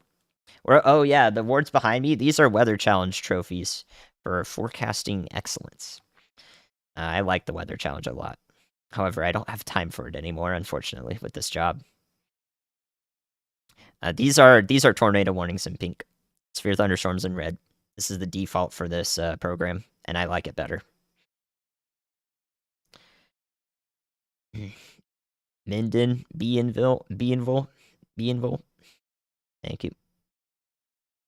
How do you, as individuals, help after a tornado? From afar, from abroad? Helping after a tornado is, it's difficult. But Ryan for the past few events has set up the all squad fund in which he can use that to immediately distribute large amounts of aid to places that are impacted, and we're seeing that now. We're going to see that up and coming as well for Sullivan, Indiana, that was impacted on Friday, uh, and um, and Wynne, Arkansas, several places. So that's one way to help it. We're trying to offer that and we are offering that as a very solid way to have a massive and more immediate response. That's at least more unprecedented. I'm 25. Ohio on Wednesday, you definitely want to be looking out, be prepared. Multi-mode weather is possible. We could see supercells in Ohio on Wednesday. It's definitely possible. I'm watching Central Texas right now into Milam County. Chaser feeds down, probably. We're getting into the nighttime hours here. I've got them up, but we were able to get some valuable stuff from the Chasers today. We had Zach and Frankie and Brian Allen today. We will be streaming Tuesday and Wednesday as well this week, more than likely. More than likely. So there we go. Nothing for San Antonio, nothing for Austin, Texas, thankfully. Look, we got the bats starting to take off. You guys know these down here. We got the bats. The bats are starting to fly off here in and around Austin and Round Rock. Watch them take off there. Look at that, near Round Rock. Watch the bats. There they go. Bats are taking off this evening. They show up on the radar. There's a lot of them. Iowa City on Tuesday. Be weather aware. Tune into the streams. All severe modes are possible for you. Thank you for the support, y'all. A name for a storm cell? I don't know what you mean by that. What? Indiana next few days, Tuesday into Wednesday is what you want to be paying attention to. Like all severe weather is possible on those days. It's going to be a strong storm. Lower Michigan on Wednesday. Lansing, you might be a little west of the primary severe risk. It's going to be Detroit on Wednesday into southern and southeastern Ontario. Is this tornado legit? I don't think anything is ongoing right now in terms of a tornado at the surface, but there is one possible. So Cameron and Minerva here in Milam County need to be taking shelter in Texas. No, I don't think there's going to be any more storms back here today to the west. I think we're done with that. Yeah, let's go back to the I-20 storm 2. We're going to flick back and forth. These are our last two storms today. That are significant. Except we could be seeing things start to ramp up back here. These are traveling through much of the same areas, so a similar environment to what just happened. So now we've got severe thunderstorms back in here that are going to approach Shreveport again.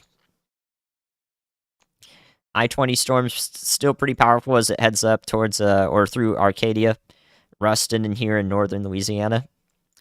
And then I guess we could call these I-20 storms as well, near Ore City. Not seeing any significant rotation in here. At the moment, these are still looking like damaging wind threats. But this one, since we saw stuff happen near Marshall, Texas earlier here in Harrison County, I bet this one's going to be worth watching here. The one over Ore City. Dropping some hail there at the moment. So we might have to watch this one pretty closely because it's strong, mature, and we saw some really concerning signatures over here. So let's keep a close eye on this one too. Omaha, Nebraska on Tuesday might be just on the edge of a severe risk. Might be just on the edge of it over there. So be paying attention, but I think it's going to be just to your east. Have I ever chased? I did a local chase once east of Minneapolis, but I'm going to go chasing in middle to late May. I'll be in Oklahoma and all around there for over 2 weeks. So I'll have content from that on the channel. we'll see what I can find out there. If I can make a live stream work, we'll certainly try that out here as well. Or maybe I'll just stream for Ryan. Thank you, Amy, for all the help. Thank you, mods, for the help too. We're not done yet. I'm concerned about this Ore City storm. Tornadic conditions in the atmosphere are still in place.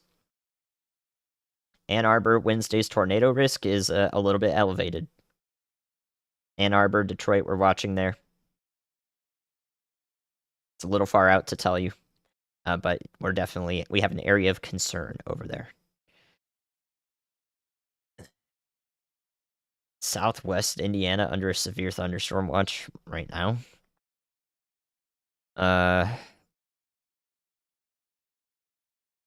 Wish I had an easier way to look at that. I do on my phone. Right now? Or are you talking about Tuesday? I think you're probably talking about Tuesday. Nope, I have not. That Andrew Hill Weather Kid video is not me. Different Andrew Hill. Hope he's doing well, though. I didn't live in Illinois. A flooding risk on Tuesday? Yeah, maybe. Right now on Tuesday, we have marginal risks for excessive rainfall from the Weather Prediction Center, so a lower end threat for flooding. On the news? It was on the news? Or are you watching that YouTube video? That is not me. Middle Tennessee upgraded tomorrow? Tomorrow? I don't think so. Middle Tennessee probably won't even see storms tomorrow. Ore City heavy hail? Yep. Taking a look at that right now. We're pretty concerned if it begins to wrap up. That's going to head towards Jefferson, Texas, and Marion County. I know. I saw that. Everybody gets recommended that video. It's so strange. Yeah, that's not it. That's a separate place file, Andrew. Separate place file for our GR2 analyst. So locate a place file, not archive, but a list of place files. There's several resources for that. CC drop, correlation coefficient, this product on the radar, whenever you see this, if we see blues and greens where we expect a tornado to be, or where large hail is, like back in here, we see some greens here showing up. This is where all the hail is over Ore City. Somebody just reported that in the chat. What that means simply is the blues and greens here and the yellows means that things are less uniform. So a raindrop, every single raindrop over here is going to be more uniform. When you have small and large hail showing up, it's not the same size. The radar sees that, and it's like, wow, here's an algorithm, and bang, it's not the same. So when there's a tornado and debris is being kicked up, it's not going to be the same size. I can tell you that. A 2x4 is not the same as a dirt speck. So that's why we see those signatures show up. One way to use the radar. Meteorologist Andy Hill. Okay. I don't know. Will that stick? Here. Meteorologist Andy Hill. Absolutely happy to help on Friday in Murfreesboro.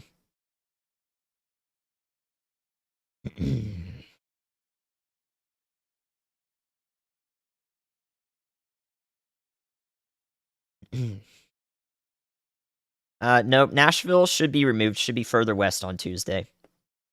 Wednesday, though, you might have some storms move through. So a little bit. Everything is a little bit west on Tuesday in the southern area. So not even Memphis might be in the higher risk, the higher end risks down there. New York City, maybe late Wednesday.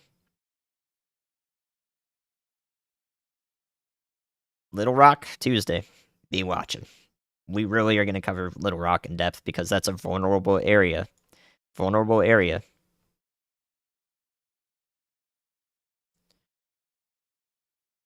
Still watching this one near Ore City, Texas. Pretty concerning threat over here. The weather so far, not too bad today. Not too bad today. No, I'm not from Illinois. I'm from California. Anything in North Alabama Tuesday? No, it'll be Wednesday. It'll be Wednesday. We got some artifacts going on. People are like, oh my gosh, rotation. This is not rotation. This is not rotation.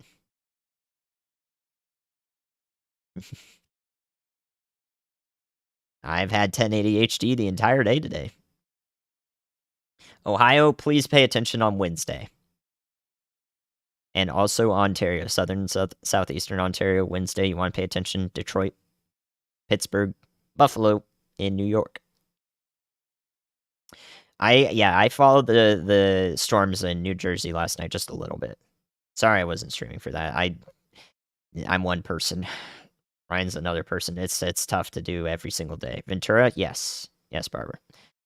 I want a home weather station, but I'm in a townhouse. And you guys know how bad and stupid the homeowners associations are? Or like these local areas that just you can have no poles, you can have no appendages sticking out of your deck, out of your front porch. Like, let me just put a weather station there, man. It's not gonna hurt anybody. Huh. But I'm probably just gonna do it anyway. I'm just gonna put one there anyways, because it's weather data. Yeah, townhouse moment. Those homeowner associations. All right, let's go back and look at our tornado warning down here into Milam County. It looks like it's falling apart again. Bunch of hail, though, falling along Highway 190 toward Cameron, Texas, in Milam County. Radar artifacting, the data is sensitive. Like, beams are pulses of radar beams are being constantly sent out. They're all small, and like the data has to be very heavily altered to even make sense once we're looking at it here. So it's all put through algorithms, and even still, it can just show a bunch of garbled stuff because if beams are going out, bouncing between everything, and then coming back in various intervals to the radar, it's tough to actually know exactly what's happening. So the fact that we can even get it this well defined is honestly pretty dang cool. Pretty dang cool. Yeah, I'm gonna get the Tempest. Ryan, you can find that on Shop Ryan Hall as well. Hope you're all doing well too. This is our active tornado warning, last one remaining at the moment. But we're also concerned about eastern Texas and around Ore City, and that could ramp up again. Louisville, Kentucky may get some storms on Wednesday. Looks like you might be removed from some of the severe threat at the moment. Yep, I'm from Ventura. There are no tornado watches are issued on the day of, ahead of time, hours ahead of time. Means conditions are in place on the day of, so we'll see. Yeah, Natchitoches in Louisiana. I've learned a lot, but there's always more to learn about pronunciations. Where would I have positioned on last Friday's chase? That's a great question. I would have been maybe in Iowa City. I would have liked to catch that. I definitely would have been in the northern mode, not the southern one. So I would have tried to get to that one storm that had a couple of tornadoes go through the Keota area in Keokuk County. Keokuk County. There you go. Remember it. Learn them all. The Delaware tornado, unfortunately, was fatal. So I always have a way to receive warnings.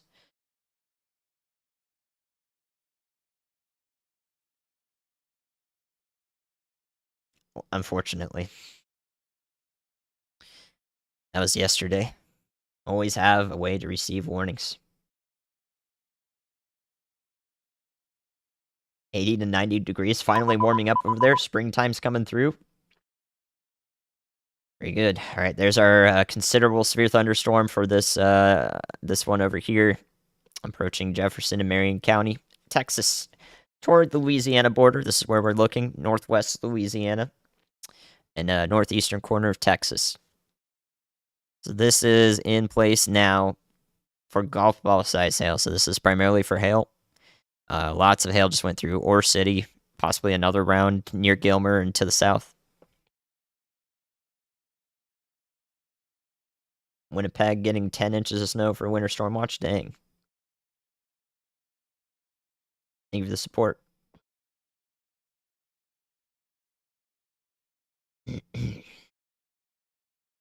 Yeah, I'm happy to help as many people as possible.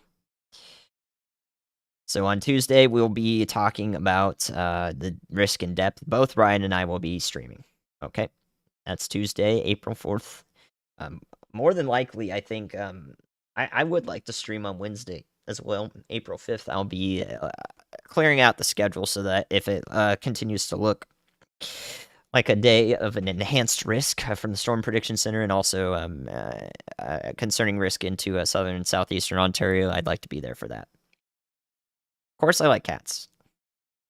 A cat and dog person. Oh, really, Cosmos? Interesting. Maybe that's where that guy went.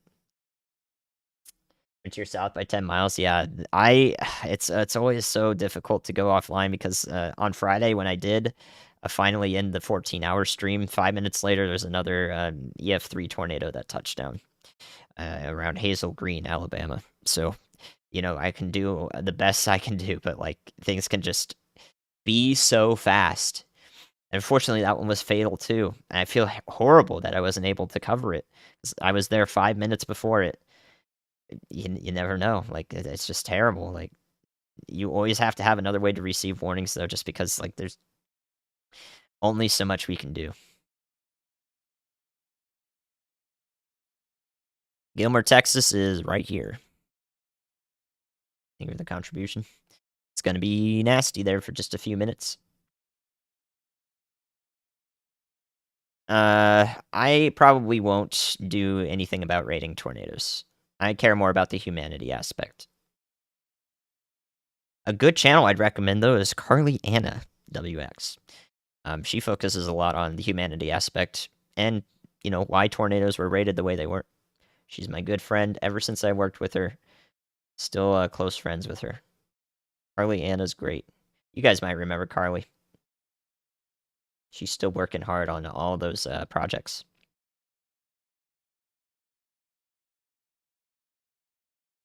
I'm going to keep the red and the pink on GR Analyst for the warnings. Yeah, I did absolutely as much as I could on Friday, but nobody's perfect, and even though I missed those at the end, that one more good one at the end there. I don't know the rental rates there. So probably not any good though. Yeah, Carly is great. Carly is great. The Carly on Ryan's stream now, that is his sister. Different Carly. Just as great. Wonderful person to work with. Can I link you? Yeah. Yeah, I can do that. Give me a second. I can definitely do that. Because Carly is great. Thank you all for still being here, hanging out, while we are in the last few warnings here for today. This is Carly Anna in the chat there. That's 30-second delay, but you'll hear me say it. That's the link. My name highlights, so you know who I am. I forgot about the delay for a second. There you go. There's her channel. West of Gilmer, they're moving east. This direction. Here, I'll play the loop for you. That's a better idea.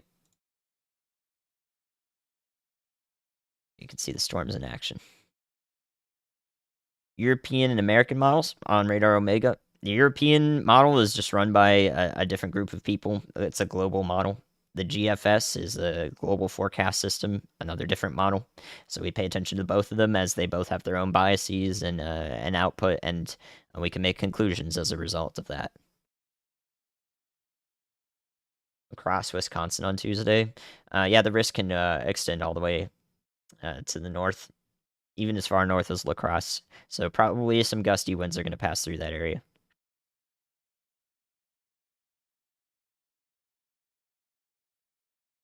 Ruston, you guys are out ahead of the storm. There it is moving towards you. Just about over Arcadia right now, getting loud there. Damaging winds moving in. Storm's looking like it's fizzling out just a little bit, but it's still going to be pretty strong when it gets to you. So you're next in line, Ruston, 5-10 minutes out. Monroe, Let's see here. Monroe, about probably an hour out, 45 minutes out. There in northern Louisiana. This is our I-20 storm. It's tracking along just like we thought it would. The I-20 storm. I have no idea what you're talking about, Jules. Okay. Yeah, Ryan decided not to chase on Tuesday. Both of us will be live on Tuesday. Eastern Pennsylvania good on Wednesday. Probably late in the day, you might see something then. Honestly, remains to be seen how storms evolve on that day. ECMWF is almost always known as the best in terms of accuracy. It's a 4-dimensional model, so it's also, I mean, it's just it's an impressive model. But it has its own biases and it has its own resolution issues and so forth. So just in the forecasting business, what I spit out to y'all is just interpretations of that. Yeah, Ryan should be streaming.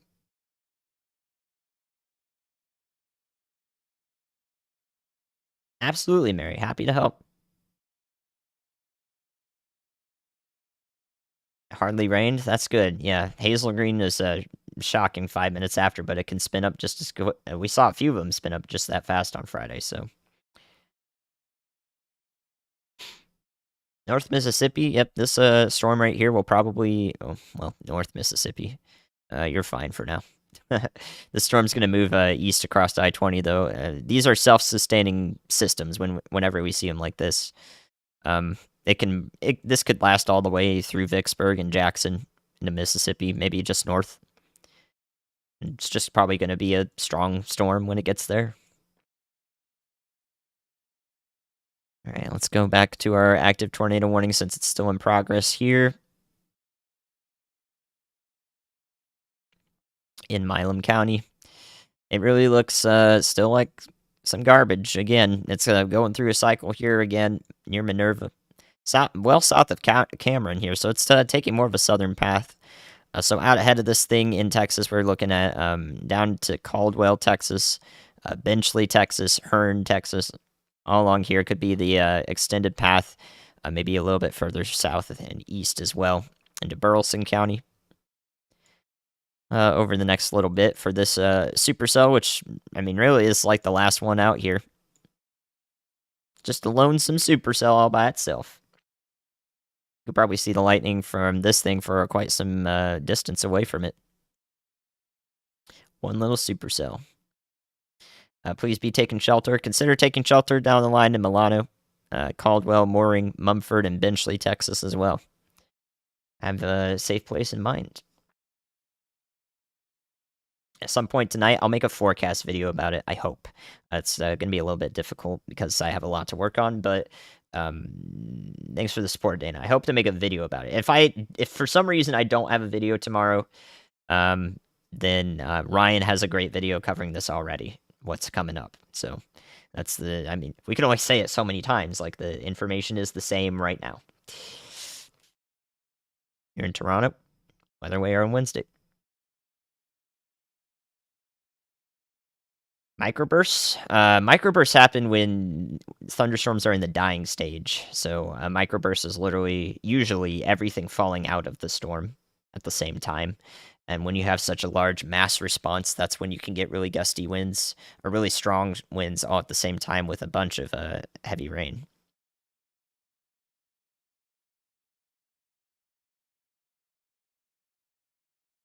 Oh, and it's lonesome over here. So Corsicana, nothing's happened up there. You're good. I recommend Radar Omega or Radar Scope. Both are fine, whichever you find that works for you. I sat here for 14 freaking hours on last Friday. So, sure. I can stand up too. Do you want me to do that? I got a standing desk. That's pretty cool stuff. Oh, y'all are funny. Y'all are funny. All right, let's go back over here. Shreveport's going to get in on another round of severe weather. Look at this. Coming towards you. More wind and hail coming this direction towards Shreveport, all along this area. So right back into Caddo Parish. So derecho, A new it's tornado subjectively watch has been defined. issued. It's a continuation of a tornado watch into these areas over here. It's subjectively defined as a line of storms that carries consistent severe winds with it and significant winds as well for over 250 miles. I'm not sure, Brian. I don't know. It seems pretty specific. Thank you for the support, y'all. Appreciate it. Anyone coming through the Memphis area? Honestly, I'm not sure. We need better.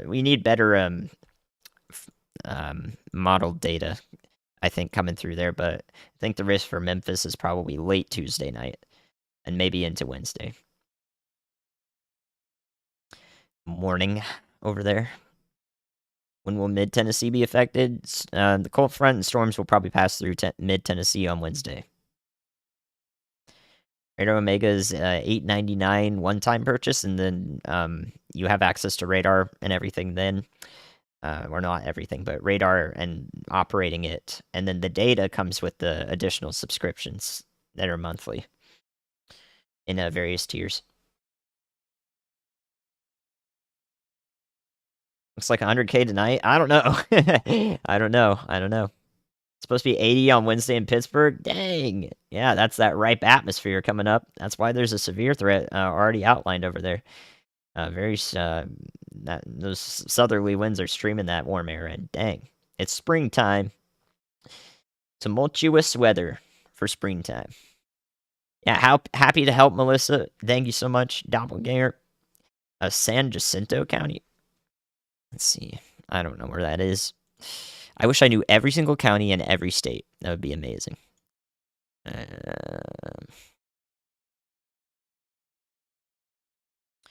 I'm looking. I don't even see it.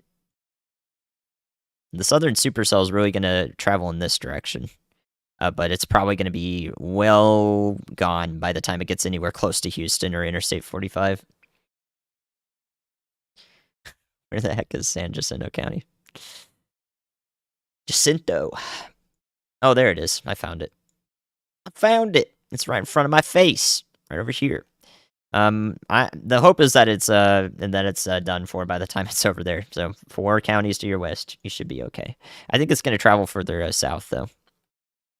But even then, like, it's probably fizzled out. So this one that was up here near Waco is already gone, completely gone.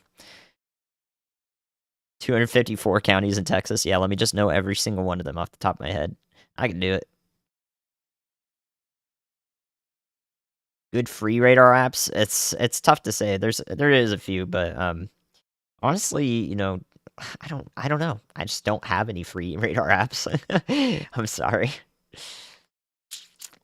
I don't have any free ones. He knew every zip code in California. Wonderful.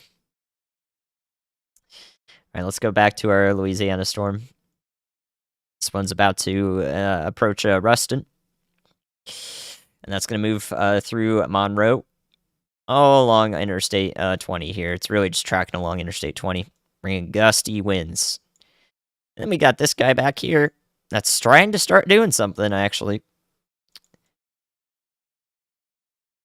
So we're watching this one closely. I think this one's the most concerning one right now. In Marion County and northern Harrison County in Texas. This is going to go through parts of Shreveport again. Again, coming up here along the blue arrow. Thank you, Kim, for the support. Use radar now. Never heard of it. Yeah, my radars are pretty good. It's you're not going to get the same resolution data though. You're going to get that blobby look to the radar with the free version of the app. I have the paid version of radar or my radar as well. And in that, you can get radar that looks similar to what you're looking at right here. Again, that's not free. Where I get my meteorology degree? UNC Asheville, 2021 grad.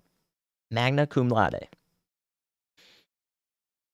I don't know where. If Bastrop's not along Interstate 20 right now, then or I don't think you have much to worry about. But yeah, if you're along Interstate 20, you've got one round coming through now and another one possibly coming up.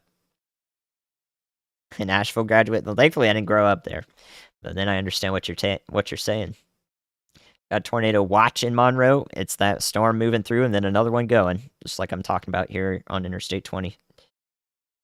Oof.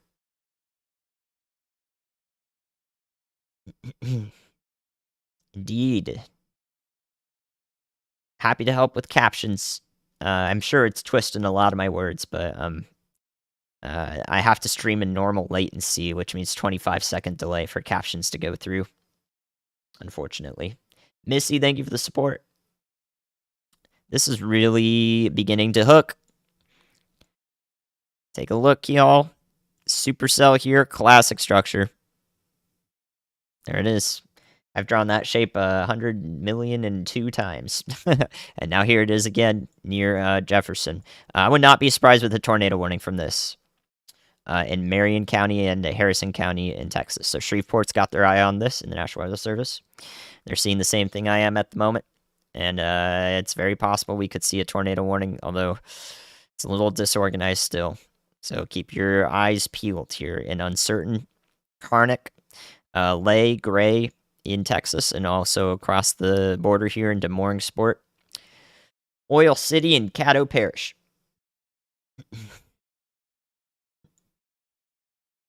South of Diana, yeah, you got a hail core coming in. Some large hail possible back in here, moving in the next couple minutes. 100,000,003, yep. Have I ever seen a tornado? No. That will change in May. I'm going to go storm chasing. DFW Tuesday, unlikely. Maybe a severe thunderstorm to the east of you. You're at NC State transfer last year? I don't know who that would be. I graduated 2 years ago. I forgot. Bastrop. Thank you. There's a base trip. BASS doesn't tell me. You can have bass, crank the bass, or you can have bass the fish. Think ahead if you're gonna help with the pronunciation. It's a nuanced topic, I would say. Thank you, Tom, for the support. I am not from Minnesota, but I am in Minnesota. I'm from Southern California. Because of cirrocumulus, you have to have a little bit of instability very high up in the atmosphere. Just a little bit, and you'll get a cumulus cloud. Because cumulus clouds are those puffy ones. And the way those form is when there's just rising air right in that area. So if you have just cirrus clouds, the air's not really rising there. It's just kind of steady state moving forward. But if you get a little bit of those puffiness, then you have a little bit of a rising component. Bass the fish, thank you. Yeah, happy to help if you're going to go to sleep. I'd recommend not going to sleep if you're in Shreveport. Or out ahead of this near College Station, just in case. Down here in southeastern Texas, or central eastern southeastern Texas. College Station.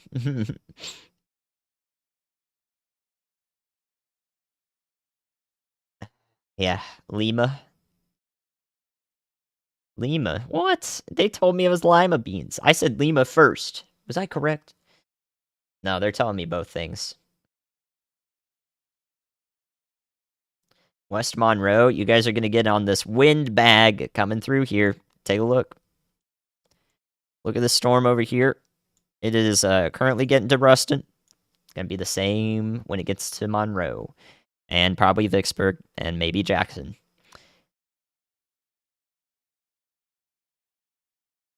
Yep, I live in the Minneapolis-St. Paul metro. Twin Cities. You're doing well in Nashville? Pittsburgh area this week? Yep.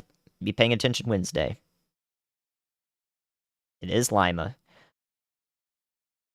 See? See, chat? Oh, no. I just say both.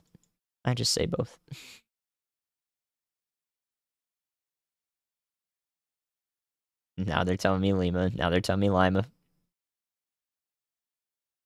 Do you have a P.O. box? I do not.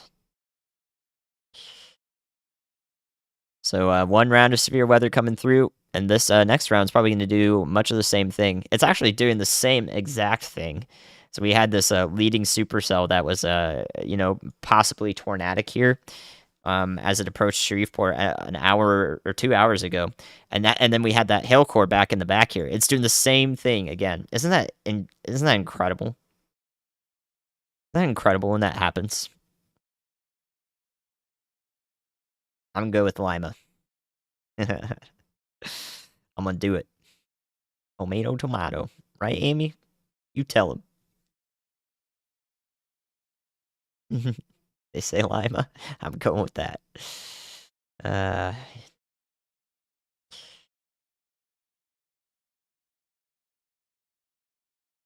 yep, go figure. It's classic. And there are no issues here with that. There are no issues. St. Louis, you definitely have to be watching out Tuesday. Not too hard Friday, but could this be a serial derecho? Tuesday could be, yes. This, no. This is not a serial derecho. Serial is when you got those really long, the long squall lines. Progressive derechos look more like this right here, but this is not a progressive derecho. Not the moment. All the beans. Where did I meet Ryan Hall? That's a great question. I like talking about this often. Paris, Texas, y'all are good. Y'all are good. A little bit under the severe threat on Tuesday on the very southern extent of it. We'll see. So be paying attention on Tuesday. Yeah, I'm really thinking we could see a tornado warning come through here. Would not be surprised. Again, Caddo Parish here, northern Harrison County, and maybe southeastern Marion County, northeastern Harrison County. That's possible we could see the same thing happening here as we did a couple hours ago. So watching this one closely. Let's take one more look down here at this supercell. Looks a little garbage. It's probably going to go to the west of College Station down this direction, roughly along this path. So if you play that back, you can see it. Yeah, so it looks like it's going to travel the same direction here to the south and east.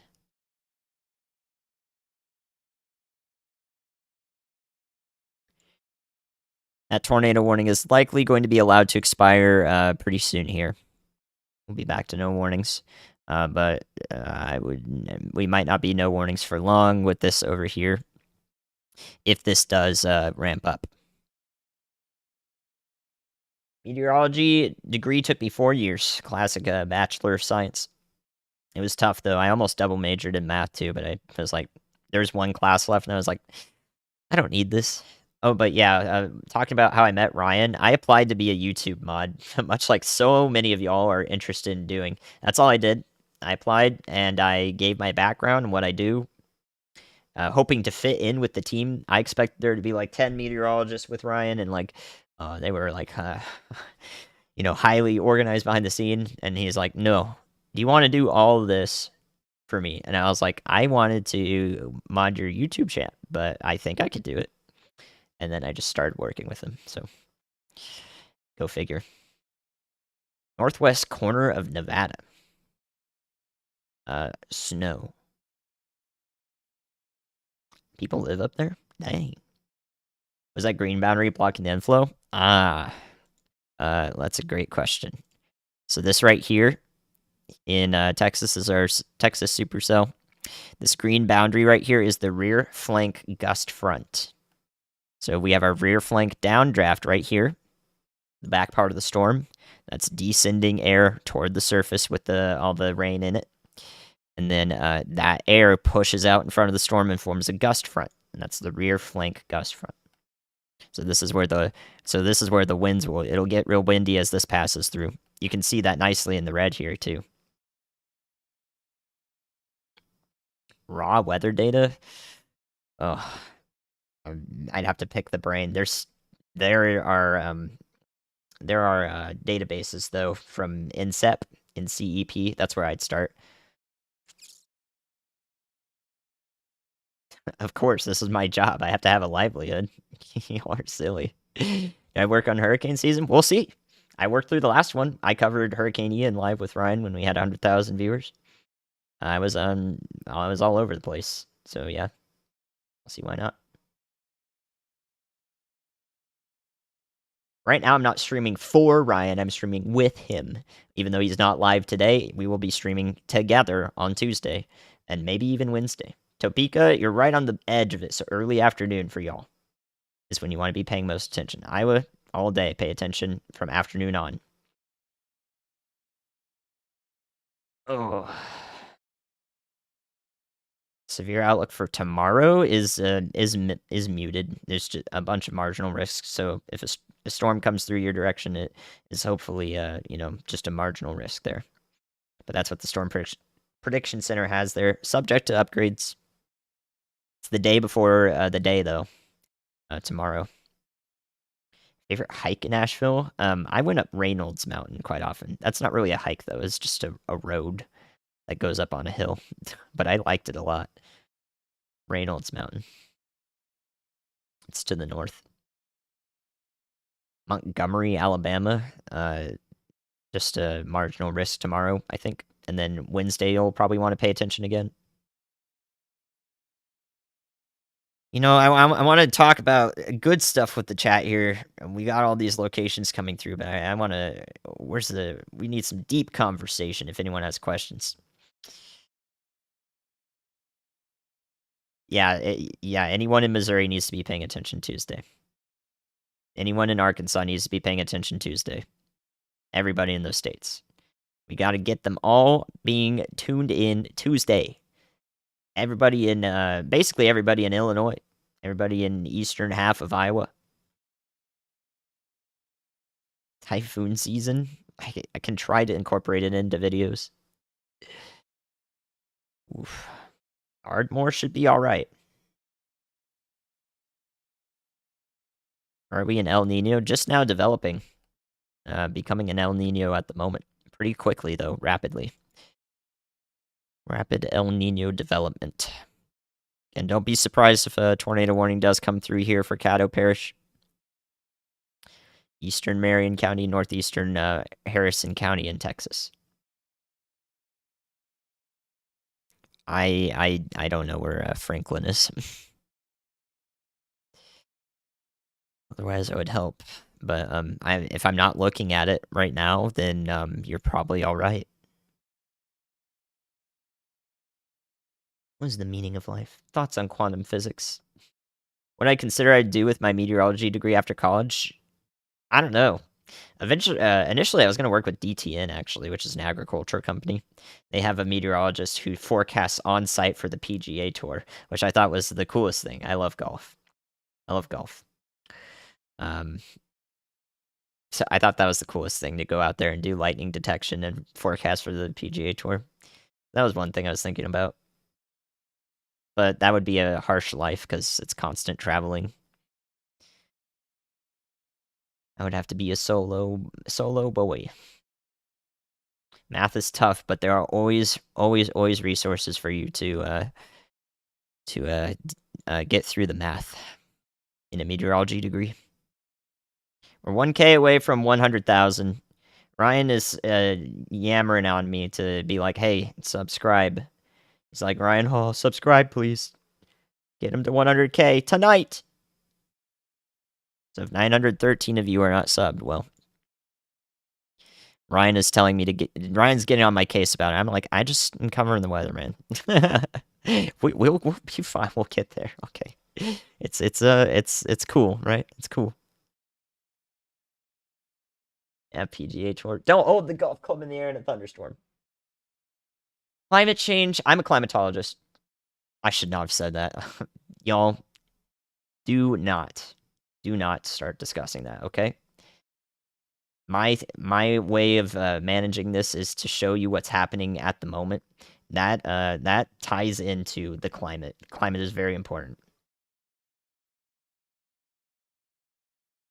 Anyone making that any more of an issue than I'm talking about will go bye-bye.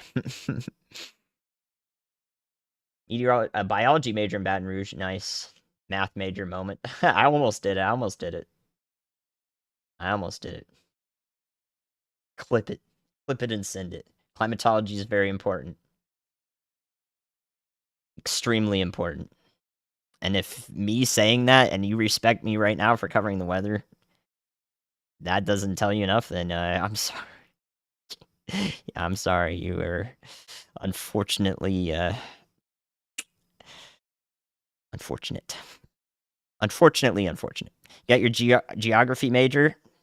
Nice. Working with GIS. GIS is huge, huge, huge. You can get so many positions if you can do GIS stuff. Yeah, /S. Perfect. Let them know.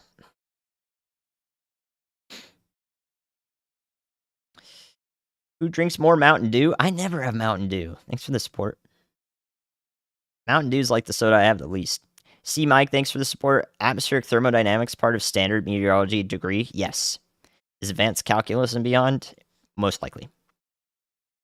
Yes.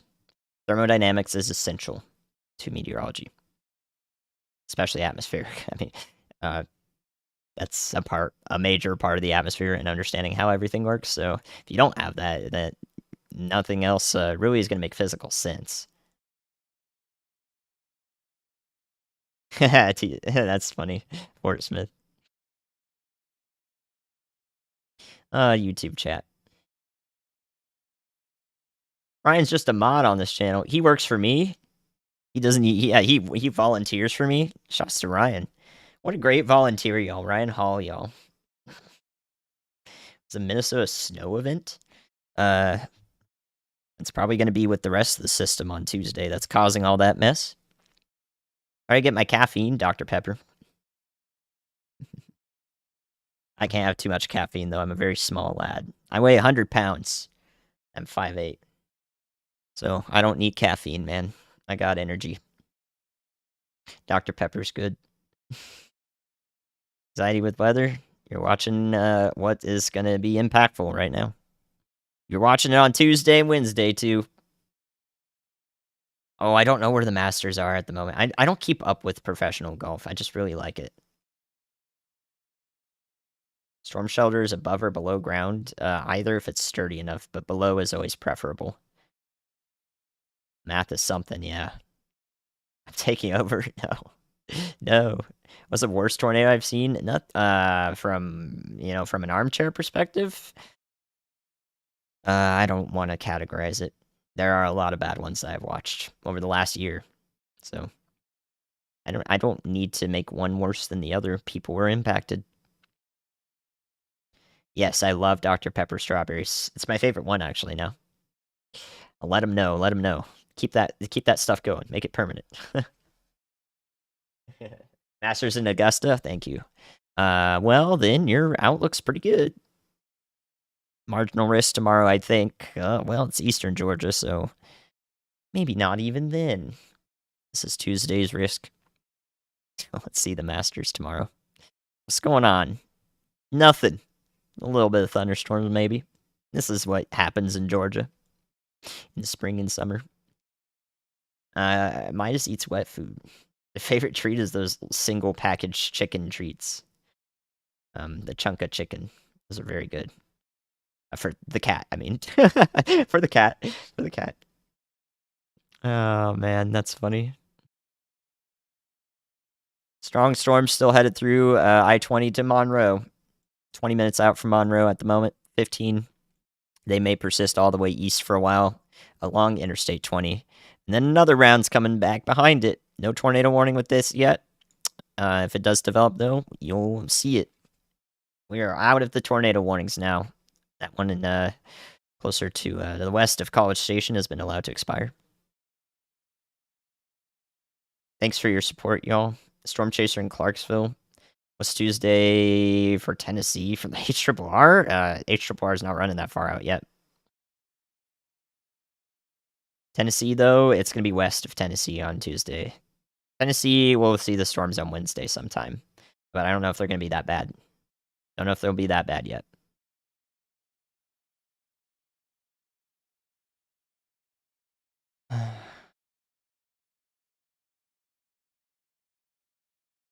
How long have I had my channel? This channel here, I've been operating it for 20 days.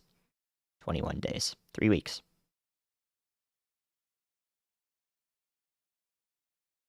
Dog heard me say chicken. Oh no, dinner time. Walkies. Any dog owners? Walkies. Is that malicious? I don't know. I think it's fun. We see the cat? Nah, he's upstairs. He's upstairs snuggled in bed. My cat named me. Yeah, he talks to me. I don't know.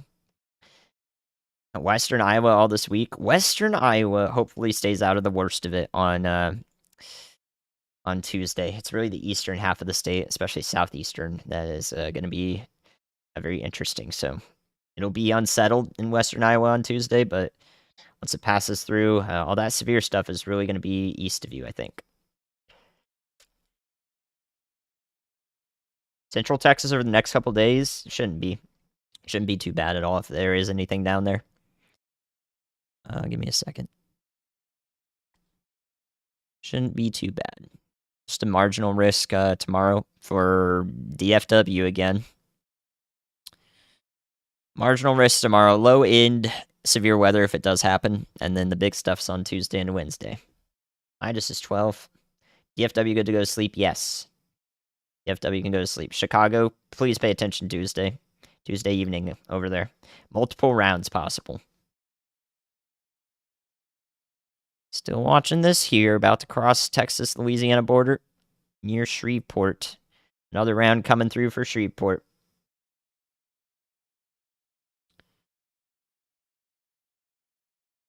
Yeah, a lot of the clickbait can be frustrating, but yeah, that's we do our best here. I always have input into Ryan's channel, all the videos Ryan's doing, so as well as other meteorologists we have on the team. Ben Price, Heidi Oberlin, amazing people.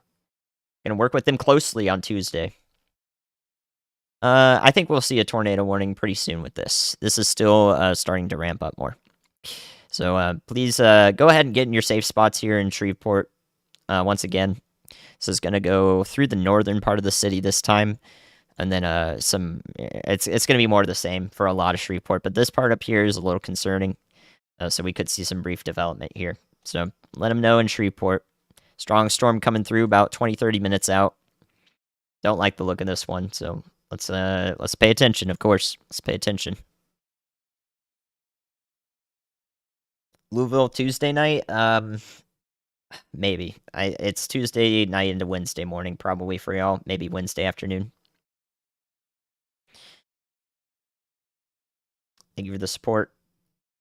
We're gonna have way more to tell you about Tuesday and Wednesday. Right now, if you're anywhere in the Midwest, like Tuesday into Wednesday, southeastern Toronto, southern Toronto, Ontario, including Toronto, and then into the Northeast, to just be like right now, you should be preparing. We don't have the specifics to tell you yet. It's still a few days out.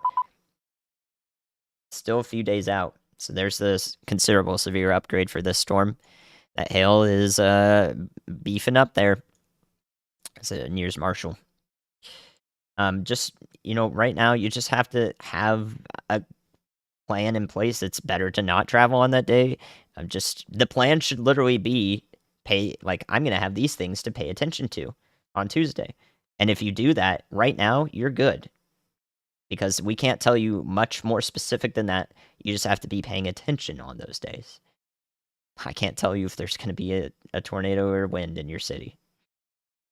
So all you have to know is just to be a heads up there. Longview, Texas, good for now, I think. Down here, these storms are passing to your north and east.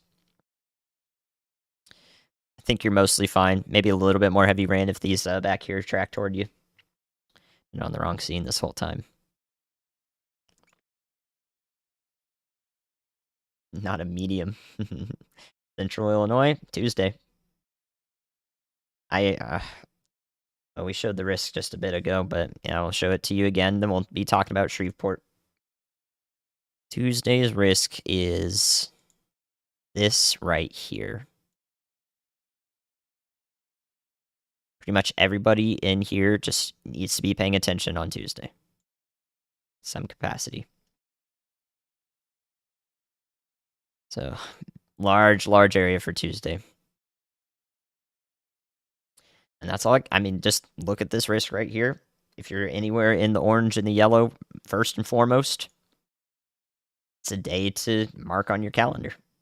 And then just pay, like, on that day, we'll be talking about it and what specifically is going to happen.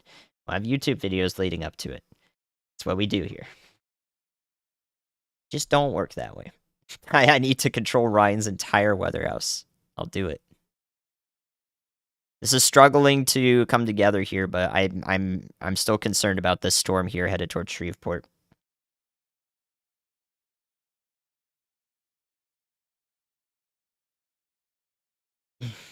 Well, what happens at the surface can be much different from what the height the radar is scanning. So that's why you can have 70 miles at the surface, but it looks like light nothing on the radar. We just saw that over DFW, actually, the Dallas storm. And that little storm that just went through a couple hours ago. I don't have to spam the same message over and over. Doing good here. We're doing good. Amy, it's okay if we don't get to 100K tonight. Maybe we'll do it with the video. That's fine, all right? It's fine. It's fine. I'll be all over the place on Tuesday and Wednesday here on this channel, so, you know, we're just doing good things here. It'll happen naturally. I appreciate y'all. Yeah, I appreciate y'all. Lake Michigan can cause storms to fall apart, especially in the spring, yes, because the lake's still cold. If you're in right on the lake, on the border of the lake, yeah, you could get a little bit of lake modified air there. It's a little more stable. So, it is possible. Typically, it'll happen in just a bit, but strong storms can move into it and, you know, overcome it for just a little bit. Will we ever be able to perfectly predict the weather? No. I don't think so. Because the weather, at some point down the line, right now, there's molecules bumping into each other at microscopic level. And if they do that just a little bit differently than we thought they would have, 3 weeks down the line, something could be entirely different. Or 2 months down the line, it could be entirely different. So because of that, it's just impossible to know exactly what will happen. We could get pretty close, though. Anybody who's spamming the same message over and over. Talking to anybody about that. Yeah, thanks to the mods. Mods really helpful on a stream like this. Things are warmer this year. It's relative, but yeah, I agree with you. Quantum computing, true. Oh my gosh. You are so funny. There are no problems if we don't get 100K. I'm not focused on that. I'm not focusing. Okay, I'll say thank you and so forth. The fastest rise to 100K is great, but you know it's much appreciated. Dust devils into real tornadoes? Not typically, because dust devils usually happen without a cloud. For a tornado to be classified as a tornado, it's attached to a storm. Otherwise, it's a land spout. Well, there's a little more. There's a couple more clarifications in there, but that's the way you could think about it. Oof. Hope you're doing well there in Washington State. The wildest storm I've tracked is probably Friday. This last Friday. So, Mississippi, this storm, right here, heading along I-20 is probably going to continue along I-20 and bring some powerful winds along I-20 through Mississippi. And then we have another one that may grow upscale into the same thing. May do it again. The rest of the state, rain. If it does do anything up here in the northern half, it'll be rain.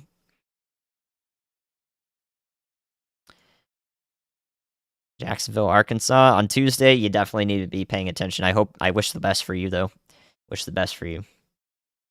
Unfortunately, you are in the line of the storms that are in the line of sight for storms on Tuesday.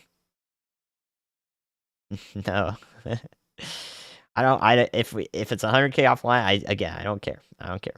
We're just covering these last few storms here. This one's pertinent to the Shreveport area. Gotta be making sure we're looking at it. I don't know the worst tornado on Friday. There were a few that were all bad. It's not. We don't have to categorize one as the worst. People's lives were impacted. Hopefully that helps in Jackson, Mississippi.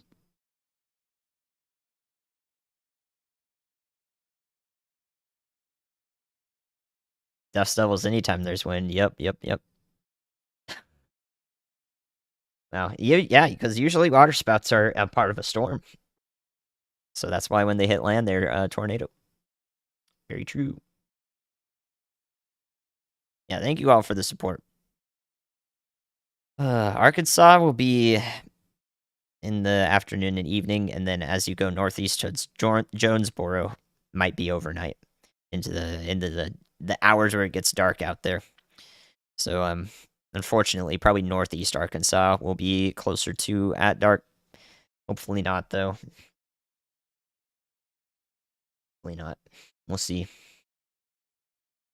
No, this green icon here, this is a TVS or a vortex signature. It's an algorithmic thing that shows up when we have some rotation on the radar. But then it's up to human interpretation, which is what I'm here doing, to tell you what exactly is going on to the best of our ability. So this looks concerning over here, right? We've got this thing here, but as far as I can tell from this supercell down here, we're not really seeing too tight of rotation. So right in here, there's probably a wall cloud here. You're probably going to be able to see it if you're in the northwestern side of Shreveport. But I'd recommend being indoors for this. So pass through the northern side of the city. Northern side of Shreveport. Brownlee, North Highlands, this area. Not currently tornado warned. This is a severe thunderstorm warning. Yeah, Wednesday for southern and southeastern Ontario. If I'm on streaming that day, then I'll be covering that area too.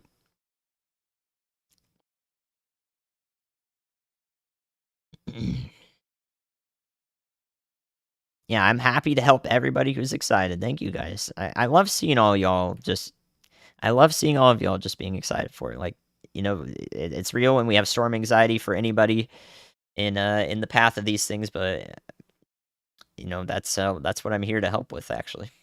It's really what I'm here to help with. The storm chaser setup, they're currently frozen, but I think Brian's offline now. He's gone off Zello, but we've had those storm chasers out there. They were in central Texas, just about. So we had Zach and Frankie and Brian Allen. So let's put up the rail fans there. We've got some cameras.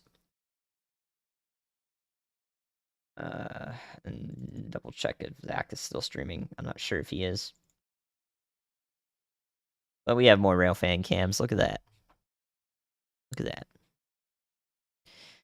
Yep, I would say for everybody who's not in, basically in Monroe, Louisiana, or Shreveport, that it would be okay for y'all to go to sleep if your bedtime is early on in the night here, around 9:30 p.m. Central. Down here near College Station in Caldwell, this is just a severe thunderstorm warning now. We watch the tail end of the life of the supercell down here. No, radar's usually pretty up to date. Sometimes we can get scans within 30 seconds of the processing.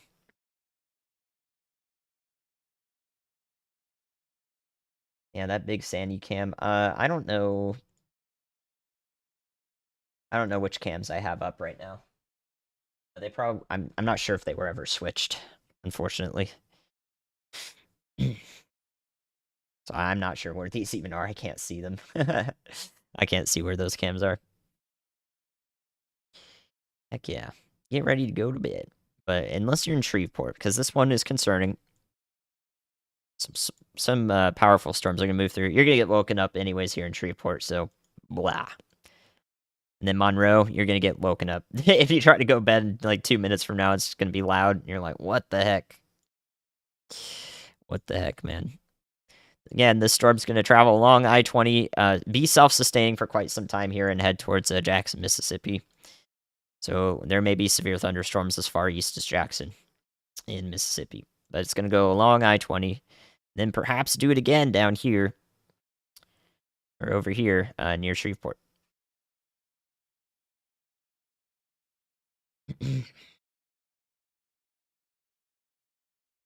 Ah, chat's so silly.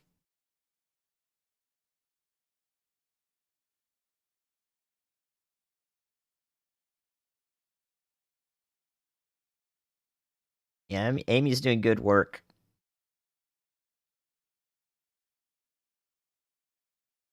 Guys, I'm not even looking at the sub count. Ryan is like I'm watching Ryan celebrate right now in Discord, and I'm like, I just want to look at Shreveport, man. So almost 100K. Okay, thank you, appreciate it. We got more work to do.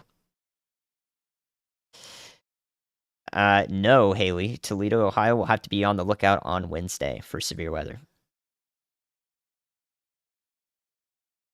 You'll be paying attention. It's going to become evident on those days when people keep talking about it. So you'll be paying attention on those days, I'm sure. And we'll probably be here for you, especially on Tuesday and Wednesday.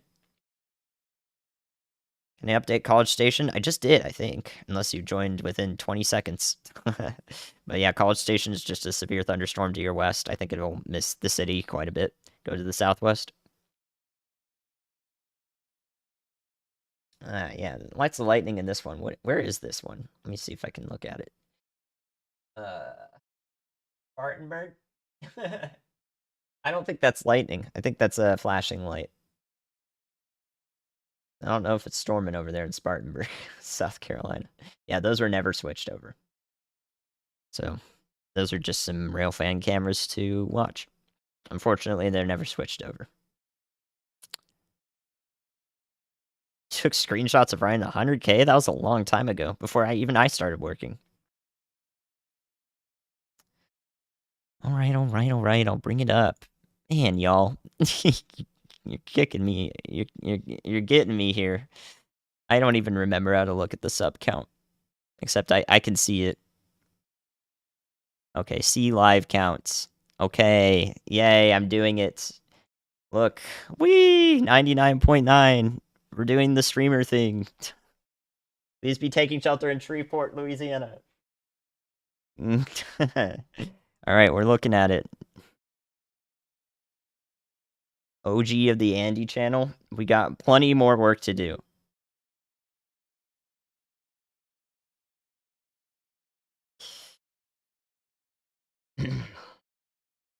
Springfield, Missouri. Good to see you. Hope you're paying attention next Tuesday.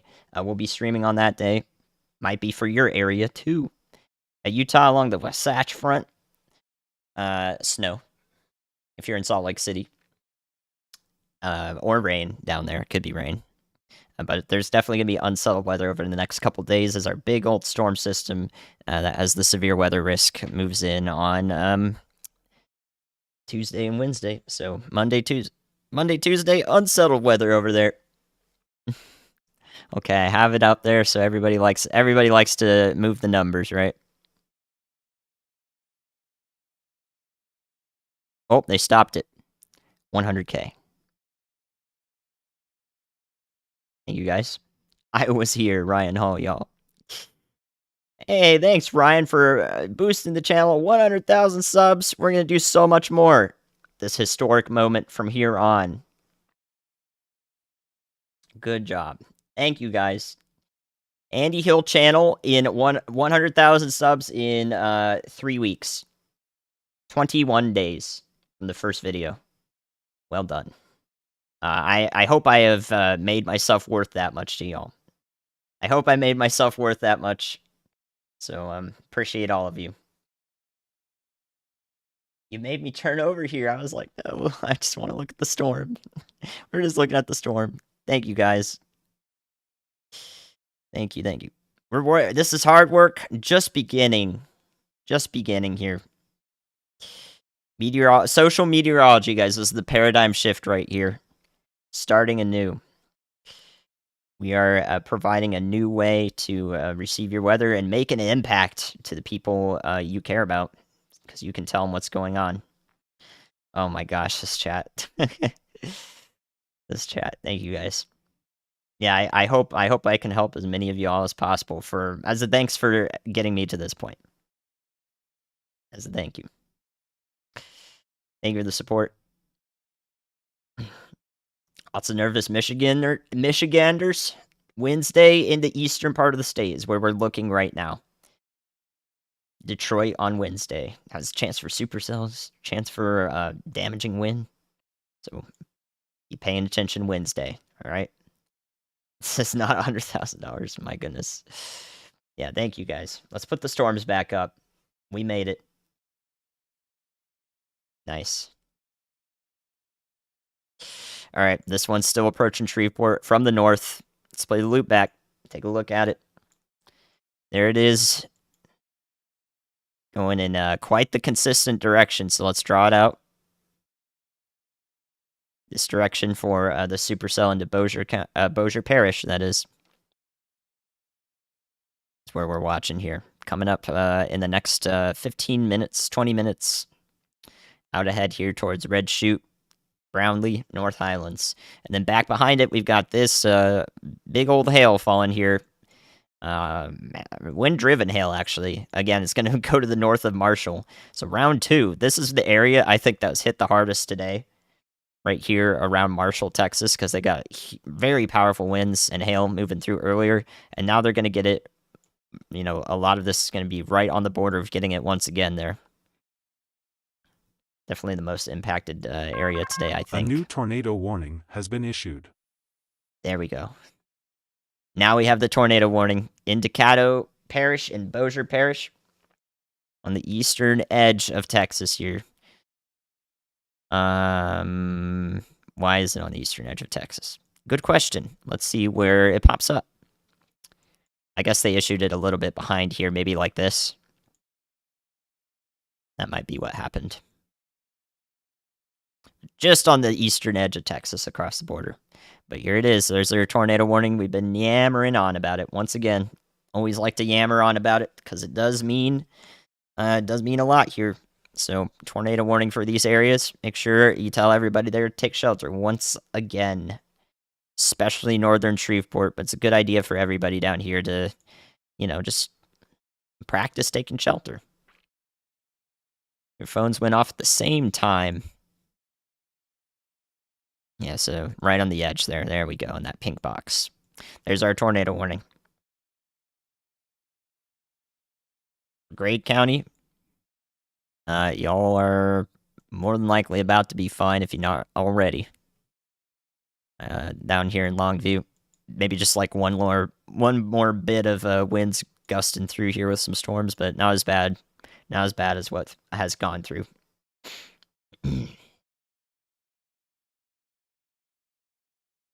Classic looking supercell. Take a look, y'all. There it is. You got that hook right on the end of it. Yep, this is exactly what I would have called out if I were talking on Ryan's stream. I'd be like, hey, Ryan, we're watching this. Radar indicated means that we're watching the possible, you know, a storm that could possibly produce a tornado based on its radar data, the data that's being collected about this storm. So radar indicated means it's checking off those lights, it's passing filters. It's like, hey, we should be paying attention to this. Here's a tornado warning, just in case it develops. There we go. So again, this is going to move through the northern bit here, the central bit of Caddo Parish into Bossier Parish. Pass just north of most all of Bossier City and Shreveport. You're gonna be able to see it. I don't recommend being outside, but yeah, I have not seen sprites. I hope to be able to do that. I want to see a heat burst. I want to be in it. I want to see sprites. I want to see all of that in my storm chasing adventures next month, and hopefully I can you know, still put out some videos and so forth while I'm out and about. That's the hope. That's the hope. Because I don't want to just stop telling y'all things for 2 weeks while I'm chasing. But rest assured, I'll have stuff to look at. Yeah, thank you guys, everybody who's sent along support, Rosemary. I appreciate it. Thank you, thank you. While this supercell kind of falls apart down here, let's take one more look at it just in case. Just in case it's still doing something. We'll come right back up to Louisiana. Little bean down here. Just a little bean west of College Station. Severe warned. While this just falls apart over the next couple hours, I think the only other places we really need to watch for severe weather today are up here. Now moving into northern Louisiana for the night. So everybody else, as soon as this passes through Harrison County in Texas, we'll be pretty much good to go. Pretty cool. We'll be pretty much good to go.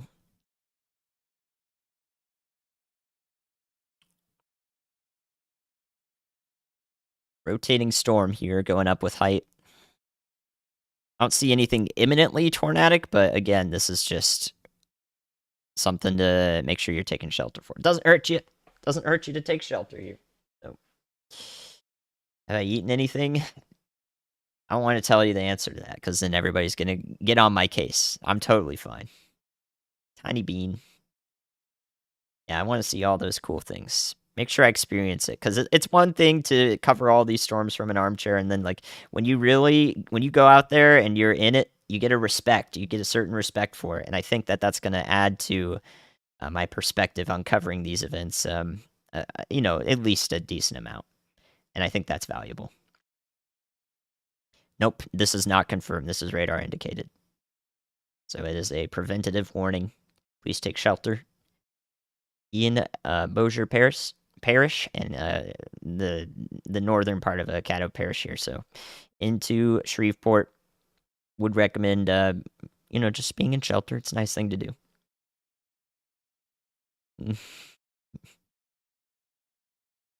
Cliff bars, yeah. See, that's what I was talking about. No, we're all good here. I am gonna dive into some potato salad and some baked beans, I think, after this. No, no, I'm not gonna go in an interceptor armored car. Oh my gosh, Why does the sky turn green around tornadoes? The sky turns green because of hail in the cloud. Ice refracts light, and eventually, once that reaches your eyes, all that light combined kind of turns into a greenish hue if refraction is occurring in the storm. So it's the same thing as when you have two mirrors, or you have a endless like mirror of something. Eventually, you start to see something that just looks like a faint green. It's kind of the same thing. Yeah, it's your classic mustard mayo potato salad, I think. The loaded southern potato salad. This is headed to the east-southeast towards the northern half of Shreveport here, along this blue arrow. If you're south of I-20 in Bossier Parish, you should be taking shelter right now. You'll probably be fine. You'll be fine. How do hills and valleys affect tornadoes? As tornadoes go up and down hills and valleys, you can literally think of it as flattening the spinning part of the storm and then stretching it. So it's possible when it gets flattened because it goes up a hill, it spins less rapidly because it broadens out. And then when it goes down a slope, it can also, it gets stretched out so it can start spinning faster. That's one possible way. That hills and valleys can affect tornadoes as they move through.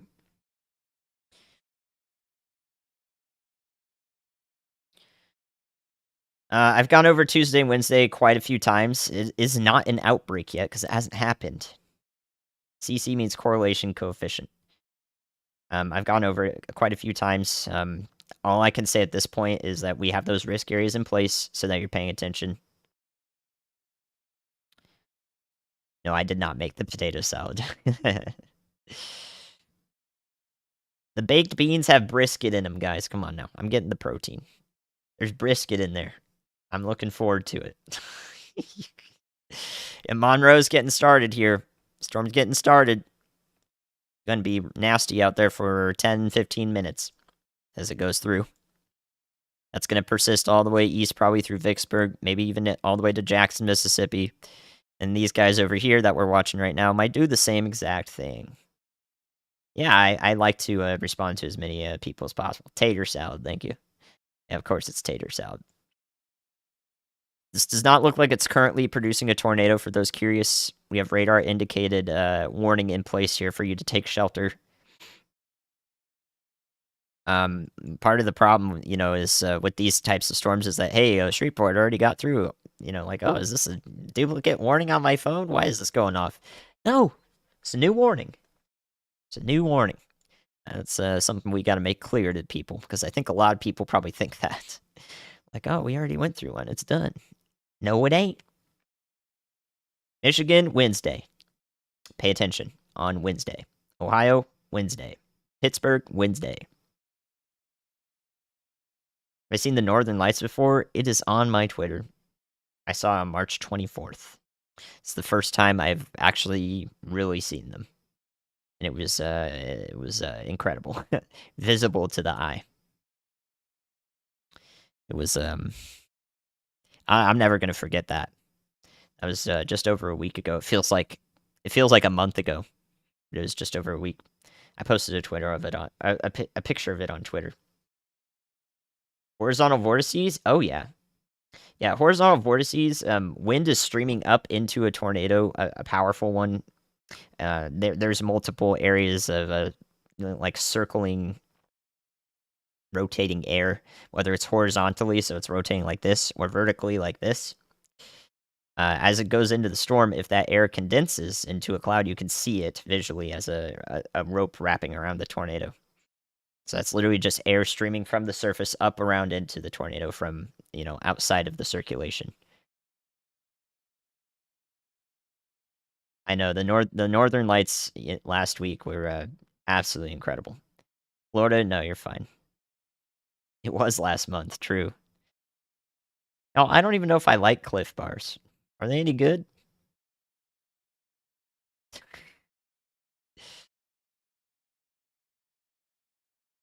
I'm in Minneapolis right now. I'm from Southern California. Did my degree in Western North Carolina. Mixed bag. I got it all. So if y'all are criticizing my y'alls, I was in the Bible Belt for 5 years. I heard it enough. Mixed bag. There is no tornado probably down at the moment in north of Shreveport. But you need to be taking shelter. We have this warning in place that's on your screen for a reason. It's there for a reason. So please be taking shelter. It's a good idea. Interior most room of your house in Louisiana, because most of y'all don't have basements down there.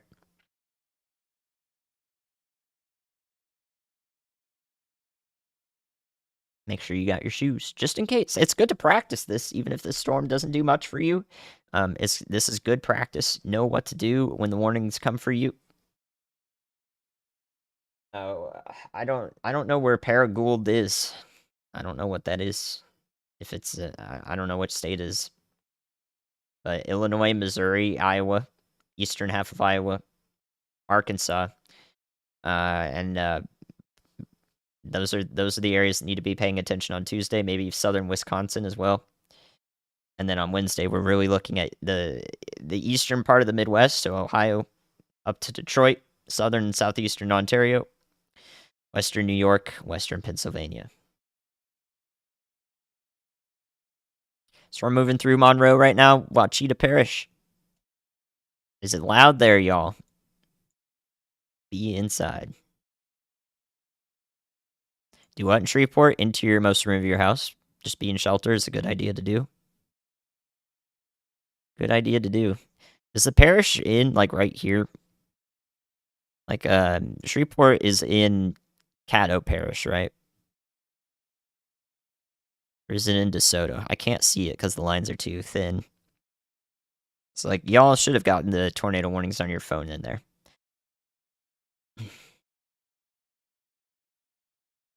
Oh, by Jonesboro? Okay, so if you're in Paragould, Arkansas, by Jonesboro in Arkansas, you want to be paying attention on Tuesday.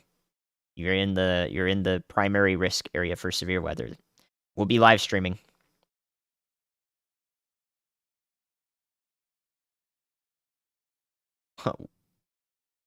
I don't even know how to begin that. Shreveport's in Caddo. Okay, good. Central Kentucky will see some storms on Wednesday. Washita. Thank you. Washita. Washita. Washita.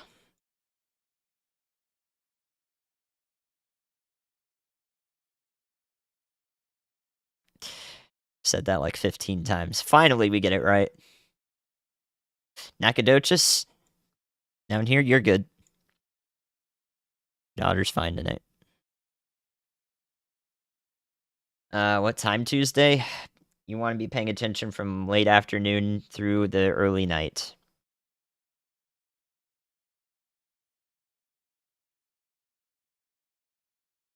The primary time for severe storms that you know. Nope, Nacogdoches is good. Indiana on Tuesday night into Wednesday, yes. Good luck storm chasing southern Ontario on Wednesday. Wish you luck there.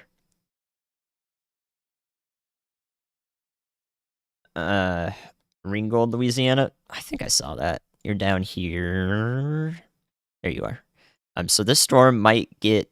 It's probably going to go to your north, but it'll be pretty close. You might be able to see it for sure. Or you are going to see it. But it'll be 45 minutes out before it's close to you. Is there a good way to identify hail? With the color spectrum that I'm using right here, you can see it in the pinks sometimes. But these pinks can also be extremely heavy rainfall. So it is not a clear-cut thing. You need to use multiple radar products to verify it. So right now, I would use a ZDR, which if I were looking at this and thinking it was hail, it would also show up in the grays and blues here instead of reds. So more than likely, this is just small hail, maybe melting hail. So there's a bunch. It's a lot of specific things. You need a class on it. You need a lesson on it, and then a quiz to be able to identify it. You're in Benton. It's about to get bad up there in Benton. Please be taking shelter right now. Hopefully, I'm with you in your interior-most room of your house.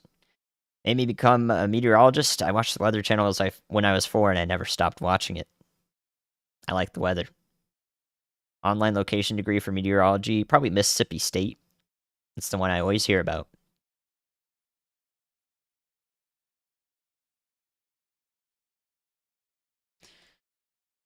Getting loud there in Monroe. It's going to pass through. Should be done in 10 minutes for most of y'all. Is there a TBSS? From what radar? That's probably unimportant to look at. That is a way to see hail, though. Yes, from a radar that's far away. Thank you for the congrats. Piece of reporting tornado on the ground headed towards Benton. Very possible. Very possible right in here. This rotation right here is it could be a tornado as it approaches Benton. Again, this is why we have this warning in place. So I mean, get into the interior-most room of your house. Take your shoes. Take the quickest thing you can have is a pillow to protect your head with, just in case. Okay. Take your shoes. You're in Benton. So if there is any possible rotation on the ground here, then that'll be the case. But I mean, it's gonna be gnarly over there anyways, so you definitely want to be inside for this. Storm's moving about 45 miles per hour east. 40 to 45. Oh yeah, that would be how to see it. True. What are the arrows around the risk areas? That's just to indicate that it's being drawn. It was drawn by a human. Nothing much more than that. The TBSS is a 3-body scatter spike. Tells us when the radar hits hail, goes to the surface, comes back up, hits hail, and then comes back to the radar. Very large hail needed for that to happen. Where I go to college, UNC Asheville in North Carolina. Good. Sirens should be going off here in North Highlands. It's to the north. The storm is to your north. Just a bit. This is Louisiana.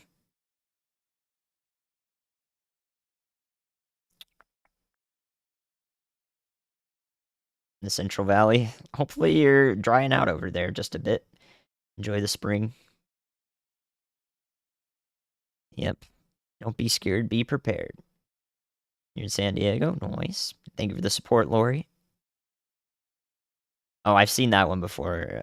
Matamedi, something like that. Yeah, that one's hard. You guys are silly. Yeah, absolutely. Have a great night in Texas. Hope I helped anyone in Texas prepare for this event today. Hopefully you all found value in that. And hopefully I'm able to help more people here in northern Louisiana as we watch these storms hopefully, begin to fall off a bit, but it's not looking like that yet.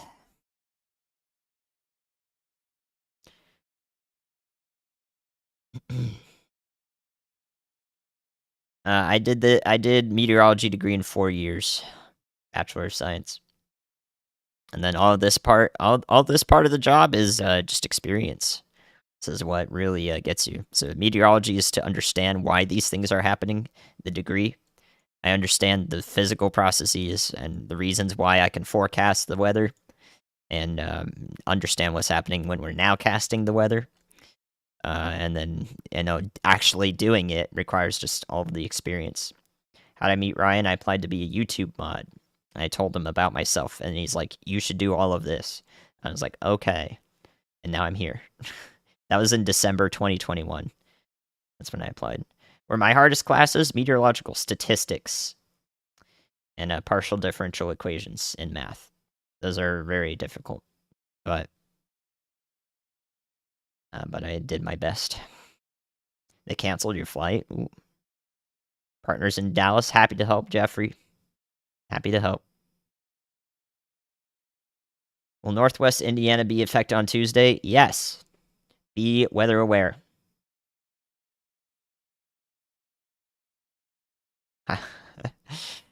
They get good at calculus? Sure. I prefer arithmetic, but... Oxford, Mississippi is okay, yeah. You guys are fine. Still tracking south? Yeah. We're watching this go this direction towards Minden.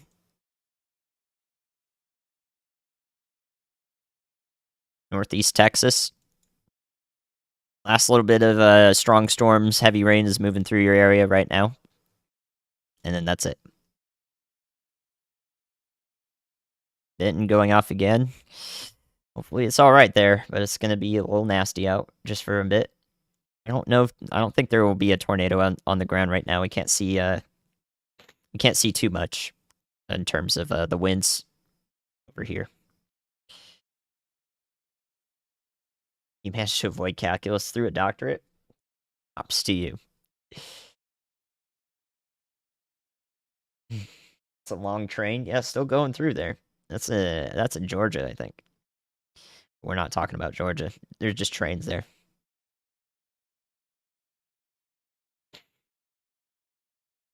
Knoxville? What? You guys aren't even in a thunderstorm risk tomorrow. Maybe Wednesday sometime. I want to be paying attention on Wednesday.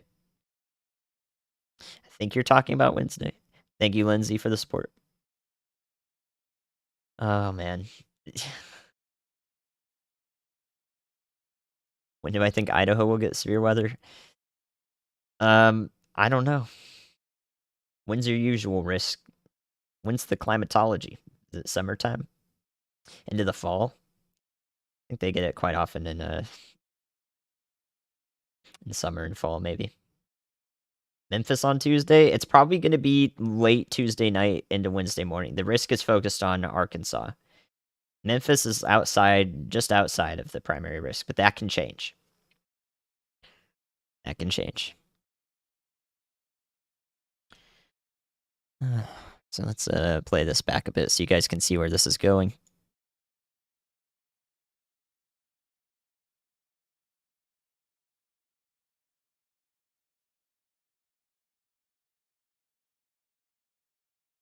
Things happening in Utah right now. Took me to Minnesota, my partner. Doing the PhD up here. Have I met Al Roker? No. Interesting. Morehouse Parish? I don't know where that is. that up there. Look, oh yeah, Bastrop. That's right. We were just talking about Bastrop. This looks like the storms are going to move through your area right now. The worst part of it's to your south, if you're in Bastrop. It's just causing probably quite a bit of traffic problems along Interstate 20.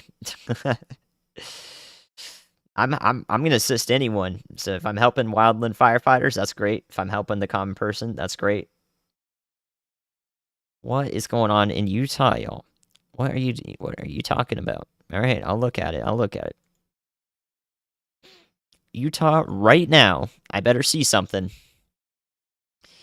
Where can I go? I better see something over here. What is it? What do you want me to look at over here?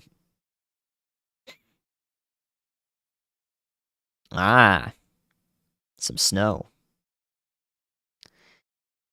Some mixed precipitation, maybe. Let's take a look. They really wanted me to know over in Utah. I don't see a single report from anywhere in Utah about what's going on here. So if it's raining here in Ogden, and down through the Salt Lake corridor here, then we're good. Definitely snowing up in the mountains, though.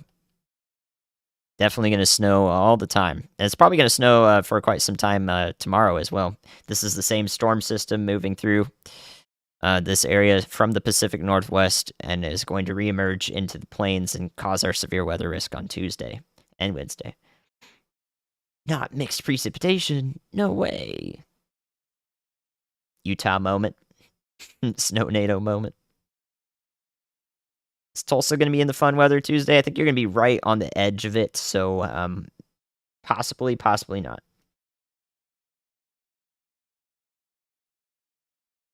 Again, I don't see an ongoing tornado from the radar here. We're pretty close, so we should be able to see quite a bit of data here.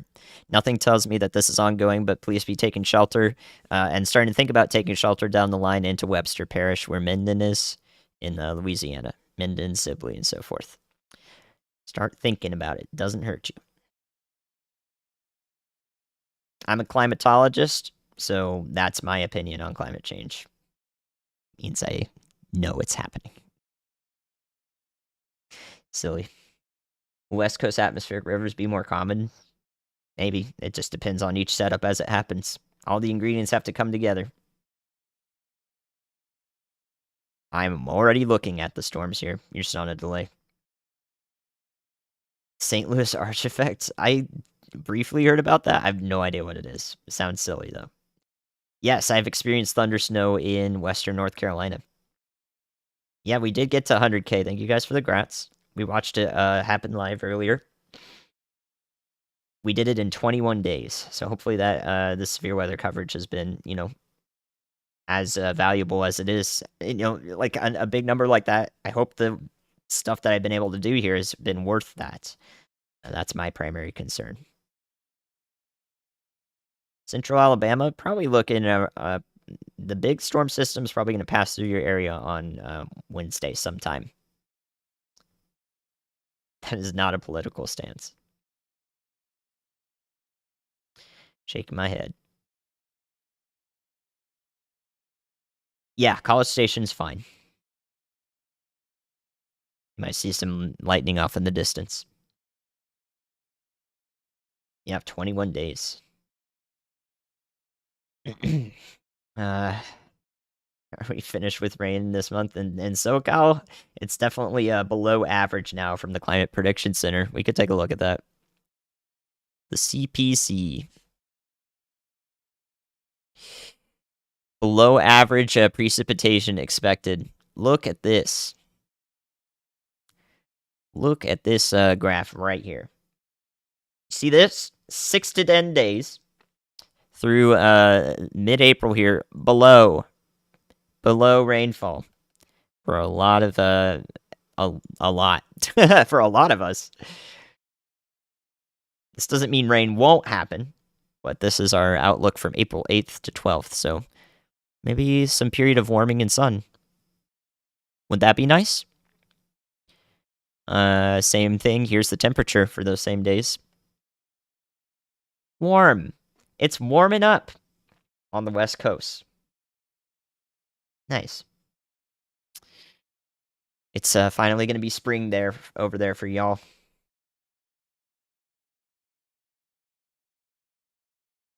It's warming up. And then it's mostly like neutral throughout the rest of the U.S. over here in those same periods. You know, when we get near normal and a little bit below, it's mostly going to be about neutral.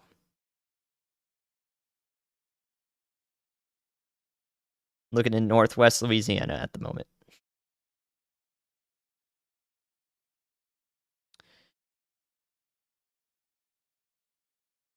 One more strong storm, maybe two, is going to move through the Shreveport. It's going to be stormy in Shreveport over the next couple hours.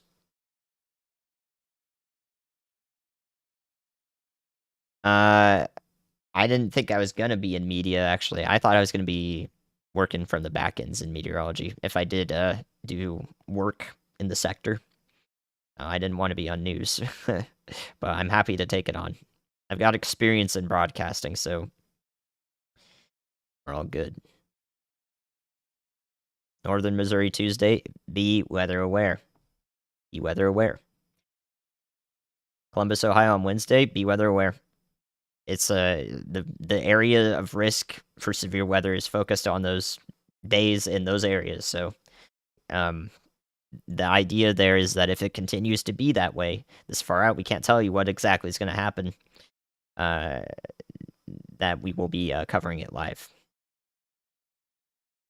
Jonesboro's fine tomorrow. Jonesboro Tuesday, pay attention.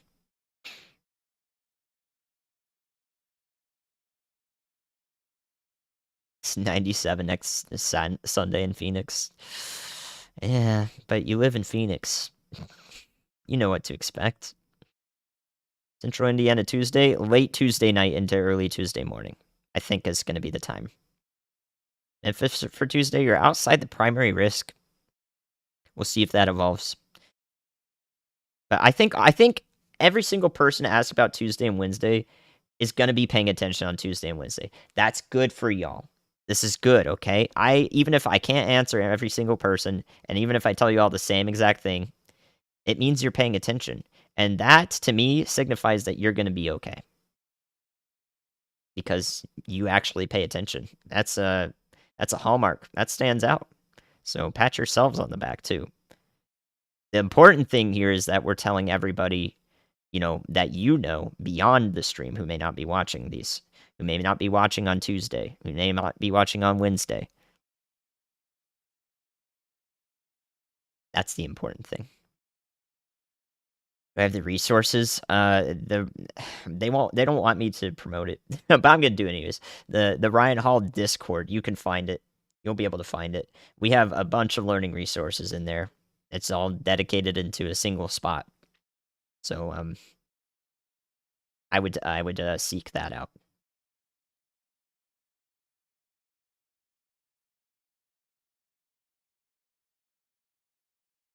Hopefully that blanket covers everybody who's asking. The public get the radar maps. Are you talking about this? This is a GR2 analyst. Yes, you can buy it, but it costs a hefty amount. This is what a lot of National Weather Service meteorologists use. It's a lot of what a lot of chasers use. It's one of the most concise ways and also adaptable. So you can add and take away data that you need to look at for your specific application to display this information. But for you probably like things like Radar Omega. We'll give you this same data and a lot more in a format that you can digest much easier. This is like the back-end meteorology people use this. Radar Omega is much more tailored to something you would like to use more than likely. Guys, is El Dorado in Arkansas? They keep asking me about it. If it's in Arkansas, I'm telling you to stay weather aware on Tuesday and to tune into Ryan and I's streams on Tuesday. Is Bossier City okay? Just about to get through it from this first storm up here. But there's going to be more heavy rain moving in occasionally after that. All of Shreveport. It's going to be stormy for a bit. No, right now I don't see much of anything. Like it's rotating for sure. There's a bunch of interesting wind directions being produced from this at the same time, but I don't see anything concise. El Dorado, Arkansas. So Tuesday. There is an El Dorado in Oklahoma too. Yep. There's also one in Kansas.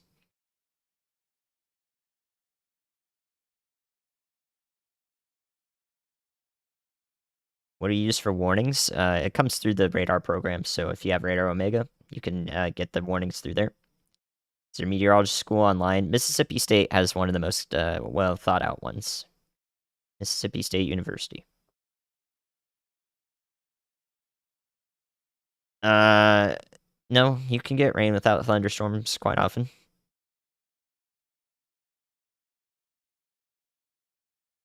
Future radar can be accurate. It can also be heavily inaccurate.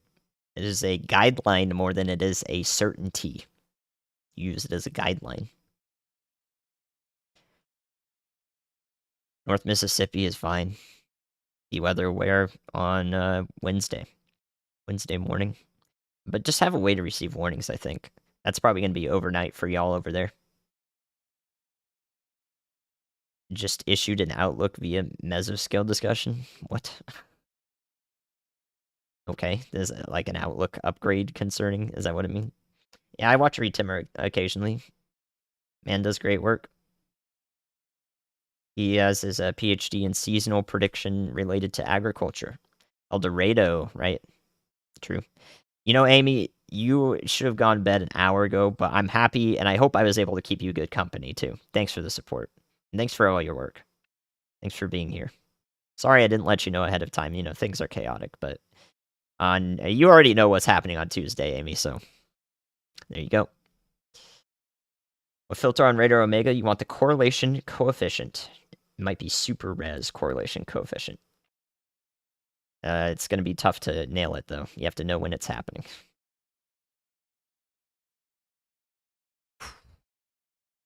Again, this storm over here still tracking along I-20, so Tallulah, Louisiana, Vicksburg, into Jackson, maybe a little bit south of that as well. It's going to see a strong storm moving through. Ahead of time.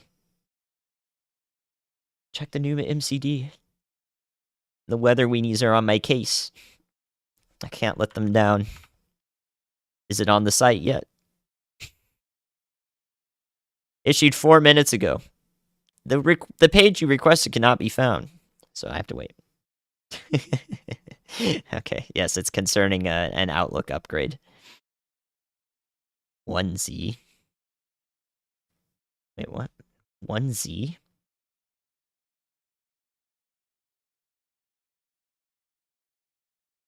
I don't know. I mean, that would be for today, right? That's confusing wording. I'll take a look at it in a second, though. I am ready for warm weather, yeah. I'm ready. I'm ready to get some storms up here in Minnesota. Can I make the map larger? Not really, no. It will remain the same size. No, I've never been to Mississippi. Correlation coefficient means it's the radar's detecting particles, anything in the air that is the same size, so it's uniformity. So when you have a 2x4 flying in the air, and you also have a cow, you also have a shingle from your roof, that's not uniform. That's why we see the correlation coefficient used in those cases, or when you have small and large hail together. Thanks for the congrats. Winchester, Tennessee is fine.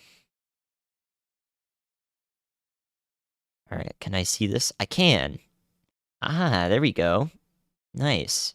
So we're gonna have an Outlook upgrade. Oh yeah, okay, I see. So the remainder of tonight will have a higher severe risk, a slight severe risk issued. Here, let's look at that actually. We can talk about that. So for tonight, there is a slight risk upgrade coming out for down here towards Mobile. So this area down here is going to be upgraded to a slight risk or a 2 out of 5 from the Storm Prediction Center because of this guy right here. And these ones back here.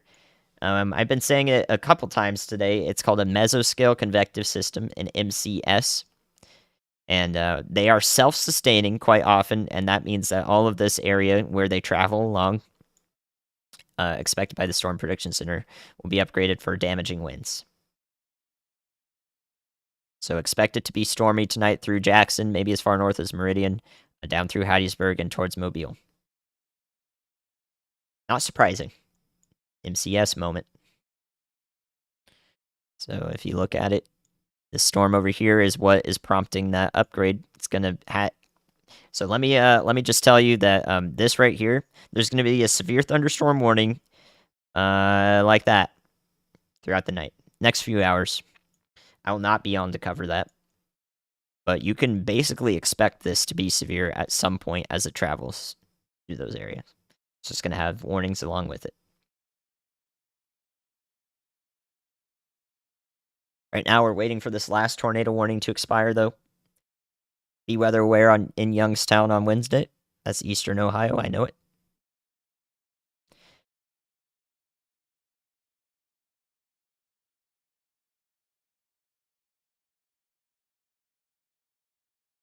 Yeah. Hopefully this expires and we don't have a new tornado warning issued. Yep, there's that slight risk going through. Yeah, it's gonna go all the way maybe to Pensacola. You have to apply yourself, Zachary. Apply yourself if you want to. You just got to be in where people are, you know? You just got to be in where people are. If you're aspiring, if you want to learn more in meteorology, it's in where people are, and don't be afraid to ask questions. West New York, Wednesday, yep. There will be severe over there. It's a little far out to tell you exactly what. It's expected, though, so be weather aware. In Bossier City, it looks like the storm that's prompted the tornado warning has passed you there in Shreveport. But it's going to be you don't have to be in your safe spot probably for the rest of this. This is just going to be more heavy rain. No, Baton Rouge is fine. It's going to be well east of you. How bad will hurricane season be? I don't know. It might be lesser. Might be lesser this year because we have the El Nino starting up for the Atlantic Basin. Hopefully we get less hurricanes as a result. But that's just one part of everything. North Georgia, you'll be fine. Storms will eventually make it to you as the entire thing sweeps through the nation sometime on Wednesday. We'll be okay, though. Yeah, Nacogdoches can go to bed. Southern Illinois, be weather aware on Tuesday. Yeah, Texas basically is completely done. Just this guy down here that's petering out over time. Midas is upstairs. Show the forecast for severe weather in South Haven. Man. So many people. So many people. We have no tornado warnings anymore. So let's quickly go over the risks again. This is going to be the last time I do this today, okay? Last time I do this, and then we can call it. So let me show you. Today, these storms right here on Radar Omega, I'm looking at it, they're going to pass down south and eventually toward the south and east, toward Mobile. So damaging wind all the way through here, maybe a couple tornado warnings as we go. So have a way to receive warnings into the morning hours, all the way towards Pensacola, all right? Tomorrow, everywhere is just in a day before the day. Everywhere in the green here, day before the day. This is Sunday. So marginal severe weather expected up here to the Midwest, in Dallas, in the Deep South. Tuesday, here's your risk areas. Everyone in the orange and the yellow, Tuesday, right in here. Be paying attention, be weather aware on Tuesday. You can see how that slices right through Memphis. The severe weather is mostly going to be just west of you, but this can shift just a little bit, so be weather aware. The timing is going to be something like this, okay? So the timing is going to be like this. The 3-hour increments, or 1-hour increments. Okay, so from west to east, just like you're used to. Storms will be much earlier over here in the afternoon to evening hours. Storms will be overnight as they go this direction here in Arkansas. Same thing up there. Afternoon hours, development is expected through the evening to overnight. this direction. Probably overnight once it's over here into Indiana. Southern Wisconsin also weather aware. And then day 4, if it lets me show it. Sometimes it doesn't. Nope. Doesn't let me show it this time, but I'll draw it in for you. I'll use my own yellow marker here. So the day 4 risk, that's pink. Day 4 risk is expected severe weather in this area from the Storm Prediction Center. Just like this. This is day 4. And going up here through southern, southeastern Ontario. So western New York, Pittsburgh, western Pennsylvania, most all of Ohio, east of Indianapolis, east of Lansing through Detroit, and up here into southern and southeastern Ontario as far as Ottawa. That is for Wednesday. All of those people are paying attention to Wednesday. Thank you for the support, y'all.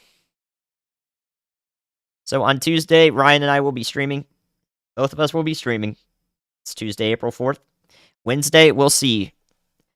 On Wednesday, we'll see if both of us are streaming. If not, then hopefully that risk is, staying on the lower end of things. But there we go. What happened earlier today? We had one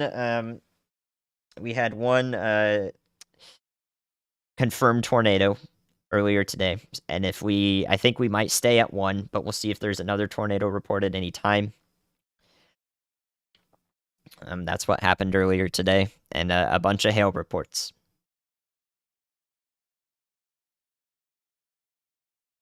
So we verified on the lower end of things, which is wonderful.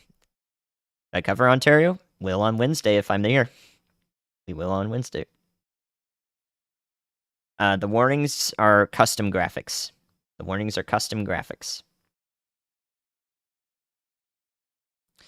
Run on a server by our tech team in the back end, so unfortunately you're going to have to know how to code to replicate it.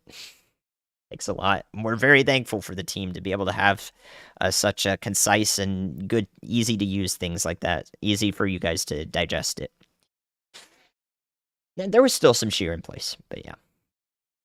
Yes, Canada has the ECCC, Environmental Center something Canada.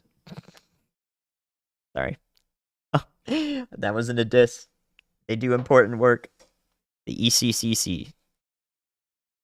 Thank you all for the support. Yes, New Jersey did have tornadoes yesterday, as did Delaware. So please have a way to receive warnings, of course. And I'll leave you guys with that, all right? Thanks for being here. Thanks for all the support. Thanks for 100K. Hope I helped. Hope I made it worth your while. And I'm glad that it was on the lower end of things today. Be ready for severe thunderstorms along I-20 and all the way down towards Hattiesburg and Mobile. Other than that, you're good. So have a great night, y'all. Have a great night. That painting is 2 foxes. See? They're nice and cute. Thanks for being here. Happy to have you all.